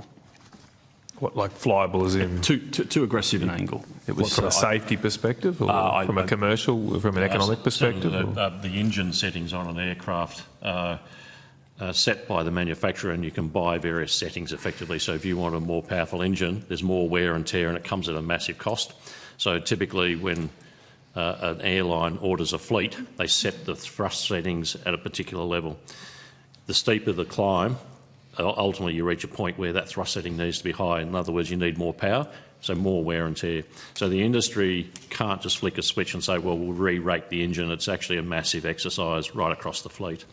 So that's the issue in terms of the gradient. There is a limit to actually how steep you can actually fly the aircraft. So that's the Qantas. But you're saying you're not, the steepness, the gradient's not being set from a noise perspective at all anyway? Safety perspective. Only safety. That's correct. And presumably for efficiency, from an airline perspective, they'll be. Yes, there's an efficiency perspective, but you're also designing in a busy environment like Brisbane. You have a series of other airports that you're looking. It's essentially a set of highways in the sky. So there's a range of other considerations. There are flight paths you're looking to get over, flight paths you're looking to stay under. There's a series of other considerations as we design an environment like Brisbane, which is quite complex and reasonably busy. I mean, I just want to go quickly back to one thing that I forgot with the sod drops, the wind settings. I believe at the moment at Brisbane, they're not used. It's not used when the wind is more than 5 knots. Is that right? Senator, that's right. The approval today from a rule set viewpoint is 5 knots for downwind. And there's a safety case to assess 7.5 knots, is that right? It was 7 knots, Senator. 7 knots, sorry. Air Services did work in the course of last year to undertake a safety assessment. We worked with industry, worked with BAC, Brisbane Airport Corporation, to put forward a safety assessment to CAAA. CAAA reviewed that and formed the view that they couldn't support it and suggested there was additional information that we should seek to gather for a range of considerations. I won't speak for CAAA. And so in the post that exercise, Air Services has supported BAC in continuing to explore some trials to see whether there's a more limited way that we can gather more data, which may support a safety case, which in due course would be resubmitted to CAAA. That decision hasn't been made yet, but that's what we're undertaking. So there's no ongoing safety case? BAC and Air Services are working on an activity, but we're gathering data through trials. So right now today, BAC have engaged with, I think it's 3 or 4 airlines, typically international carriers that are operating at sensitive times of day, at night time, and they are engaging with them from a perspective that weather and flight conditions permitting, weight of the aircraft, a range of considerations that the pilot in command on an individual case-by-case basis would elect to take an over-the-bay operation in up to 7 knots. And that's the case that today the rule set allows for pilots to make that decision. What the rule set doesn't allow for today is a carte blanche resetting from 5 knots to 7 knots. So individual airlines, individual pilots can make that assessment within company procedures and within some other considerations. And Senator, just the discussions to bookend it, there are the Pilot Association which would like to keep it at the 5 knots international standard, but there are international airports that do run 7 to 10 knot tailwind. So Detroit, Brussels International, Macau International airports run through 7 to 10 knots. So there are precedents. However, it is up to us to actually work across the industry to create the safety case and to address the various concerns that are put up. So that process is underway and continuing. Okay, all right. I might at this point then ask CAAA then, what happened to the... So the safety case was rejected, was it? The proposal was rejected? If so why? Why was it? It was, Chair. So the issue with setting a new parameter is that it applies to all flights. So if we were to move from a 5 knot limit to a 7 knot limit, it means that applies to everyone that's arriving at the airport.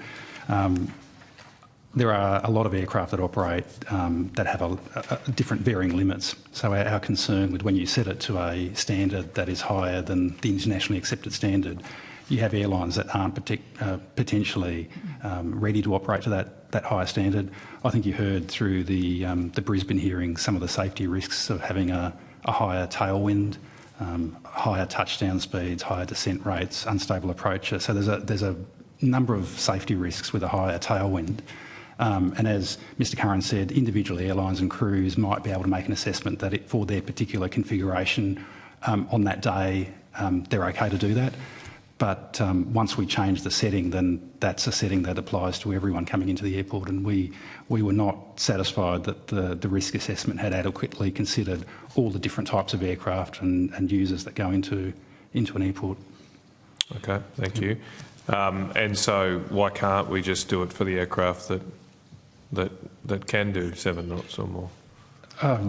If we had certainty that that was the only aircraft that was coming in for a period of time, Air Services might be able to switch a mode, but when you've got a mix of aircraft arriving or departing of various types, you can't be changing modes every couple of minutes. Yeah. Okay. Yeah. Senator, if I may, just to reinforce what CAAA has said there, it's and that's why we've worked with BAC, that this is focused on nighttime operations when we're typically much quieter. Also, it's a much more sensitive time for residents and community. But typically in really low traffic periods, we can have a situation where a pilot of an individual flight says, I would like to have a different runway to that which is nominated for operational use.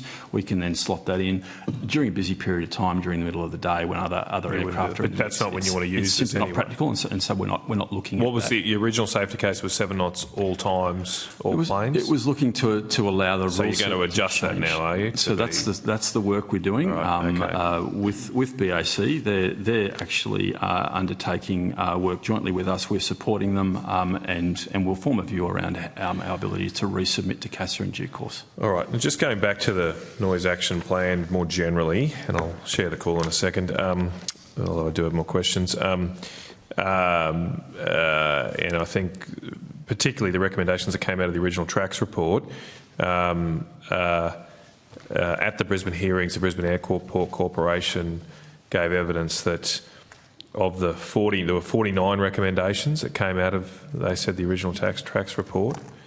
To their knowledge at this time, a few months ago, only 3 of those 49 had been introduced, and they also said another 10 to 12 probably this year. How many have been introduced now of the 49?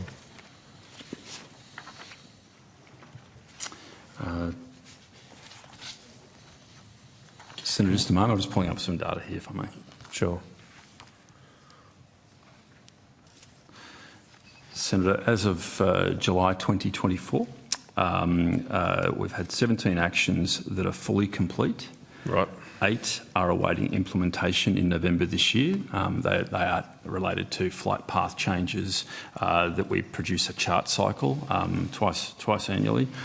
20 are in progress where we're looking to make a decision in 2024, and that's because we've already gone out and undertaken community consultation. We've received that feedback, and so we're now in a position to look to make decisions and then implement in due course. And there's a further 14 that we'll be looking to consult.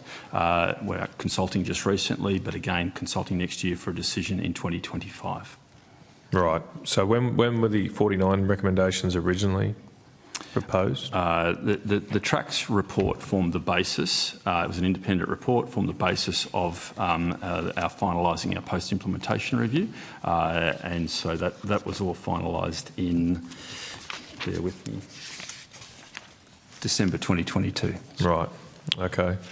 So it's taken 18 months to do 10 of them or so? Senator, there has been some delay with some of the items. That's correct. There's been some rework. There's been a number of elements that we thought we could go out to community, consult once, and then potentially make a decision to implement. We received the sort of feedback that required us to make adjustments and then consult again. I think you'd understand, given some of the challenge we had with consultation previously, we're looking to make sure that we've completed all the necessary consultation before implementing any further changes. Now, I just want to ask one question of the department before I go to others. I'm just confused exactly how safety gets factored into the development of master plans, noise, whatever they want to call them, flight path design. Where is that factored into in that design process? So just say safety, noise. When noise is factored in, obviously safety is top of the mark. But how is noise factored into the planning for flight paths, for new runways, for new airports, etc.? Sarah Natty, Assistant Secretary of Airports Branch. Thanks for the question, Chair. The master plans that are specified in the Airports Act 1996 have that under section 71(2)(d), the master plan that's presented to the government must specify the ANEF, the Australian Noise Exposure Forecast, for areas that are surrounding the airport. In reality, this means that the ALC must present technically endorsed ANEF, technically endorsed by Air Services Australia, which provides the likely noise profile, which depends on aircraft capacity, the runways being used, and the flight paths once they're agreed by Air Services, once that design has been agreed. So from what I heard there, does that mean under the Act, and I'm not blaming you, of course, it's an act of this Parliament, on our side, not yours. So under this Act, you just have to publish the noise information. You don't have to minimise it or seek to reduce it in any way. Senator, that's for the master plan, that you must present that information for the Minister's consideration when she's contemplating whether to approve a master plan. Then when the airport lessee company brings forward a major development plan, it's at that point under section 91, 1E and F that the MDP, the major development plan, must set out if the development could affect noise exposure levels at the airport, and that the ALCs must present plans for managing aircraft noise intrusion in areas forecast to be subject to exposure above the significant A and EF levels, which are then expressed in the master plan. So the MDP must be consistent with the master plan. That's one of the But the word is managing, is it? There's not minimising or mitigating. The word in the Act is managing. The word in the Act is managing, Senator. How is that interpreted in practice then? In reality, it means that do you need to try and take steps to reduce it? Is that something that... There are a couple of things that we can do. So in reality, it means that we check the appropriate mitigation of noise brought about by the development, and we check that against the Australian Standard 2021:2015. If on the assessment against that particular, and it's a table that's set within the standard, if the department's assessment is that the information provided by the ALC is not appropriate, it has three options open to it. It can seek further information from the ALC under a request for information process. It may be grounds for the minister to refuse the MDP, or there may be conditions imposed upon the ALC in approving the MDP. I mean, what's more, obviously safety is the most important thing. What's more important when you consider these plans, noise or efficiency? I think we would take the view, Senator, that safety is always the number one. I said that. So we've done safety. Safety's above and beyond everything. Below that, what's next optimised? Noise or efficiency? We present an assessment to the minister which provides the department's view of the elements that the ALC has presented in the MDP, and those assessments are they're binary, so that either the ALC has demonstrated that it's met the requirement under the Act, or it has not demonstrated that it's met the requirement. I'm struggling to understand what the requirement is. I mean, it doesn't really seem to require much at all in terms of noise. Under the Act, it is about managing the aircraft noise. I mean, it seems everything we get, or the feedback, it seems like efficiency is put before everything else, apart from safety, of course. So I'm just trying to understand how this is assessed. And now I see in the white paper we've got a new thing. We've got decarbonisation has to be prioritised. So what's more important from the department's perspective, the government's perspective, really? Is it reducing carbon emissions or reducing noise impacts on local communities? So I think, Senator, shall I take this one? Yep. The major development plan process requires the minister to consider the extent to which carrying out the plan meets the needs of civil aviation users of the airport. So the users of the airport are important, and other users of the airport. It requires the minister to consider the effect that carrying out the plan would be likely to have on the future operating capacity of the airport. So yes, the future operating capacity of the airport is important. She also needs to consider the impact that carrying out the plan would be likely to have on the environment, and she consults with the Minister for Environment on that matter. She considers whether consultation has been adequate in preparing the plan and how the airport company has taken into account the outcomes of those consultations. And then she also has to consider the views of CAAA and Air Services as regard to safety aspects and operational aspects. So the impact that the major development plan has on the environment is one of the 5 factors that the minister must have regard to. She then has the discretion to have regard to any other matters that she considers relevant.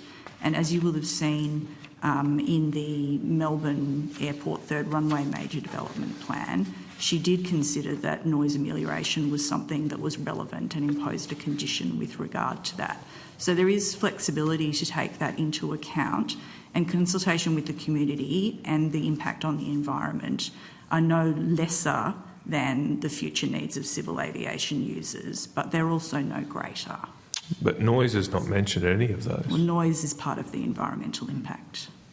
Very vague, though. It's not why wouldn't it seems strange that, I mean, look, I can't ask you that's an opinion, but it seems strange to me that that's what the that's what the legislation says. So that's what the legislation says. The legislation was, of course, put into place in 1996, and as it's become obvious that community expectations have changed around the impact of noise on communities, the Minister has taken that into account in making decisions and using the discretion that she is able to under the Act. So it is able to be taken into account, but I agree with you, it's not specifically required by the legislation. Just going back to my original question, yes, what the government's priorities, happy for you to take on notice, is what's more important, reducing carbon emissions or reducing noise on local communities? Well, they're not, I'm not sure that, well, the government is already taking into account noise impacts through the master plan and major development. Can I get you to take that on notice?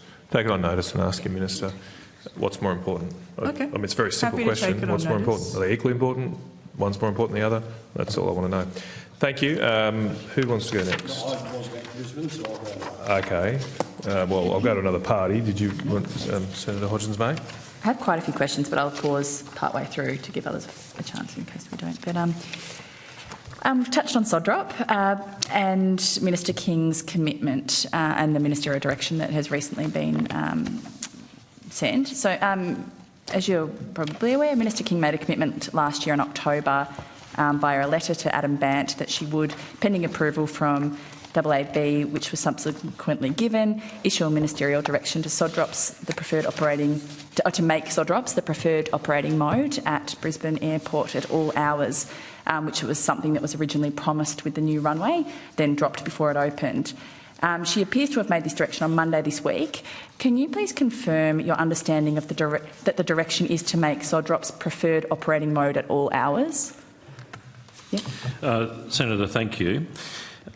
We welcome the direction. Obviously, we've been working through the noise action plan, and the Minister's holding our feet to the fire to actually deliver.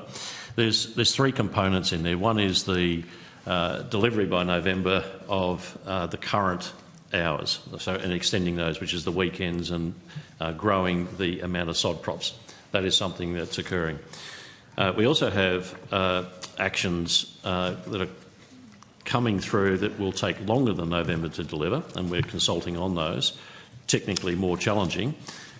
We will be returning to the Minister on those to say, we'll give you quarterly updates and we'll be progressing those, and that's looking at all hours. Now, in practice, how often that will occur will obviously depend on the conditions, but that is the mechanism. I'll pass to Mr Curran to talk to those items that will actually deliver that benefit potentially. Thank you. So the ministerial direction issued this week in relation to sod props references the Noise Action Plan Initiative 2.1. There's a series of other Noise Action Plan initiatives that relate directly to sod props 2.2, 2.3 that relate to some of the elements that we will be pursuing over time to continue to expand sod props use during the day, notably. So it's the mode for evenings, it's the mode for weekends, and we use it in the day whenever we can. Given the capacity that we're able to achieve with sod props, it's not expected that we'll be doing it during peak periods. What we do understand is that if we can unlock some of the blockages in military airspace at Amberley and some of the flight path changes, which will take longer than November, we'll be able to continue to expand the use of sod props. That's what the Noise Action Plan says, and that's what we'll be continuing to do in line with the ministerial direction. Thank you. So, yeah, it will be the preferred operating mode at all hours. You're saying not, even if you you can't use it, it will be the preferred operating model at all hours. I think it's important that we're also very clear about expectations, noting some of the previous expectations of the Brisbane community regarding the EIS and the hours that were forecast in that. As I've said earlier in questioning from Senator Canavan, the ability to use sod props I appreciate that it's limited. Is not realistic, and I think it's very important we set that we give that transparency and openness to the Brisbane community that we will only be able to deliver it during less busy periods of time. Peak periods is not something that's realistic. Yes, thank you. No, I appreciate the significant restrictions on it, but just really wanted to clarify that it will be the preferred operating mode where it's safe, where conditions permit for it to be at all hours. Yeah. Traffic and weather permitting, we will look to use the mode. Yeah, thank you.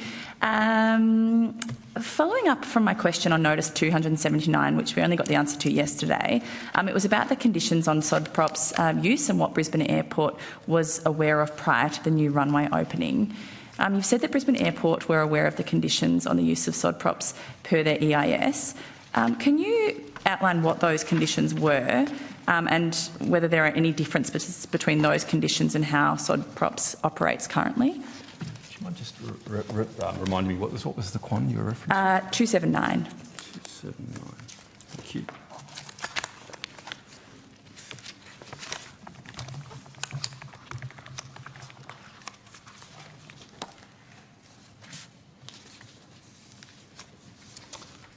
I'm just struggling to find that quant. I have got it marked here in my index, so I'm just looking for the actual number.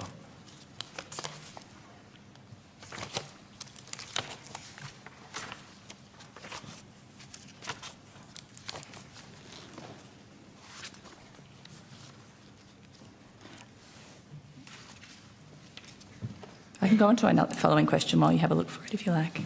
Yeah, thank you, Senator. Yeah. I may just ask for...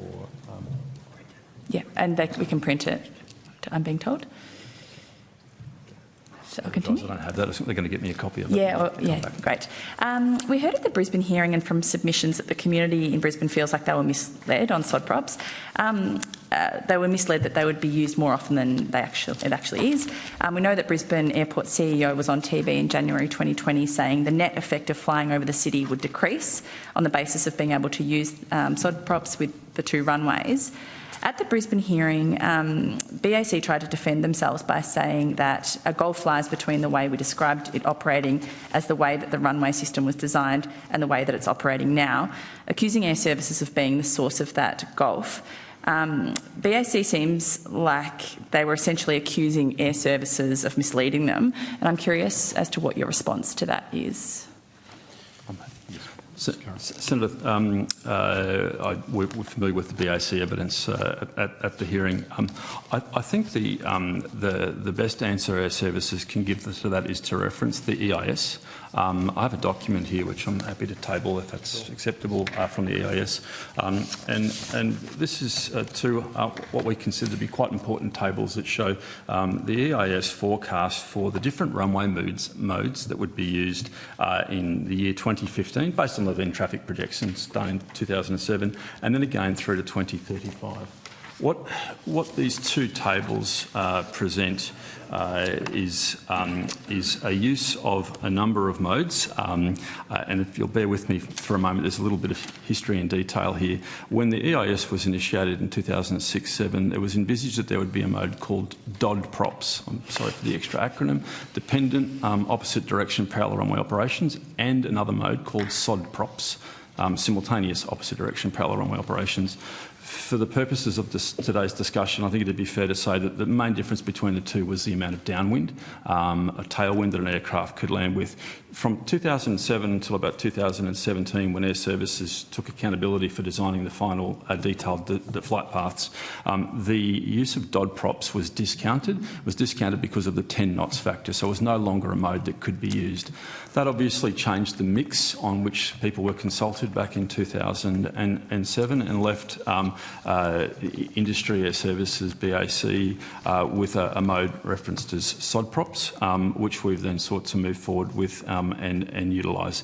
The forecast for SOD props is done in two seasons, a summer and a winter period, and the forecast was that it would be used in 2015 somewhere between 10%, around 10% in summer and around 17%, up to 17% in winter periods in 2015. By 2035, the forecast was it would not be used at all during daytime and would be limited to a nighttime mode.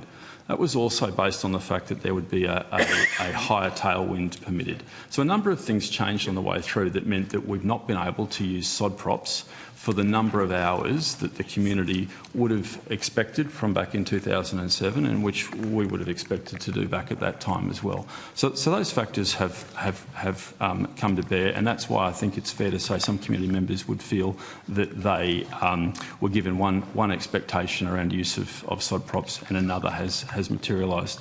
As we said before, we used sod props in 2023 calendar year approximately 2% of the time. We think will be a little bit more than 5% of the time following the ministerial direction in 2025, and we intend to continue to work toward that.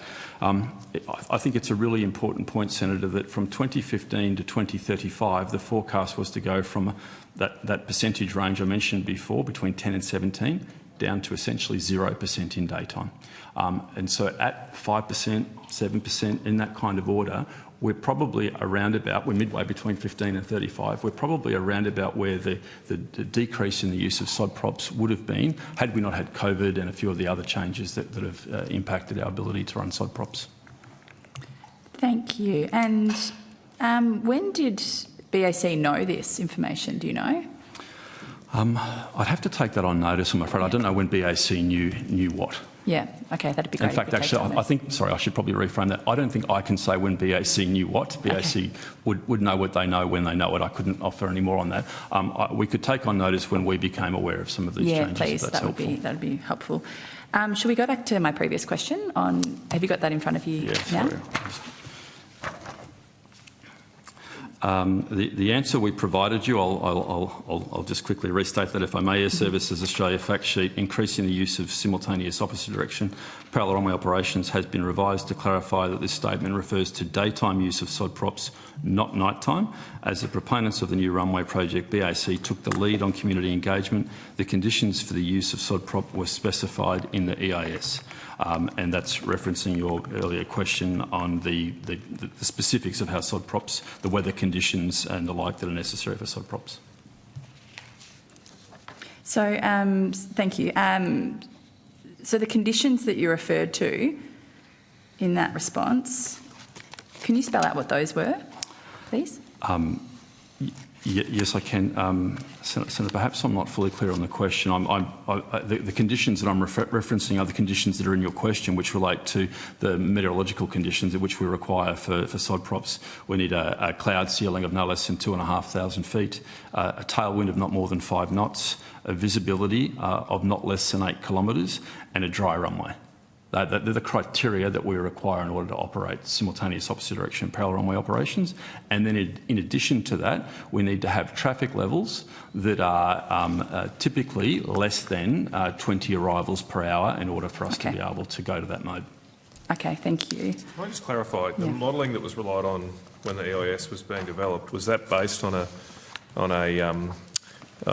knot speed of 10 rather than 5? Yeah, I can double check that, yes. Yes, it was. So does that explain the biggest disappointment or the reason for the disappointment? So that's certainly a significant factor, which goes to the earlier question, I think, or answers to your earlier question, Senator, regarding our desire to see whether we could get 7 knots downwind would give us, we think, a number of percentage points more use of sod props. 10 knots would be more again, but that was the modelling that was originally done. 10 knots. Yeah. Sorry.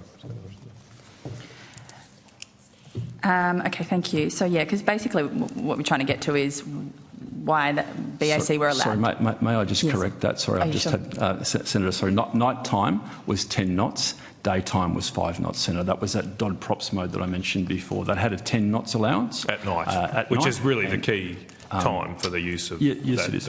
But Senator, if I could share I think an important number for you in terms of our ability to deliver sod props at night at present.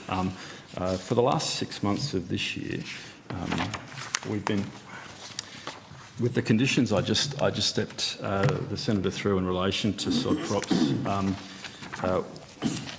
there's a certain number of hours in the week in which we're able to practically deliver sod props given those weather and traffic limitations. And between January and June of this year, there were 246 nighttime hours where the environmental conditions were such that we could have run sod props. Of those 246 hours, we ran it for 218 hours, so about 88% of the time. So nearly... Doesn't sound like a lot, though, over 6 months. How many hours over 6 months? Well, it's all... Of the times that it would be possible, which is... I mean, we control many... But you're still only doing 50... But not still the only weather. 50%? Or well, of the times at night when we're able to do it because of weather, we're doing it 88.5% of the time in the last 6 months. Now, we've been working up toward this, and we think, we'll continue to improve. The reason why there's a difference between the 218 hours and the 246, why is it not 100%, is because sometimes there's additional traffic, there's a helicopter operation, emergency operation that's necessary. There is some transition time into that mode and out of that mode.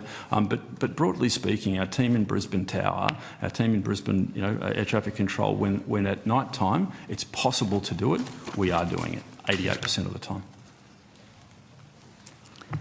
Sorry. Yeah, no, that's okay. That's fine. Thank you. Basically, it was just trying to understand why BAC were saying what they were saying and whether there was any knowledge of that change before they were going out and making those representations. So I'll wait to get that timeline back. But next question, did Air Services provide any oversight over BAC's community engagement? Senator, oversight is not what we did. Yeah. And this has been one of the learnings through the process, the Aircraft Noise Ombudsman's review. We worked with BAC, we were engaged with BAC. If I go back to the 2007 ministerial approval, there's very clear conditions in the ministerial approval of the MDP that Brisbane was to be accountable for community engagement associated with the third runway, the parallel runway. And so Air Services provided technical advice. We were engaged in supporting them. We had our air traffic controllers participate in a broad range of community awareness activities. They had a bus that they took, and our assessment was that they did a very extensive job on community awareness raising activities.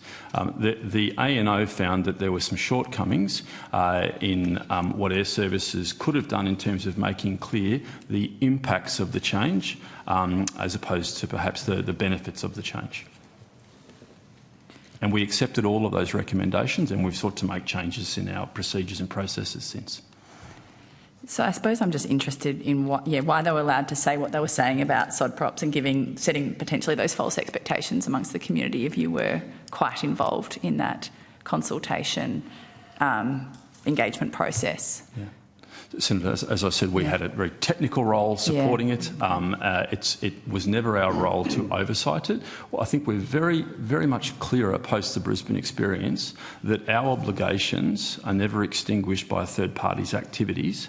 And so today we take a stronger focus on understanding what the third party, an airport or anyone else engaged in a proposal that will lead to a flight path change in the messages that they will be providing, and we ensure that they meet the standard to which we are held to account through our national operating standard, and where necessary we augment community engagement to ensure that we've extinguished our obligations. And Senator, just to put a bit of colour to that, if you go back in history, define decibels, consultation was targeted at areas where that occurs. But noticeability is something that was picked up out of that period. So if you're in a rural area, even if the decibels are within range, it is actually noticeable when that change occurs. And so we're actually held to account in terms of also where communities are noticing a change, we need to consult with them. That's one of the learnings, and it's something we're taking forward. Thank you. That might lead into last question on this topic. Can you provide an update on recommendation 3 of the 2021 ANO report, being Air Services update its third-party framework to ensure that Air Services obligations regarding community engagement are properly acquitted when it enters into cooperative arrangements for community engagement with third parties? Do you have any further information around what action you've taken to implement this recommendation? Yes. Senator, I'll pass to Ms Marshall to talk specifically to that.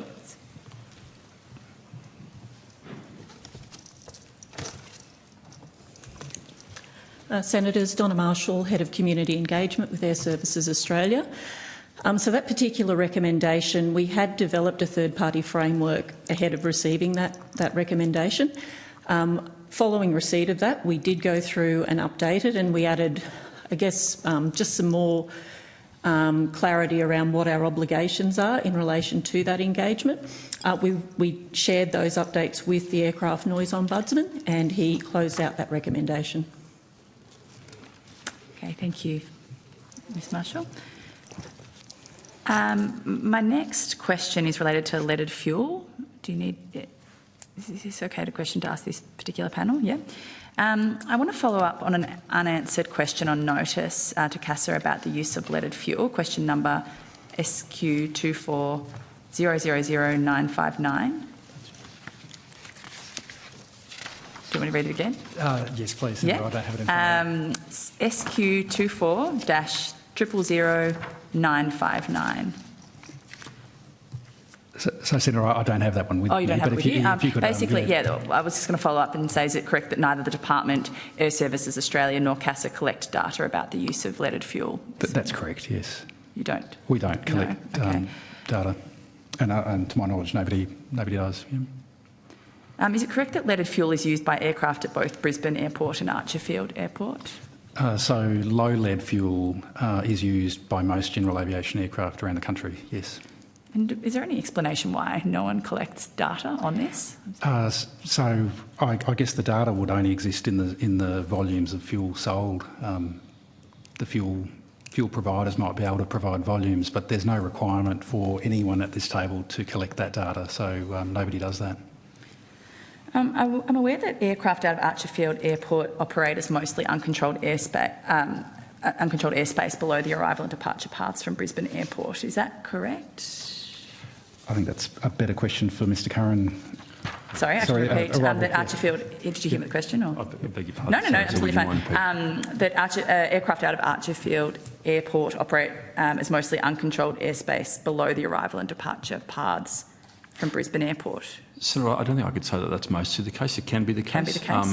The Archerfield Airport is not a 24-hour operation, and so depending on the time of day, depending on the particular destination and the flight path an individual flight wishes to take, they may be in controlled airspace or they may not be.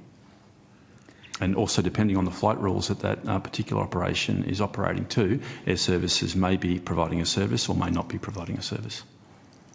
So the aircraft using lead-based fuel from Archerfield Airport are not being monitored anyway in their fuel use, and they also aren't following any designated flight paths necessarily.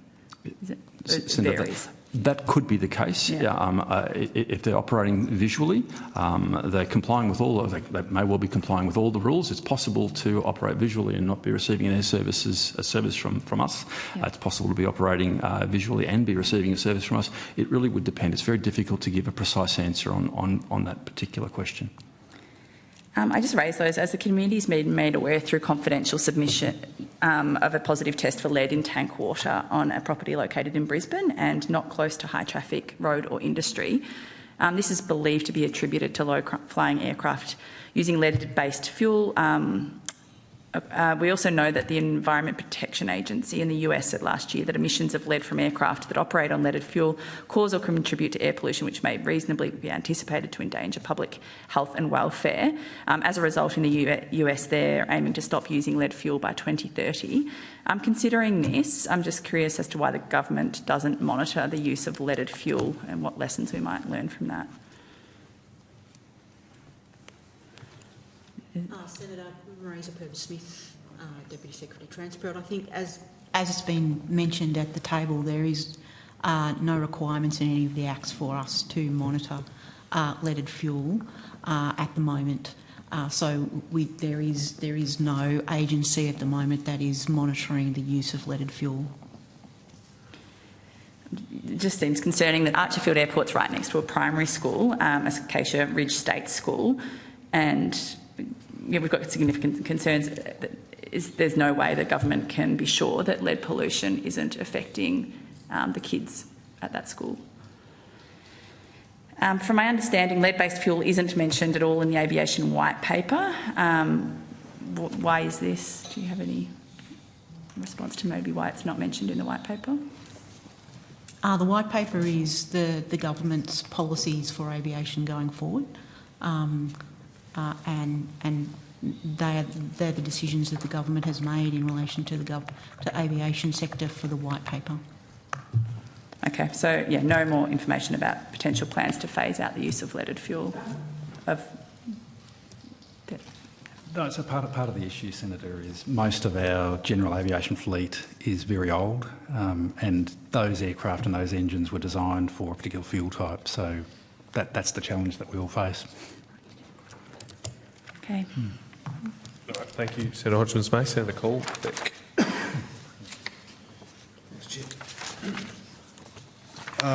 Look, just some probably more general questions in relation to, or off the back of some of the questions Senator Canavan asked. With respect to the South East Queensland Basin, if you like, if you want to call it that, and you did allude to the fact that there are a number of intersecting flight paths, airports, Amberley, Sunshine Coast, Brisbane, Gold Coast. And there was some discussion this morning in evidence about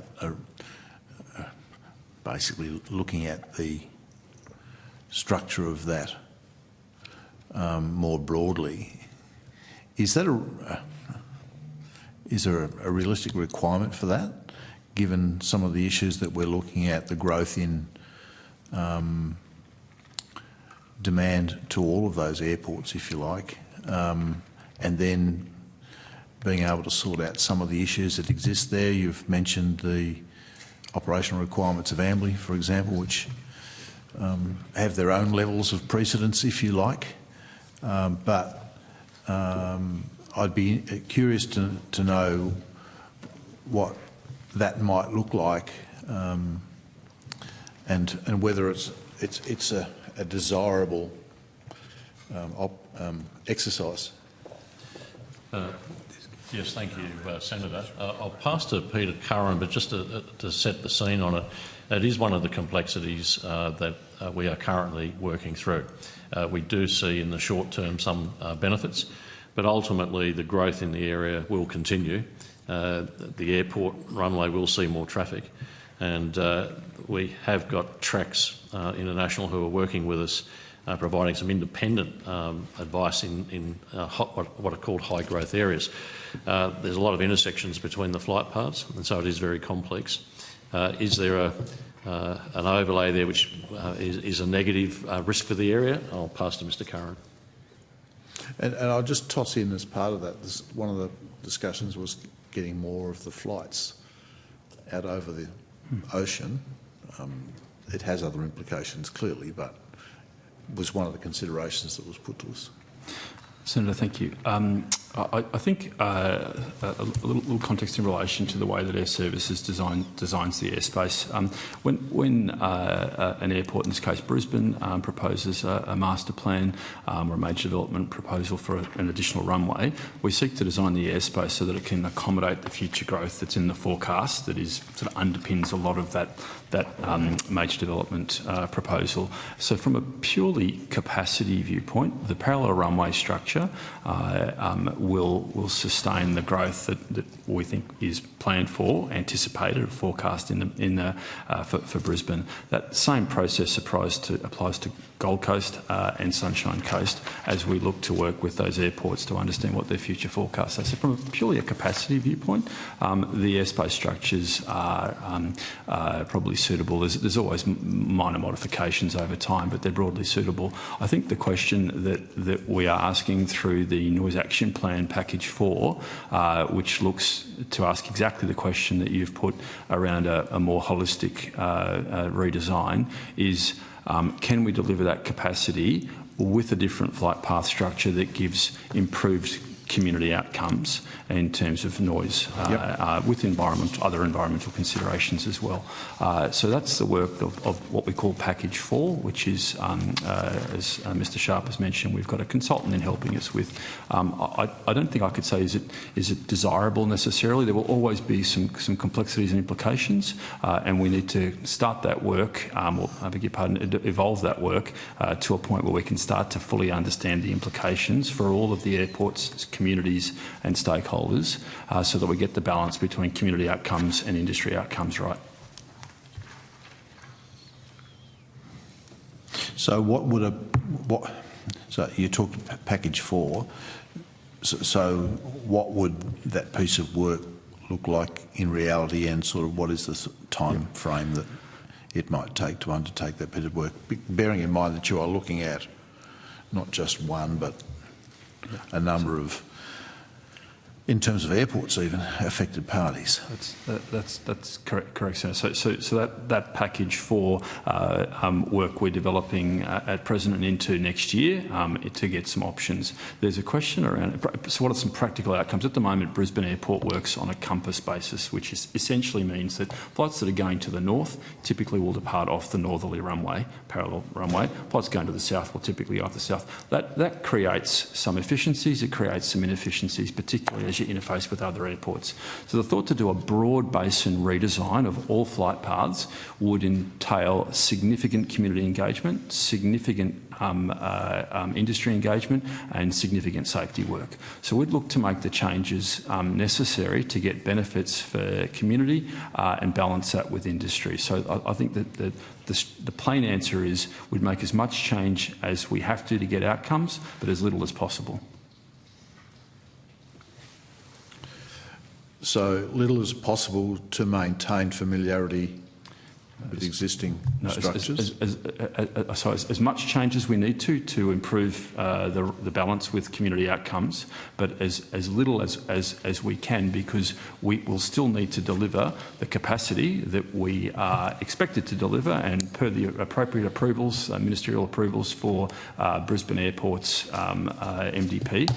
So we still need to deliver that capacity. We just need to see whether we can do so in a way that gives better outcomes for communities.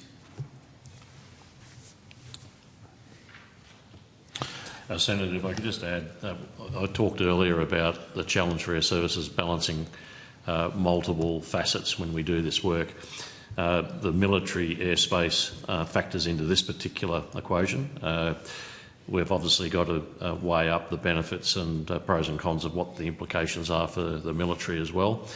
Typically they've got longer range capacity, and that is something under the One Sky program that we're working on. How do we actually jointly manage civil and military airspace? So there's other programs in the medium term that will also have some implications here. So it's quite a complex environment.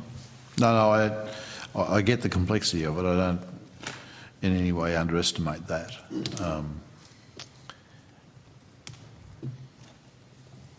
Particularly when they toss the military stuff in as well, because that brings a whole heap of other layers in as well that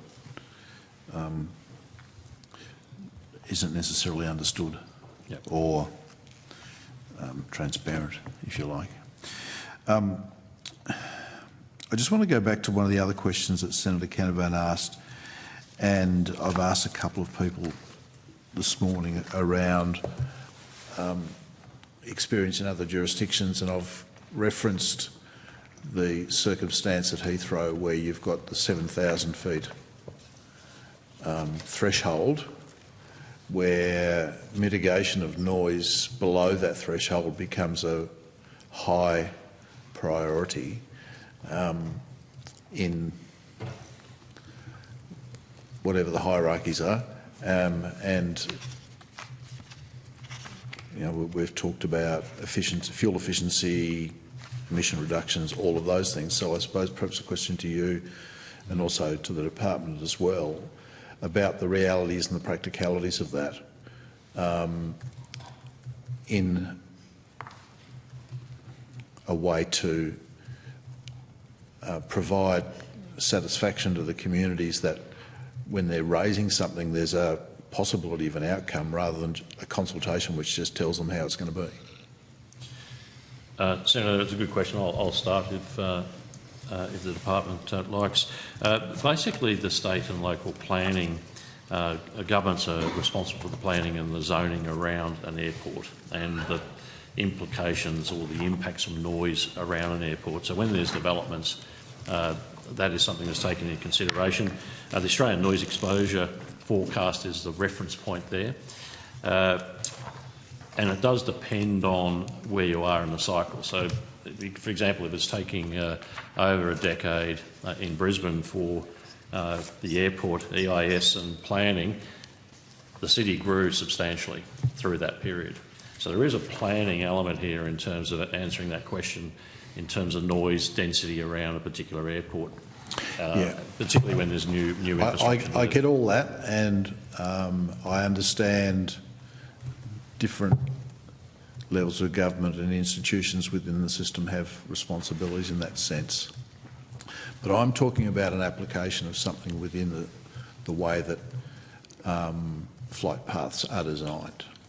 So what I'm looking to do is to avoid the duck shoving between different levels of government, if you like, as it would be put to me by other witnesses sitting in your seat from a community perspective, and how a regulatory environment might provide the opportunity for an outcome for them and a priority for an outcome from them, other than things like fuel efficiency for the airlines or carbon reductions for some other priority. Yeah, understood. I'll pass to Mr. Kieran to talk about the flight path specifically. Thank you, Senator. I think I understand the reference to the UK environment. The Department for Transport in the UK stipulates below 7 and above 7,000 feet. Yes. And there's some more precision. Above 7,000, go for your life, do whatever it is the airline wants, if you like, and below that it's a different story, as I understand. That's broadly correct. In fact, we made it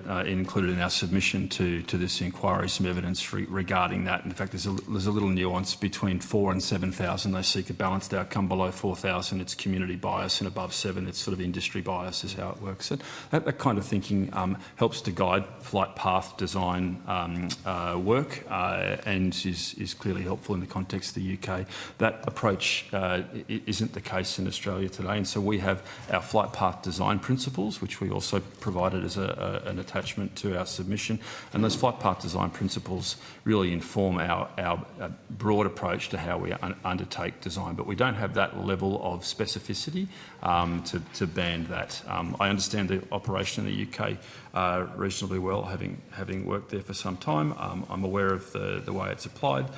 It is effective in that environment. There are some regulatory differences in the UK around the roles of airports and the air traffic control company there that gives rise to the reason for that separation at particular altitudes. But the premise is certainly something that is helpful for the UK. It's not the approach that we've taken to date in Australia. So that's a policy matter? It could be a policy matter, I think, yes. I mean, in the UK, it's a policy matter. The Department for Transport sets the policy in the UK, and they've given that guidance there. I think that provides a segue. I'm not sure that we can talk about hypothetical Well, I'm talking about something that actually applies and how, and so here's sitting here what I might recommend. Clearly, Air Services are aware of it. Mr. Curran's worked within the system in that sense. And so and I'm looking at from where I sit at this side of the table, get where you are, about how that might apply in a recommendation sense from what we report at the end of the day. Which means that and if we do recommend something like that, then you have to consider it because the government will ask you to and come back with a response of some sort. But I'm also looking to see how it might positively impact on people who are living under a flight path, and as they see it and as they've expressed it to us, people come and talk to us about flight paths all the time, but when we try and do something about it, it's not part of the consideration of the process. Carbon emissions, fuel efficiency, airline profitability, whatever the airport says, and we're not in there, and yet, in a policy sense, in this jurisdiction at least, it is a priority. So how might it apply practically into the regulatory framework? So if I'm writing a recommendation, what would I write to apply it to the policy framework?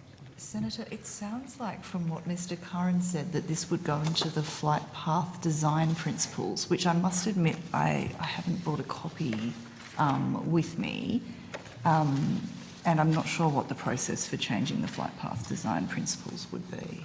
Senator, perhaps I could advise it. The flight path design principles are a construct that Air Services has put to the community. We consulted nationally on this approach, and we settled on a series of flight path design principles, which, after safety, we are very clear we give equal weighting to noise and environmental considerations. There's three broad pillars. We give equal weighting. I think it would be open to take a different approach, to seek to put some banding there, and the way, if we were to do that, I imagine we would go and reconsult communities nationally before making any such choices. There'd be implications for industry, implications for communities potentially. Just say it is a part of the mix in the UK. It is an approach. It's not without its challenges in terms of implementation, but it's something that we're certainly aware of and is a valid way of approaching the problem. Well, I think as we're learning, there's nothing in aircraft in flight path design that's without challenges. So.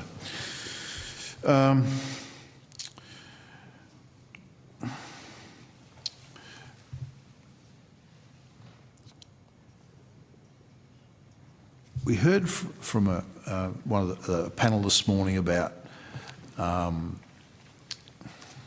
in their opinion, the desirability of additional gradient levels with respect to the ANEF projections. Do you have any view on that? So it was below 20, I think, was the number that they were talking about. I'd pass the department on ANEF matters. All right. Thank you, Senator. So, as I think was covered, or has been covered earlier in the inquiry, the ANEF is required to be used in planning through the Airports Act.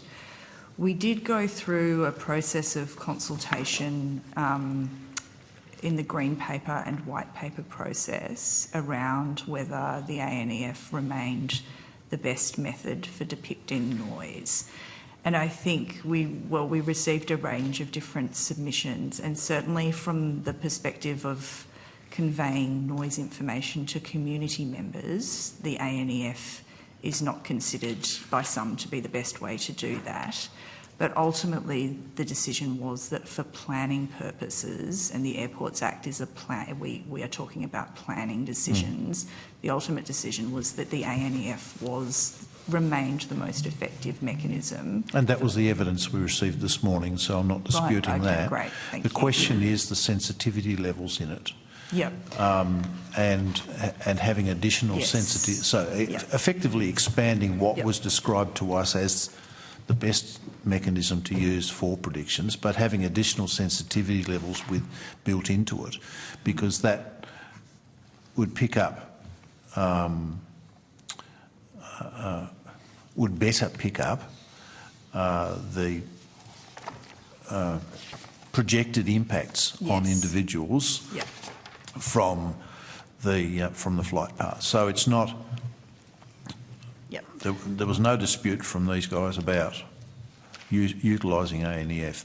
They were very, very comfortable with that, but saw the opportunity for higher levels of sensitivity built into the design. Yeah, thank you, Senator. So two things on that from the white paper. The first is that I think, as someone has testified already today, the ANEF is largely contained in Australian Standard 2021-2015. The government has applied to Standards Australia to have that standard revised, so brought up to date, and Standards Australia has accepted the application So they will revise that standard. The second thing in the white paper is that... So before we go to the second thing... Please. Sorry. Yep. Would that provide the opportunity to increase the sensitivity? That's revising the standard process? Subject to, yes, if that was what Standards Australia decided to do. That's fine. Yes. And then the other element is that the white paper advises that the government will start to require airports to demonstrate consistency with the National Airport Safeguarding Framework in the master planning and major development planning process. That will pick up Guideline A from the National Airport Safeguarding Framework, which requires the depiction or requests the depiction of noise outside what we would traditionally describe as severely impacted. So I think one of the arguments is that we stop the analysis at 20 ANEF.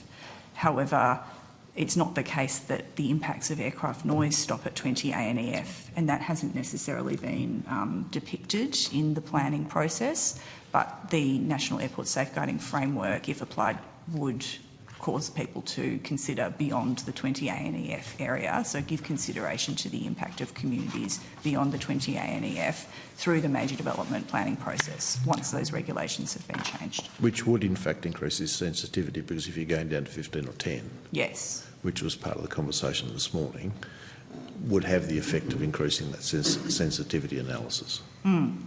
Okay. Thanks, Senator Colbeck. Senator Sterle. Real quickly, I will, Chair. Thank you, Mr Sharp. Congratulations on your appointment. Sorry if you were at last estimates, because I was lucky I had COVID. So welcome aboard. And as I'd said earlier on, a new broom's coming through and there's a new sheriff in town. So I just want to ask you, did you see the comments from Melbourne Airport's, their submission, their recommendations? If you didn't, I'll just help. I haven't seen their submission, no. No worries. And I quizzed Melbourne Airports about this earlier. And one of their recommendations is that air services, Melbourne Airport recommends that air services provides greater transparency on any investigations it completes and ensures that public information is updated in a timely manner. What's your comments around that? Yes, look, it's important. If you look at the principles of consultation, transparency and openness of decision-making as well, these are all areas that Air Services has been improving, and there's still some improvements to make. So we're certainly committed to that. In respect to Melbourne, we've got a couple of stages of consultation coming up, and we'll be rolling all the lessons from Brisbane in particular into the approval that's just been tabled by the Minister. The Minister has made it very clear that the consultation process around Melbourne needs to be at a higher level, and we certainly acknowledge that. So I'm not surprised at the comments, but we're committing to roll those lessons forward, and the current frameworks that have been developed over the last year or two would be applied. That's great. Thanks, Mr Sharp. And I'm not going to let you comment, Mr Kieran, because you've been let off the leash and you're full of beans at the moment, so we've got to move on. That's a compliment. Thank you, sir. Oh, the chair's gone. Right, let's go. It's adjournment. I think we moved to... Okay, all right, try Sydney it anyway. Airport, all right, well, thank you very much. Now, no one else, so I can safely say that we will now move to Western Sydney's airport. Yeah. Thank you. See you in November. Grouse.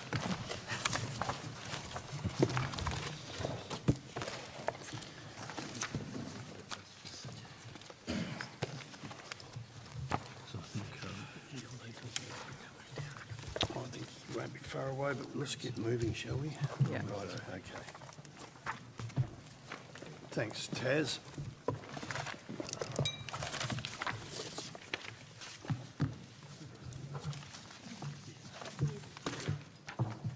So while the officers are making their way to the table, I'll get the official stuff out of the way, all right? So we now also welcome representatives from the Western Sydney Airport Corporation to join the panel to discuss issues associated with Western Sydney International Airport. I understand that information on parliamentary privilege and the protection of witnesses giving evidence to Senate committees has been provided to you.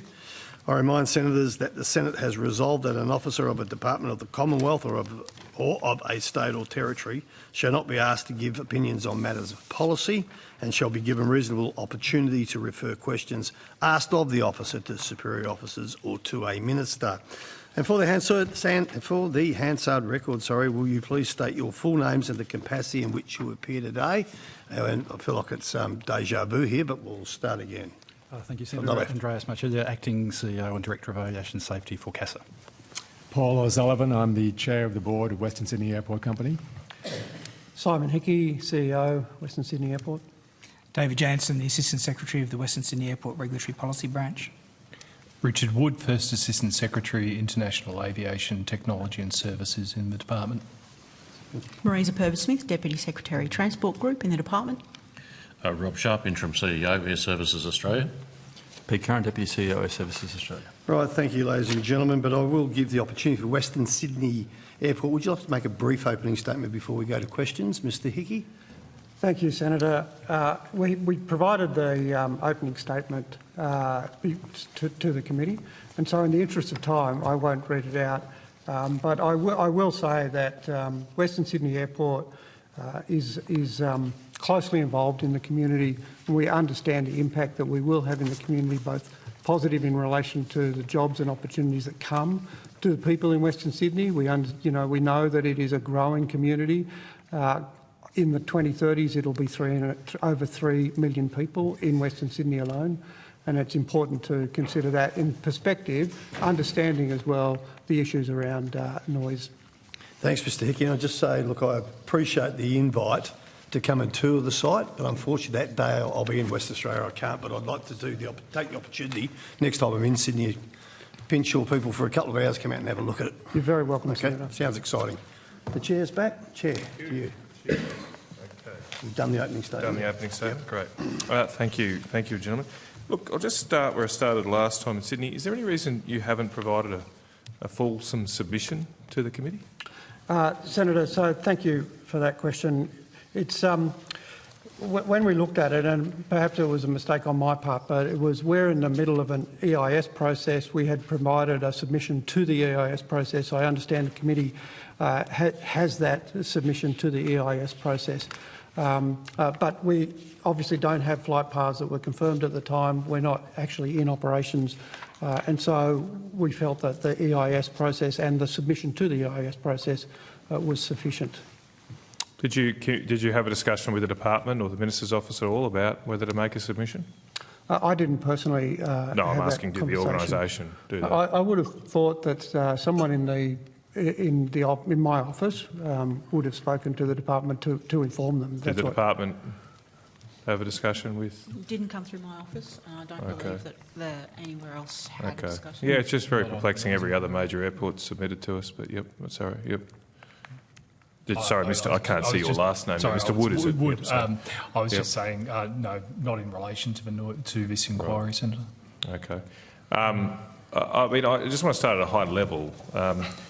My takeaway from the Penrith hearing was I became very concerned that the Western Sydney Airport Corporation seems to be taking all its direction from Canberra. It seems to be the Eastern Canberra Airport, not the Western Sydney Airport.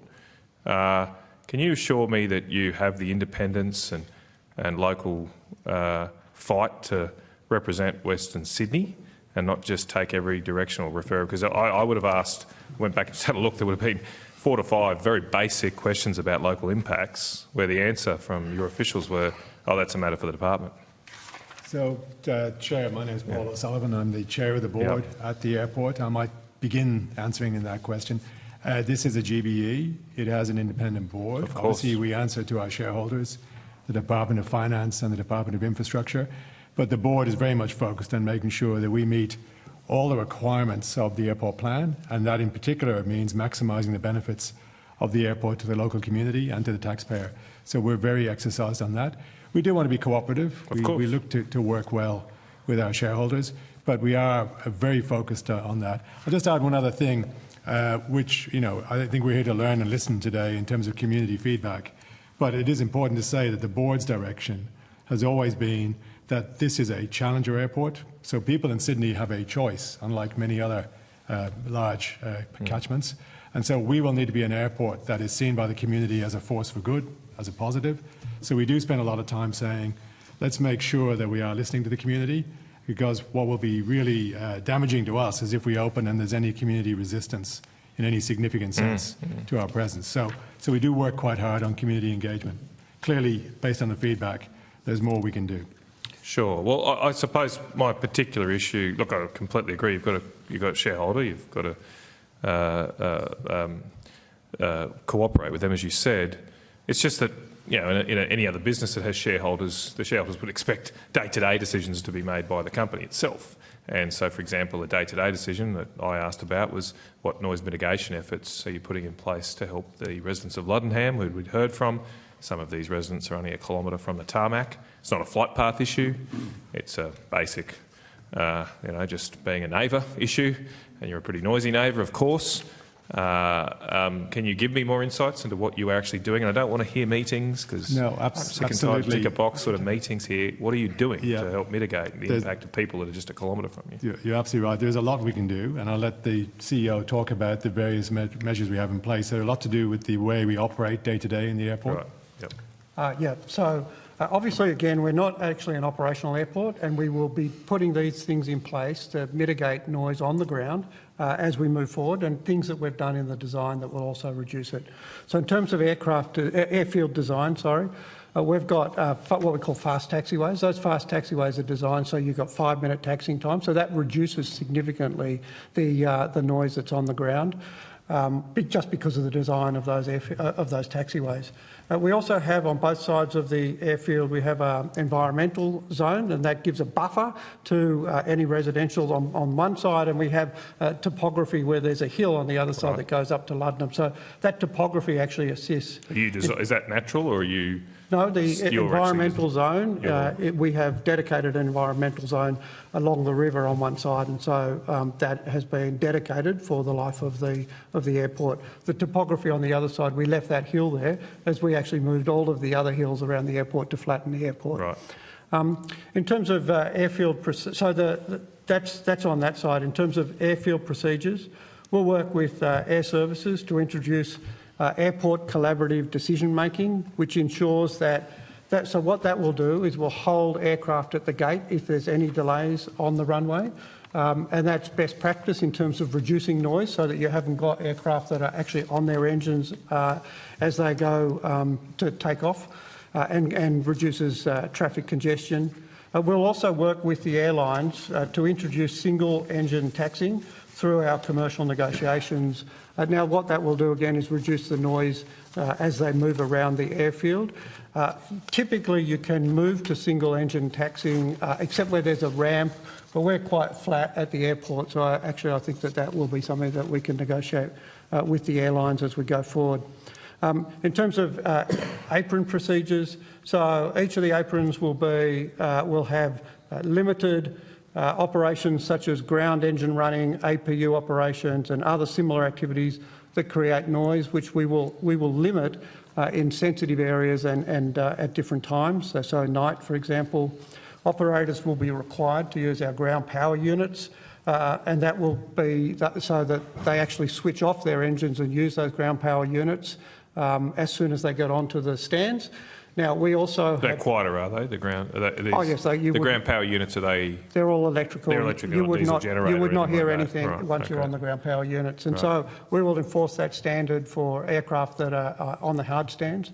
We've actually put in additional hard stands so that we can, and we've put in a lot. Is that different from other airports? Or? We've got a lot of GPU in our airport, ground power units in our airport. Because I've noticed when I bought other airports, they usually have a diesel genset sort of powering them at the start, so you won't have that. We will have electric, and so what it is in older airports, it's more difficult to enforce on occasions. So we've got sufficient GPUs that actually will be able to use it more effectively. Some pilots don't like using it, so actually you've always got this. What's the difference? Presumably it's just electricity. There's a lot of things that we could talk about pilots. Okay, all right. They just like the smell of carbon emissions in the morning. That's right, they do like that. Engine runs, if required, will be restricted to daylight hours where possible so that you don't get those noises. On the land side, we've also looked at it from a land side, so vehicle dwelling and engine running will be restricted in noise-sensitive areas, such as beside in the bus stop that might be adjacent to a hotel into the future. The bus set-down area is being located near our business park, so it's away from residences. So again, you reduce the noise on the ground. We've got the M12 connection will also minimise noise because it will be on the motorway as opposed to in residential streets, predominantly as the M12 is our main entrance to the airport. We also are an airport that has a metro from day one, so in fact that I think is unique of any airport in the world, in Australia, to have a metro from day one, and so that also will reduce noise in particular. All right, that's a much better answer than we got in Penrith. I'm glad you've come along. Thank you for that. Now, yeah, go for it. Are there any physical mitigation measures? I mean, if you're talking about the Ludlam, which is, you're saying up on the bank. There is an embankment there that will reduce the noise. The other thing that we have done, so the Ludlam Progress Association was very keen to develop, I think it was 400% increase in residential housing right next to the airport in that area. The airport did, in fact, put in a recommendation to New South Wales Land Planning that should not be considered, and that it was more appropriate to move that residential housing closer to the new metro stop in Ludlam, which I think would mean that they're not affected. The future residents are also not affected by noise through to overdevelopment very close to the airport. Just moving on then, this might be a question for the broader set of witnesses here. We also received evidence that there is not a lot of research on the impacts of aircraft noise on native Australian species, and obviously it would appear that there is going to be a significant number of planes flying over a World Heritage Area, I believe, Blue Mountains World Heritage Area. What work is being done at all to look at and assess impacts on Australian native species of low-flying large aircraft? Senator, I might start and then Mr Jansen might have a little bit more detail, but it's certainly a requirement in the conditions that were set on the scope of the environmental impact assessment that biodiversity and wilderness issues were considered in the environmental impact assessment, and we undertook work in that regard. It was considered acceptable by the Department of Environment prior to the release of the environmental impact assessment. Obviously, we've now had submissions in relation to the environmental impact statement, which we have considered and are required to respond to. That's still being finalised. We anticipate it will be released later this year, and we'll have a little bit more information in relation to that. There are a number of areas where there were some studies done, but a lot of the evidence is sort of established and has been drawn upon and is outlined in the is there evidence from Australia? Because it seemed to be the evidence we received that most of the evidence on this is from overseas. Well, I think, is there much evidence of this in Australia? If so, what airport? I'll check if Mr Jansen has got more detail, but one of the first steps that's undertaken in the environmental assessment is to actually review the existing databases which outline both the nature of threatened species. And there were a couple of instances where we were asked by Department of Environment to do a little bit more work. But Mr Jansen might have some more. Yeah, thank you for your question, Senator. David Jansen, Western Sydney Airport, Regulatory Policy Branch. The EIS for Western Sydney started with a position of looking at the federal government's protected matter search tools that identified 92 potential species that could be impacted through the flight paths of Western Sydney. We also looked at the BioNet database, which is a state database as well. Generally, the impact on wildlife was looked at through two different lenses. The first lens was the possibility of what we call wildlife strikes. So that typically is where an aircraft will hit typically a flying fox or an ibis in the case of the area around Western Sydney. And generally, those impacts only occur within a 13-kilometre buffer around most airports. So That was assessed. I think, Senator, the context of which this question was raised was more to do with the Greater Blue Mountains World Heritage Area. As I said, we have identified those 92 species that are known to occur there. I would say, though, by the time our aircraft get around to near that area, they're above the typical heights that you associate with wildlife strike and outside that wildlife buffer, which then leaves that second lens, which is the noise impacts on some songbird species in particular, as well as light impacts as well. What the EIS found, though, was there would be negligible impact from noise and light spill on those species, given the height our aircraft do cross the World Heritage Area. There was a caveat, though, and they did point out that, I think perhaps to your point, that there isn't a lot of international or indeed domestic research on the specific effects of aircraft noise on some bird species. So that is a known gap in the space. With that in mind, it would seem sensible that maybe a condition on the EIS approval, if it comes, is that research is done on that when the airport gets going. Is that something you're going to propose? That would be a matter for government, but... Well, you can propose conditions too. You're the one seeking approval, but you're not considering that at the moment, or...? I can't really go into what's being considered, so I presuppose the Minister's decision. But those sorts of conditions my question was specific. The Western Sydney Airport hasn't made a decision that say, look, we need to put aside some funds here to monitor the impact of our airport when it gets up and running. Well, the EIS does have a range of mitigations in it. They do tend to be focused, though, on that wildlife strike element rather than the noise and light spill element over the World Heritage Area. What further conditions may be imposed on top of those that we've already identified, as I said, is a matter for government? Now, just maybe my last set of questions before I hand over. They had a lot of discussion in Penrith about the planning for Sydney's flight design as a whole, and the feedback we seem to receive is that things are being looked in isolation, that there's plans for Western Sydney, but there's pre-existing, obviously, flight paths for KSA.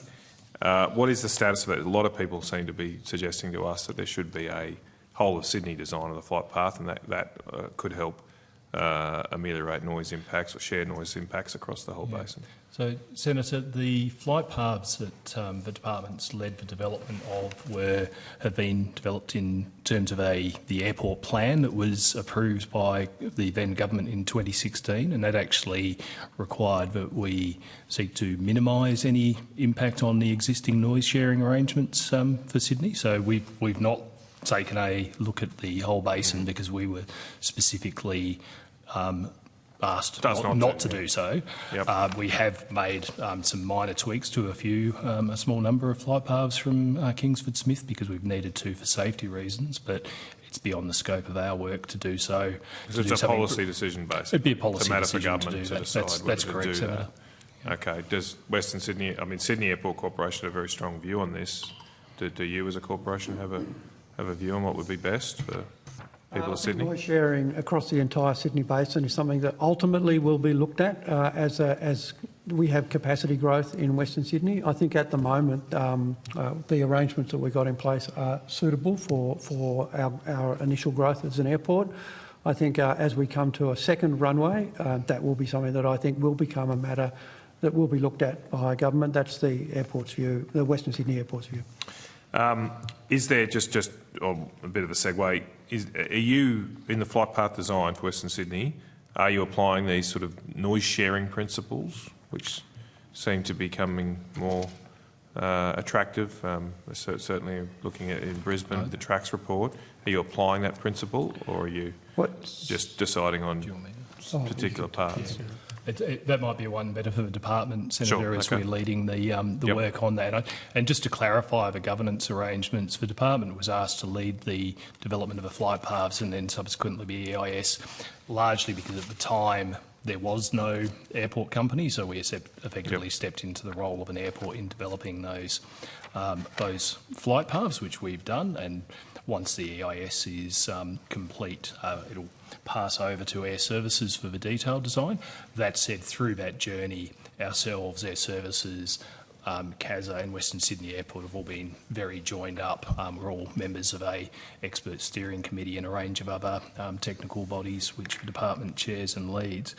In terms of your question about noise sharing, etc., I think it's a slightly different approach. We've had the advantage in Western Sydney that it is a greenfields airport. There are some things you've heard in evidence previously about continuous descents, and that's one of the design philosophies that we've been able to introduce from the start. So those continuous descents are something that we think will be able to be implemented effectively from day one, and it is very much an approach that we are trying to share noise. One of the requirements on the flight path design is we have what's called reciprocal runway operations, which is something we can do at night when Kingsford Smith is closed, where you have aircraft taking off and departing at the southwest end of the airport. So this means that you'll have most aircraft in much less densely populated areas. Of course, there is some impact in some of the communities around there, but instead of going over highly populated areas such as St Clair, Penrith, etc., it'll be more to the southwest in less populated areas. So that's one of the design considerations, noting that over time capacity constraints will restrict that. So noise has very much been at the centre of the flight path design. Okay, thank you. Now, look, I forgot one thing, sorry, just came to my mind. Did ask how many people are qualifying for insulation or compensation for noise around the Western Sydney Airport. That wasn't answered either. Thank you, Senators. So in the draft EIS, which was released in October last year, the government included its draft policy for the noise insulation and property acquisition scheme. That draft policy, I think, identified around 90 plus properties that were potentially eligible for noise insulation should that draft policy be finalised by government on its current terms. We received a lot of submissions on the draft policy, and those submissions are being taken into account in the process of finalising the EIS. And when that the final EIS is released, which we expect to be a bit later this year, we'll have better data to be able to share on just how many people may be entitled to it. Is it going to be more than 90? I would imagine so, yes. Okay, but you can't give me a figure right now. No. Okay. Senator, if I could add one point that might be helpful for the committee. One thing that's very different with Western Sydney Airport and Sydney and Adelaide, which are the two existing airports with noise insulation schemes, is there you've got, in those two airports, you've got houses within a few hundred metres of the airport or runway. In Western Sydney, the land use protections that have been put in place for many decades have meant that there's, within a 5 or 6 kilometre radius of the airport, there is relatively little urban development, which has been why the airport has been able to proceed in the way it is. I suppose the other issue, though, is some of those areas have very low ambient noise too, though, so that they might have a slightly different impact compared to someone who already lives in a noisy environment. Yes, absolutely, Senator. It's something we're very conscious of. That there are different noise impacts. Noise is a very subjective experience anyway, but particularly if you're in a quieter, more rural location. All right, Senator Hodgins-May, do you have questions? Not on this topic, Senator Colbeck, or Senator? No. You didn't have anything, I think, do you, Senator Colbeck? Do you have any on Western Sydney? Okay, I will just quickly check. I think I did remember one thing there. Just the nighttime flights as well. How many nighttime flights do you predict will occur when the airport opens? I think, Senator, on airport opening, from the perspective, and Mr Hickey might have a view from the airport's perspective, in the way in which we've modelled it for the purposes of the environmental impact assessment, we've actually used 2033 as the first date for modelling, because we felt that was the first time when we would have a reasonable guess, or reasonable forecast. Mr. Jansen, do you have numbers on 2033? I'm not sure if I've got them to hand, but we can check for you, Senator. We do have numbers, not to hand, Senator, but we can take this on notice per runway mode. But one thing to bear in mind is that the early part of the night is covered under one set of flight paths, so what we call the day-evening sets of flight paths, and then from 11 p.m. to 6 a.m. is covered under another set of flight paths. So we'd have to take data from both and put them together to give an answer for you, but we can certainly take that on notice. Do you have the answer from 11 to, would you say 6 or 5? If we could take that on notice, Senator. The information's certainly there, and it's public through the noise information tool that has been made available. If you could also break those down into to freight or passenger or medical, if you've got them. We'll best endeavour, Senator. I'm not sure if we'll have a forecast specifically on freight, but we'll do our best endeavours. Yeah. Yep. Okay. All right. That might be it then, I think, for Western Sydney. If there is nothing else, thank you very much. We'll let you guys go. Now, I think we're going to move on to Melbourne, I believe. Did we have a specific or just other?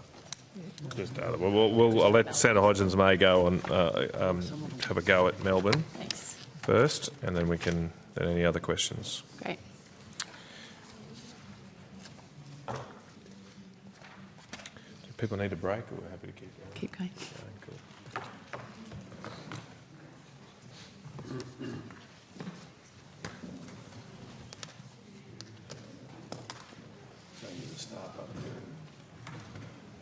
Okay, all right. Thank you for coming back. Senator Hodgins-May. Thank you. Sorry, everything right? Yeah, you are. Yeah, that's true. Just wanted to speak about the condition. Last week it was announced Minister King had approved the third runway. In relation to the noise considerations, I understand that the noise amelioration program will be finalised for dwellings and facilities in the standard Australian noise exposure forecast 25 contour or higher. Is that correct? That's correct, Yeah. Senator. Thank you.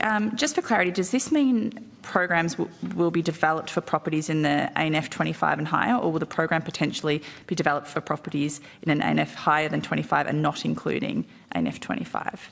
So, is it just higher then, or does it include?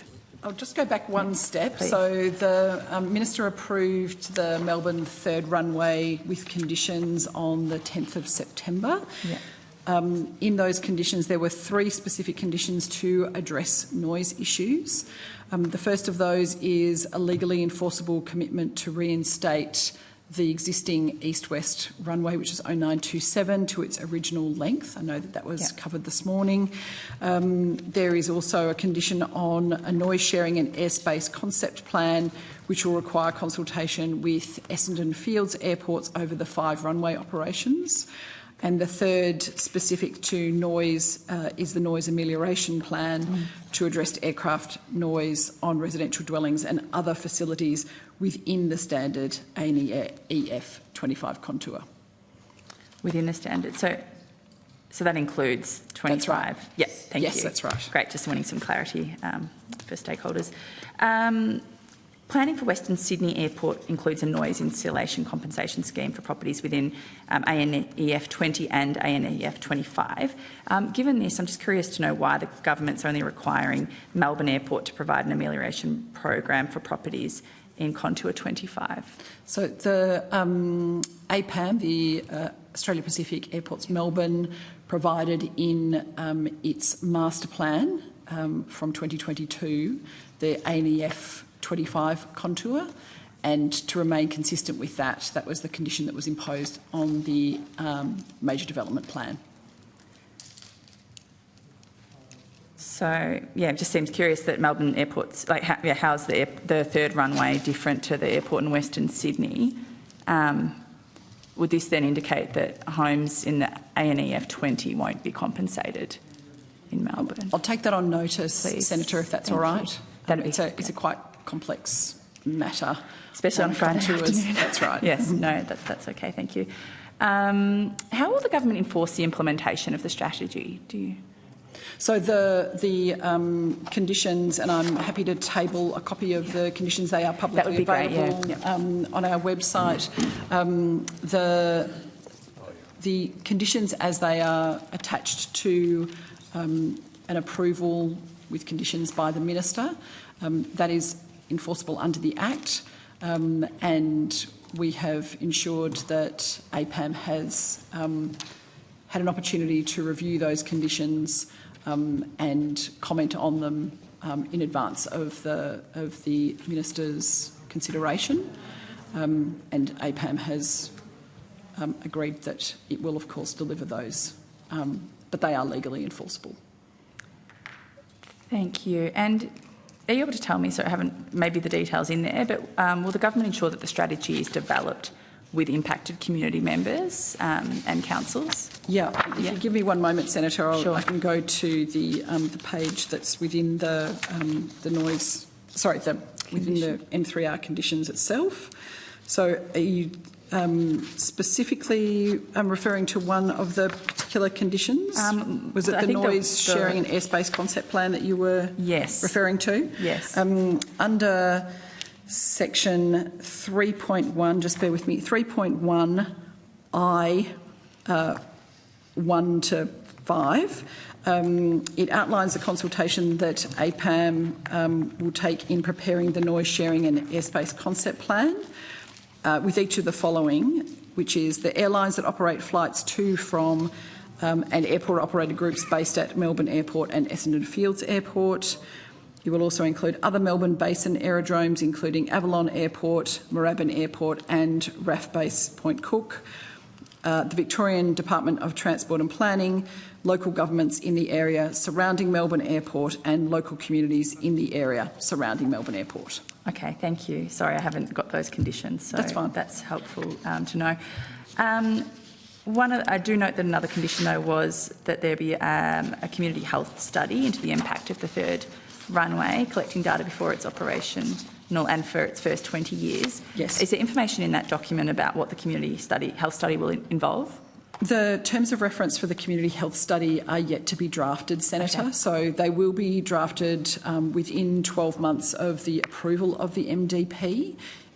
It would be our expectation that that APAM must consult with the CAG, the Melbourne Airport CAG, and set out a methodology for how it will monitor each of the community health impacts, how it will collect baseline data, and, as you've rightly said, to collect that data over a 20-year period, and that once we have a draft terms of reference, I'm confident that they will include a consultation plan as well.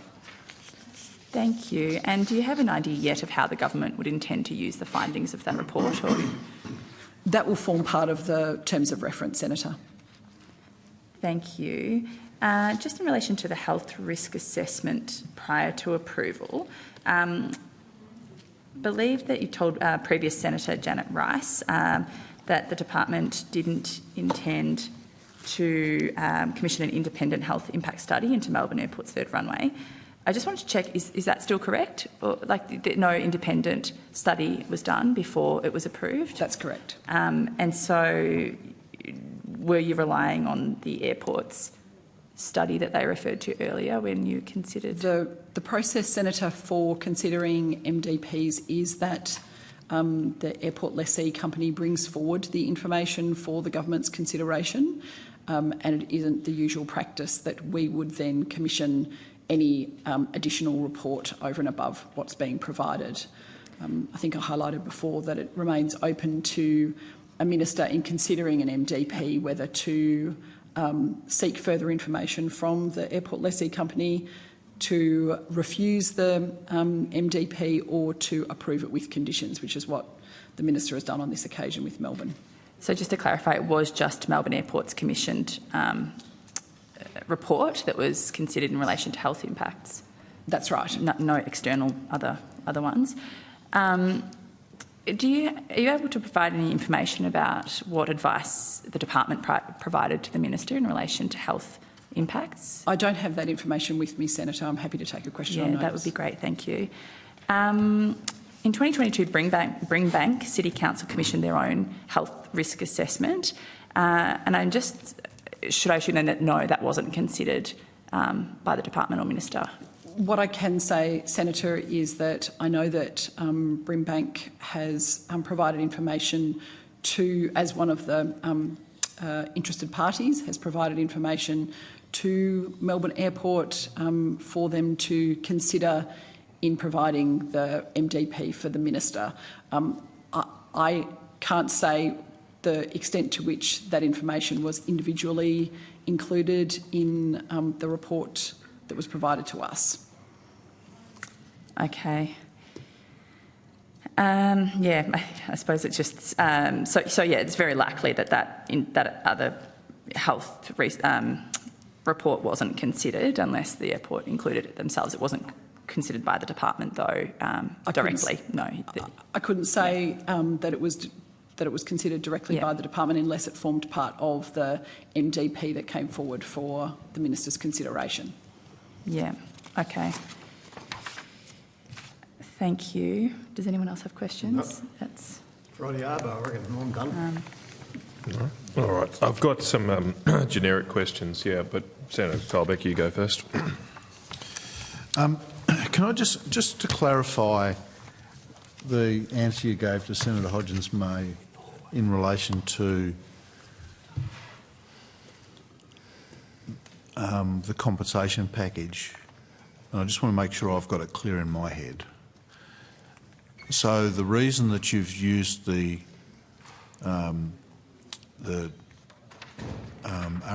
EP 25 was because that's what Melbourne had in their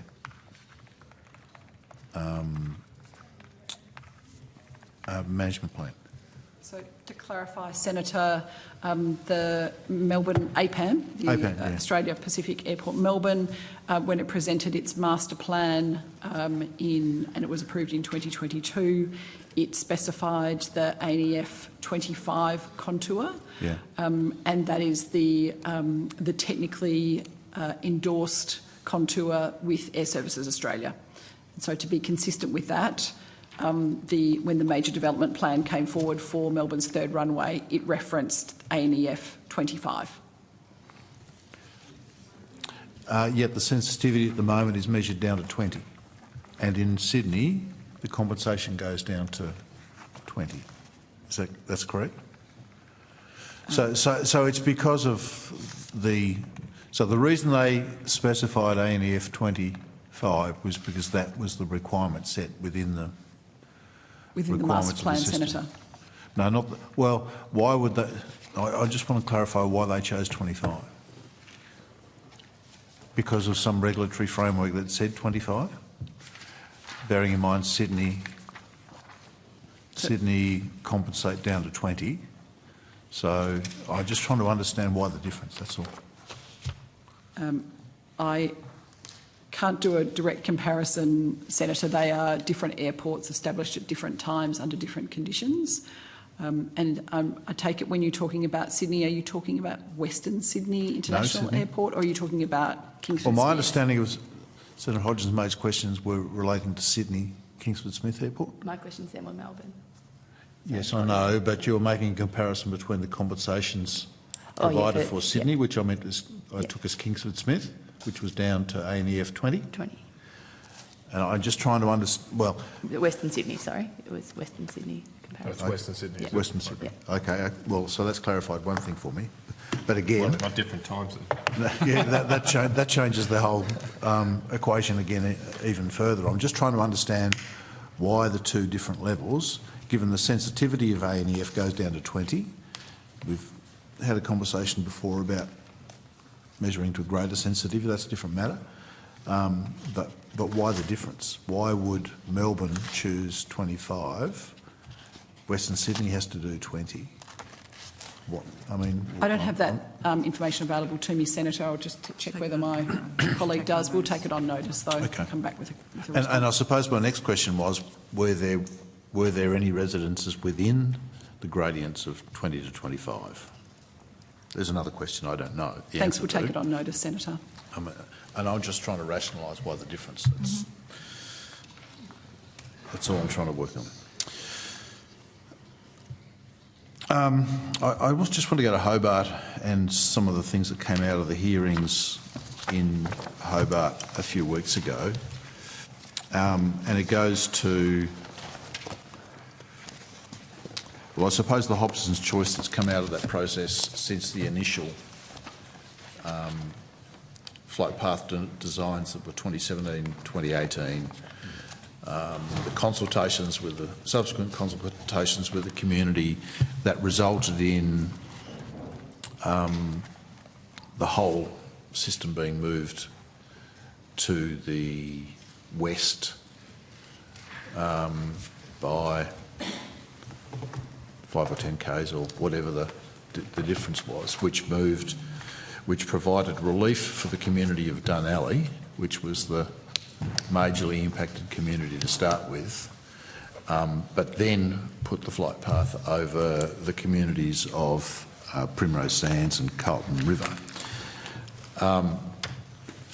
And so now, of course, Carlton River and Primrose Sands are saying, can we move 5 or so kilometres back to the east?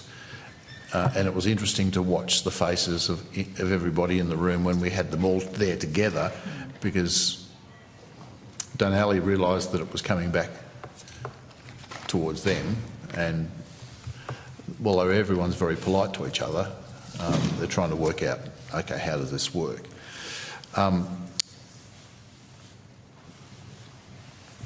I asked some further questions to the operators of Cambridge, obviously with aviation experience, but one of the witnesses there had experience in flight path design. And so you've got a convergence point at Copping, or over Copping, and so the residents there cop everything.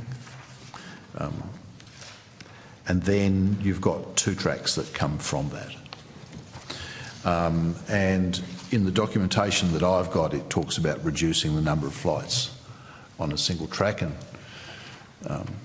you've got copies of the document that comes out of our papers in front of you. So you've got the RNPAR, Smart Track and RNAV approaches. From the evidence that we got, once you get past the convergence point, there's only one aircraft going to be in that range between the convergence point and the airport at any one time. My question was, moving the system one way or the other causes grief to one community or the other. Is there a reason, apart from what's listed in the on the document, reducing the flights over a single track, that there has to be 2 tracks? I mean, I suppose fundamentally, is there a lower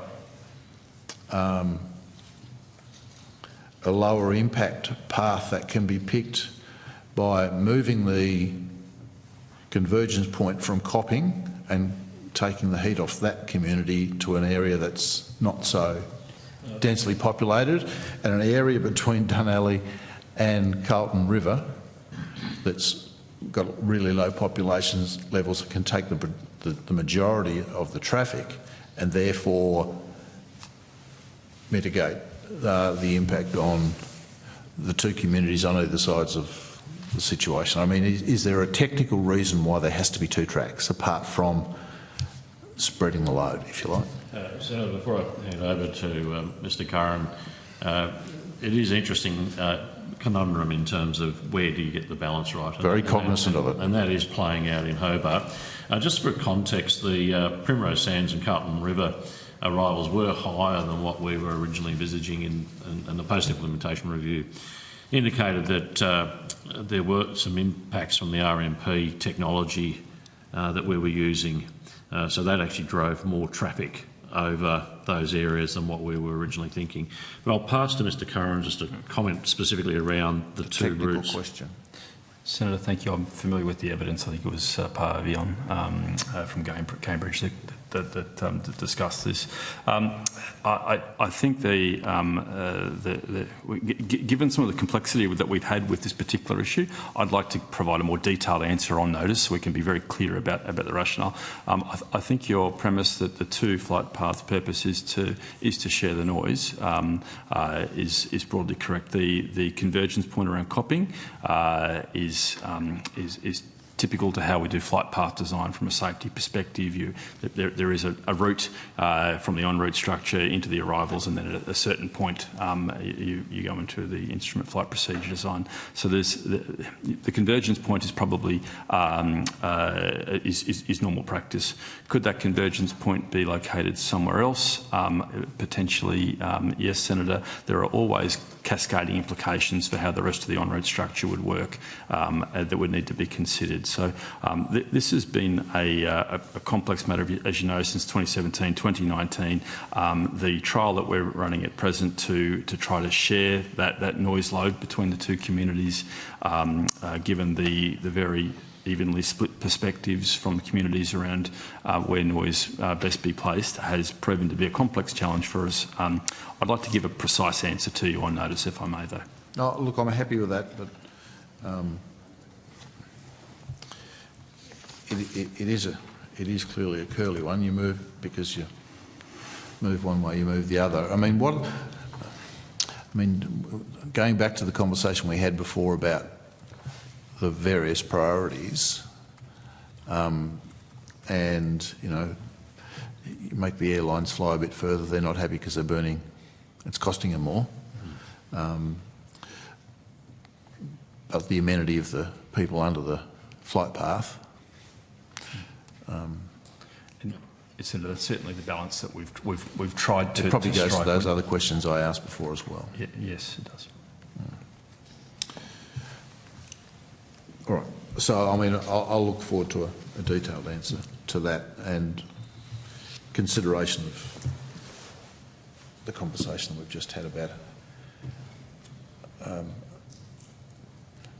Well, I mean, is there a requirement for such a broad separation of the two paths? Senator, I think your observation earlier, as made by the gent from Aviation, is that they very rarely experience two aircraft simultaneously on those routes. So that's probably right, but I'd like to make sure that we've got some data that actually supports how that structure is used. Part of the challenge for Hobart has been, as it's gotten busier, we've had to, just going back to 17 and 19, we've had to look at that airspace, put in a more structured operation to handle the volumes of traffic that are in there. No, I get that, and I have absolutely no argument with that. I get that completely. But the reality is that, like so many of these other airports, it's not only become busier, they're spending $60 million to upgrade the runway for international flights, so that means it's going to get even busier, and you're going to have larger, heavier aircraft with bigger loads and all of those sorts of things that are going to be coming in, and the considerations that are the reason we're all sitting here are obviously part of the discussion.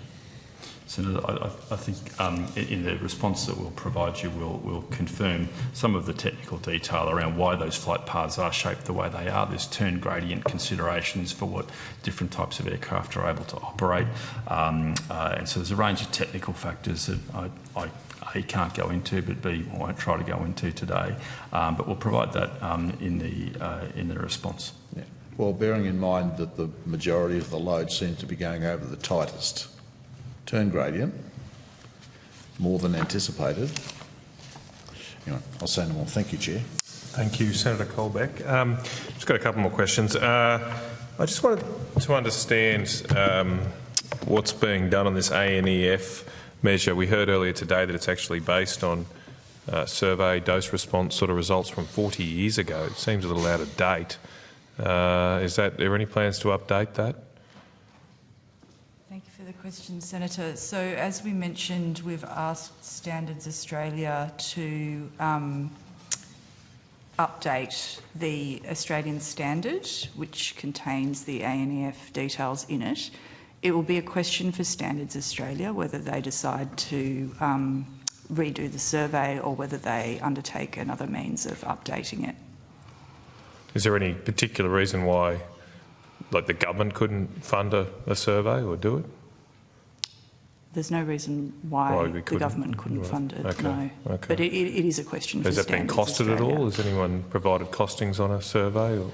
We haven't. We made the application to Standards Australia in August when the white paper, once the white paper was decided, and that was what the government had decided it wanted to do. We haven't received any advice from Standards Australia yet as to what they will require from us in order to undertake that review. Right. Okay. Okay. Also, just on the white paper, I see in there it's a very firm statement saying no more restrictions or caps or curfews will be placed. Was there any modelling done for the white paper about measuring the costs and benefits of restrictions on airports, particularly at night?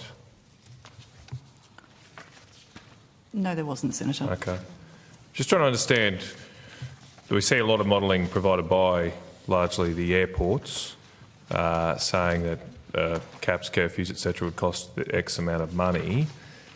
I don't, and I asked earlier some, but there doesn't seem to be any research done then on, well, what are the costs of having noise at night, people not being able to sleep, etc. Are you aware of anything that seeks to put a value on that cost? I'm not, Senator.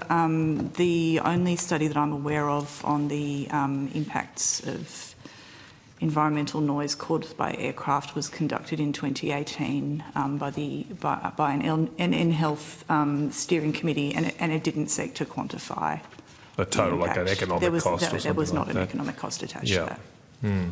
Okay. It just, yeah. I mean, I suppose where I'm heading here is, I'll put my my 2 cents on the table. I don't really like the word curfew, because even in regards of Sydney, it's not a curfew. There's some flights that are allowed to come in and that. But it seems strange that we don't maybe take a less binary approach and look at reasonable restrictions at night. Many other major pieces of infrastructure in our cities are restricted at certain hours of the day. Truck movements are restricted. Ports are often restricted. Has there been any particular work done on, well, what would be the right balance of allowing people to sleep at night, but still allowing some flights, some essential flights, to come in and out? For airports that are not already subject to a curfew, any airport. Senator. Yep. Well, Western no, Sydney, any old because ones? the government's policy position is that it doesn't intend to impose curfews, so no, we haven't conducted such studies. Senator, yeah, well, what evidence is that policy based on then? So whether other airports have done any analysis in relation to that, they might have, but we haven't done any tried to put an actual economic figure on it. The government's policy has, as they have stated in the aviation white paper. Is there, like, what is the evidence for? Like, I'm just trying to understand. Is it just an assertion that that's our policy? That's that. And I'm not trying to be partisan here, because it's been the policy of repetitive governments of both sides. But is it based on any real world evidence that this is of a net benefit to the Australian community to have unrestricted access to airports at any time of the day? As I think we have just stated, we haven't put a number or an economic benefit number on that. It is a judgment. There will be trade-offs with any curfew or not curfew, allowing 24 hours, health, residents, economic of an airport, and the connectivity that any particular airport provides. So it is a world of trade-offs. The government has made a statement and has decided its policy as per stated in the aviation white paper. Was there any, in consideration of the white paper, was there any assessment done on thresholds of noise that should only be allowed? I think we've received some evidence that in some European cities this is coming into effect now. Was any assessment done on those rather than a generic sort of looking at noise, actually having some hard, well, this is how much noise can be allowed over a certain time or at a certain time of day? Senator, as I mentioned before, the Green Paper White process was conducted over 18 months or longer, and during that process we certainly received submissions on a whole range of different ways of regulating noise, and certainly the White Paper Task Force examined the regimes that were in place in other countries in the world as part of the White Paper development process, yes. What did those evaluations conclude? That we would stick with the ANEF. That was the advice of the department to the government?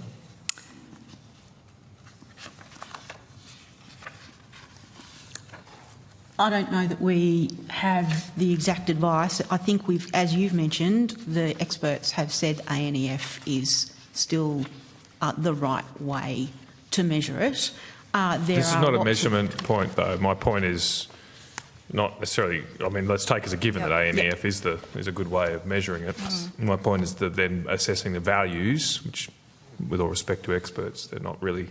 There's no expert that can make this judgment. It's a judgment about whether or not we should have unrestricted access to airport use, or should there be some restrictions, given the cost on people's lifestyles of unrestricted access. It's a judgment call, ultimately. Although you can inform that judgment call with sort of some hedonistic type economic modelling that doesn't seem to have been done, but yeah. So as we've mentioned, we haven't put a monetary or an economic value or a cost-benefit value on economic versus noise issues, and the government has made a decision in relation to its policy in relation to curfews. Yeah, it just seems strange to do cost-benefit studies on everything else, but not on aircraft noise. Okay, so no cost-benefit studies. Look, finally from me, it's been a running topic, staffing levels at air traffic controllers. Can we have an update on that situation? Is it still constraining airport operations? Yes, well, pleasingly, we have seen some progress with 56 additional staff coming in recently and another 30-odd coming through. What I will say is, as I've come into their services, progress has been made, but they still aren't at the optimal level where you need headcount to reach 100% of the service standards. So in other words, no variations to airspace management. End of December is when we arrive at that position. You think you'll have enough, you'll Correct. be right to go. Yeah. So are those staffing shortages to date, have they been, and are they still limiting the ability to reduce noise? There's no implication for noise management. So, for example, sod props in Brisbane, it's actually typically in lower capacity modes, so you actually don't need the staff there. Some of the advantages for the increase in sod props in Brisbane will necessitate some additional staff, but we're well placed to have that in the requirements for Brisbane in November when we move to that new mode. What I would say is that flexibility of the workforce is actually part of this. So we're not just looking at headcount numbers, we're also looking at, can we move people around? Can we actually have some pools of staff available, so if someone rings in sick in the morning, we can quickly get resourcing in. So the flexibility element is something that we're working on in tandem. It's not just about headcount. But we do still have some local areas that have been impacted. Aubrey, for example, whilst it's only a very small number of people we're short, it is impacting on our ability to have the airspace open for the full period. Having said that, our latest industry report for August did highlight that we're less than 1% of the impact on the industry, which is great. We're not resilient at the moment because we haven't quite got to that final headcount number. I have spoken to some others that suggest that a lack of air traffic controllers does constrain the choice of some different flight paths and what have you, some of which could reduce or at least share noise potentially. Maybe it's a better way of putting it. Is that potentially an impact? Yeah, Senator, I'll ask Mr Chakra to come forward. He actually runs that ATC area and can comment specifically on that comment.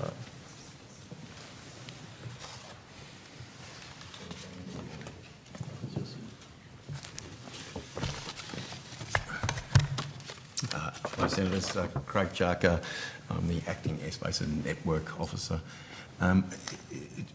Senator, in relation to any particular airports or in a broad sense, is that question? Sorry? Sorry.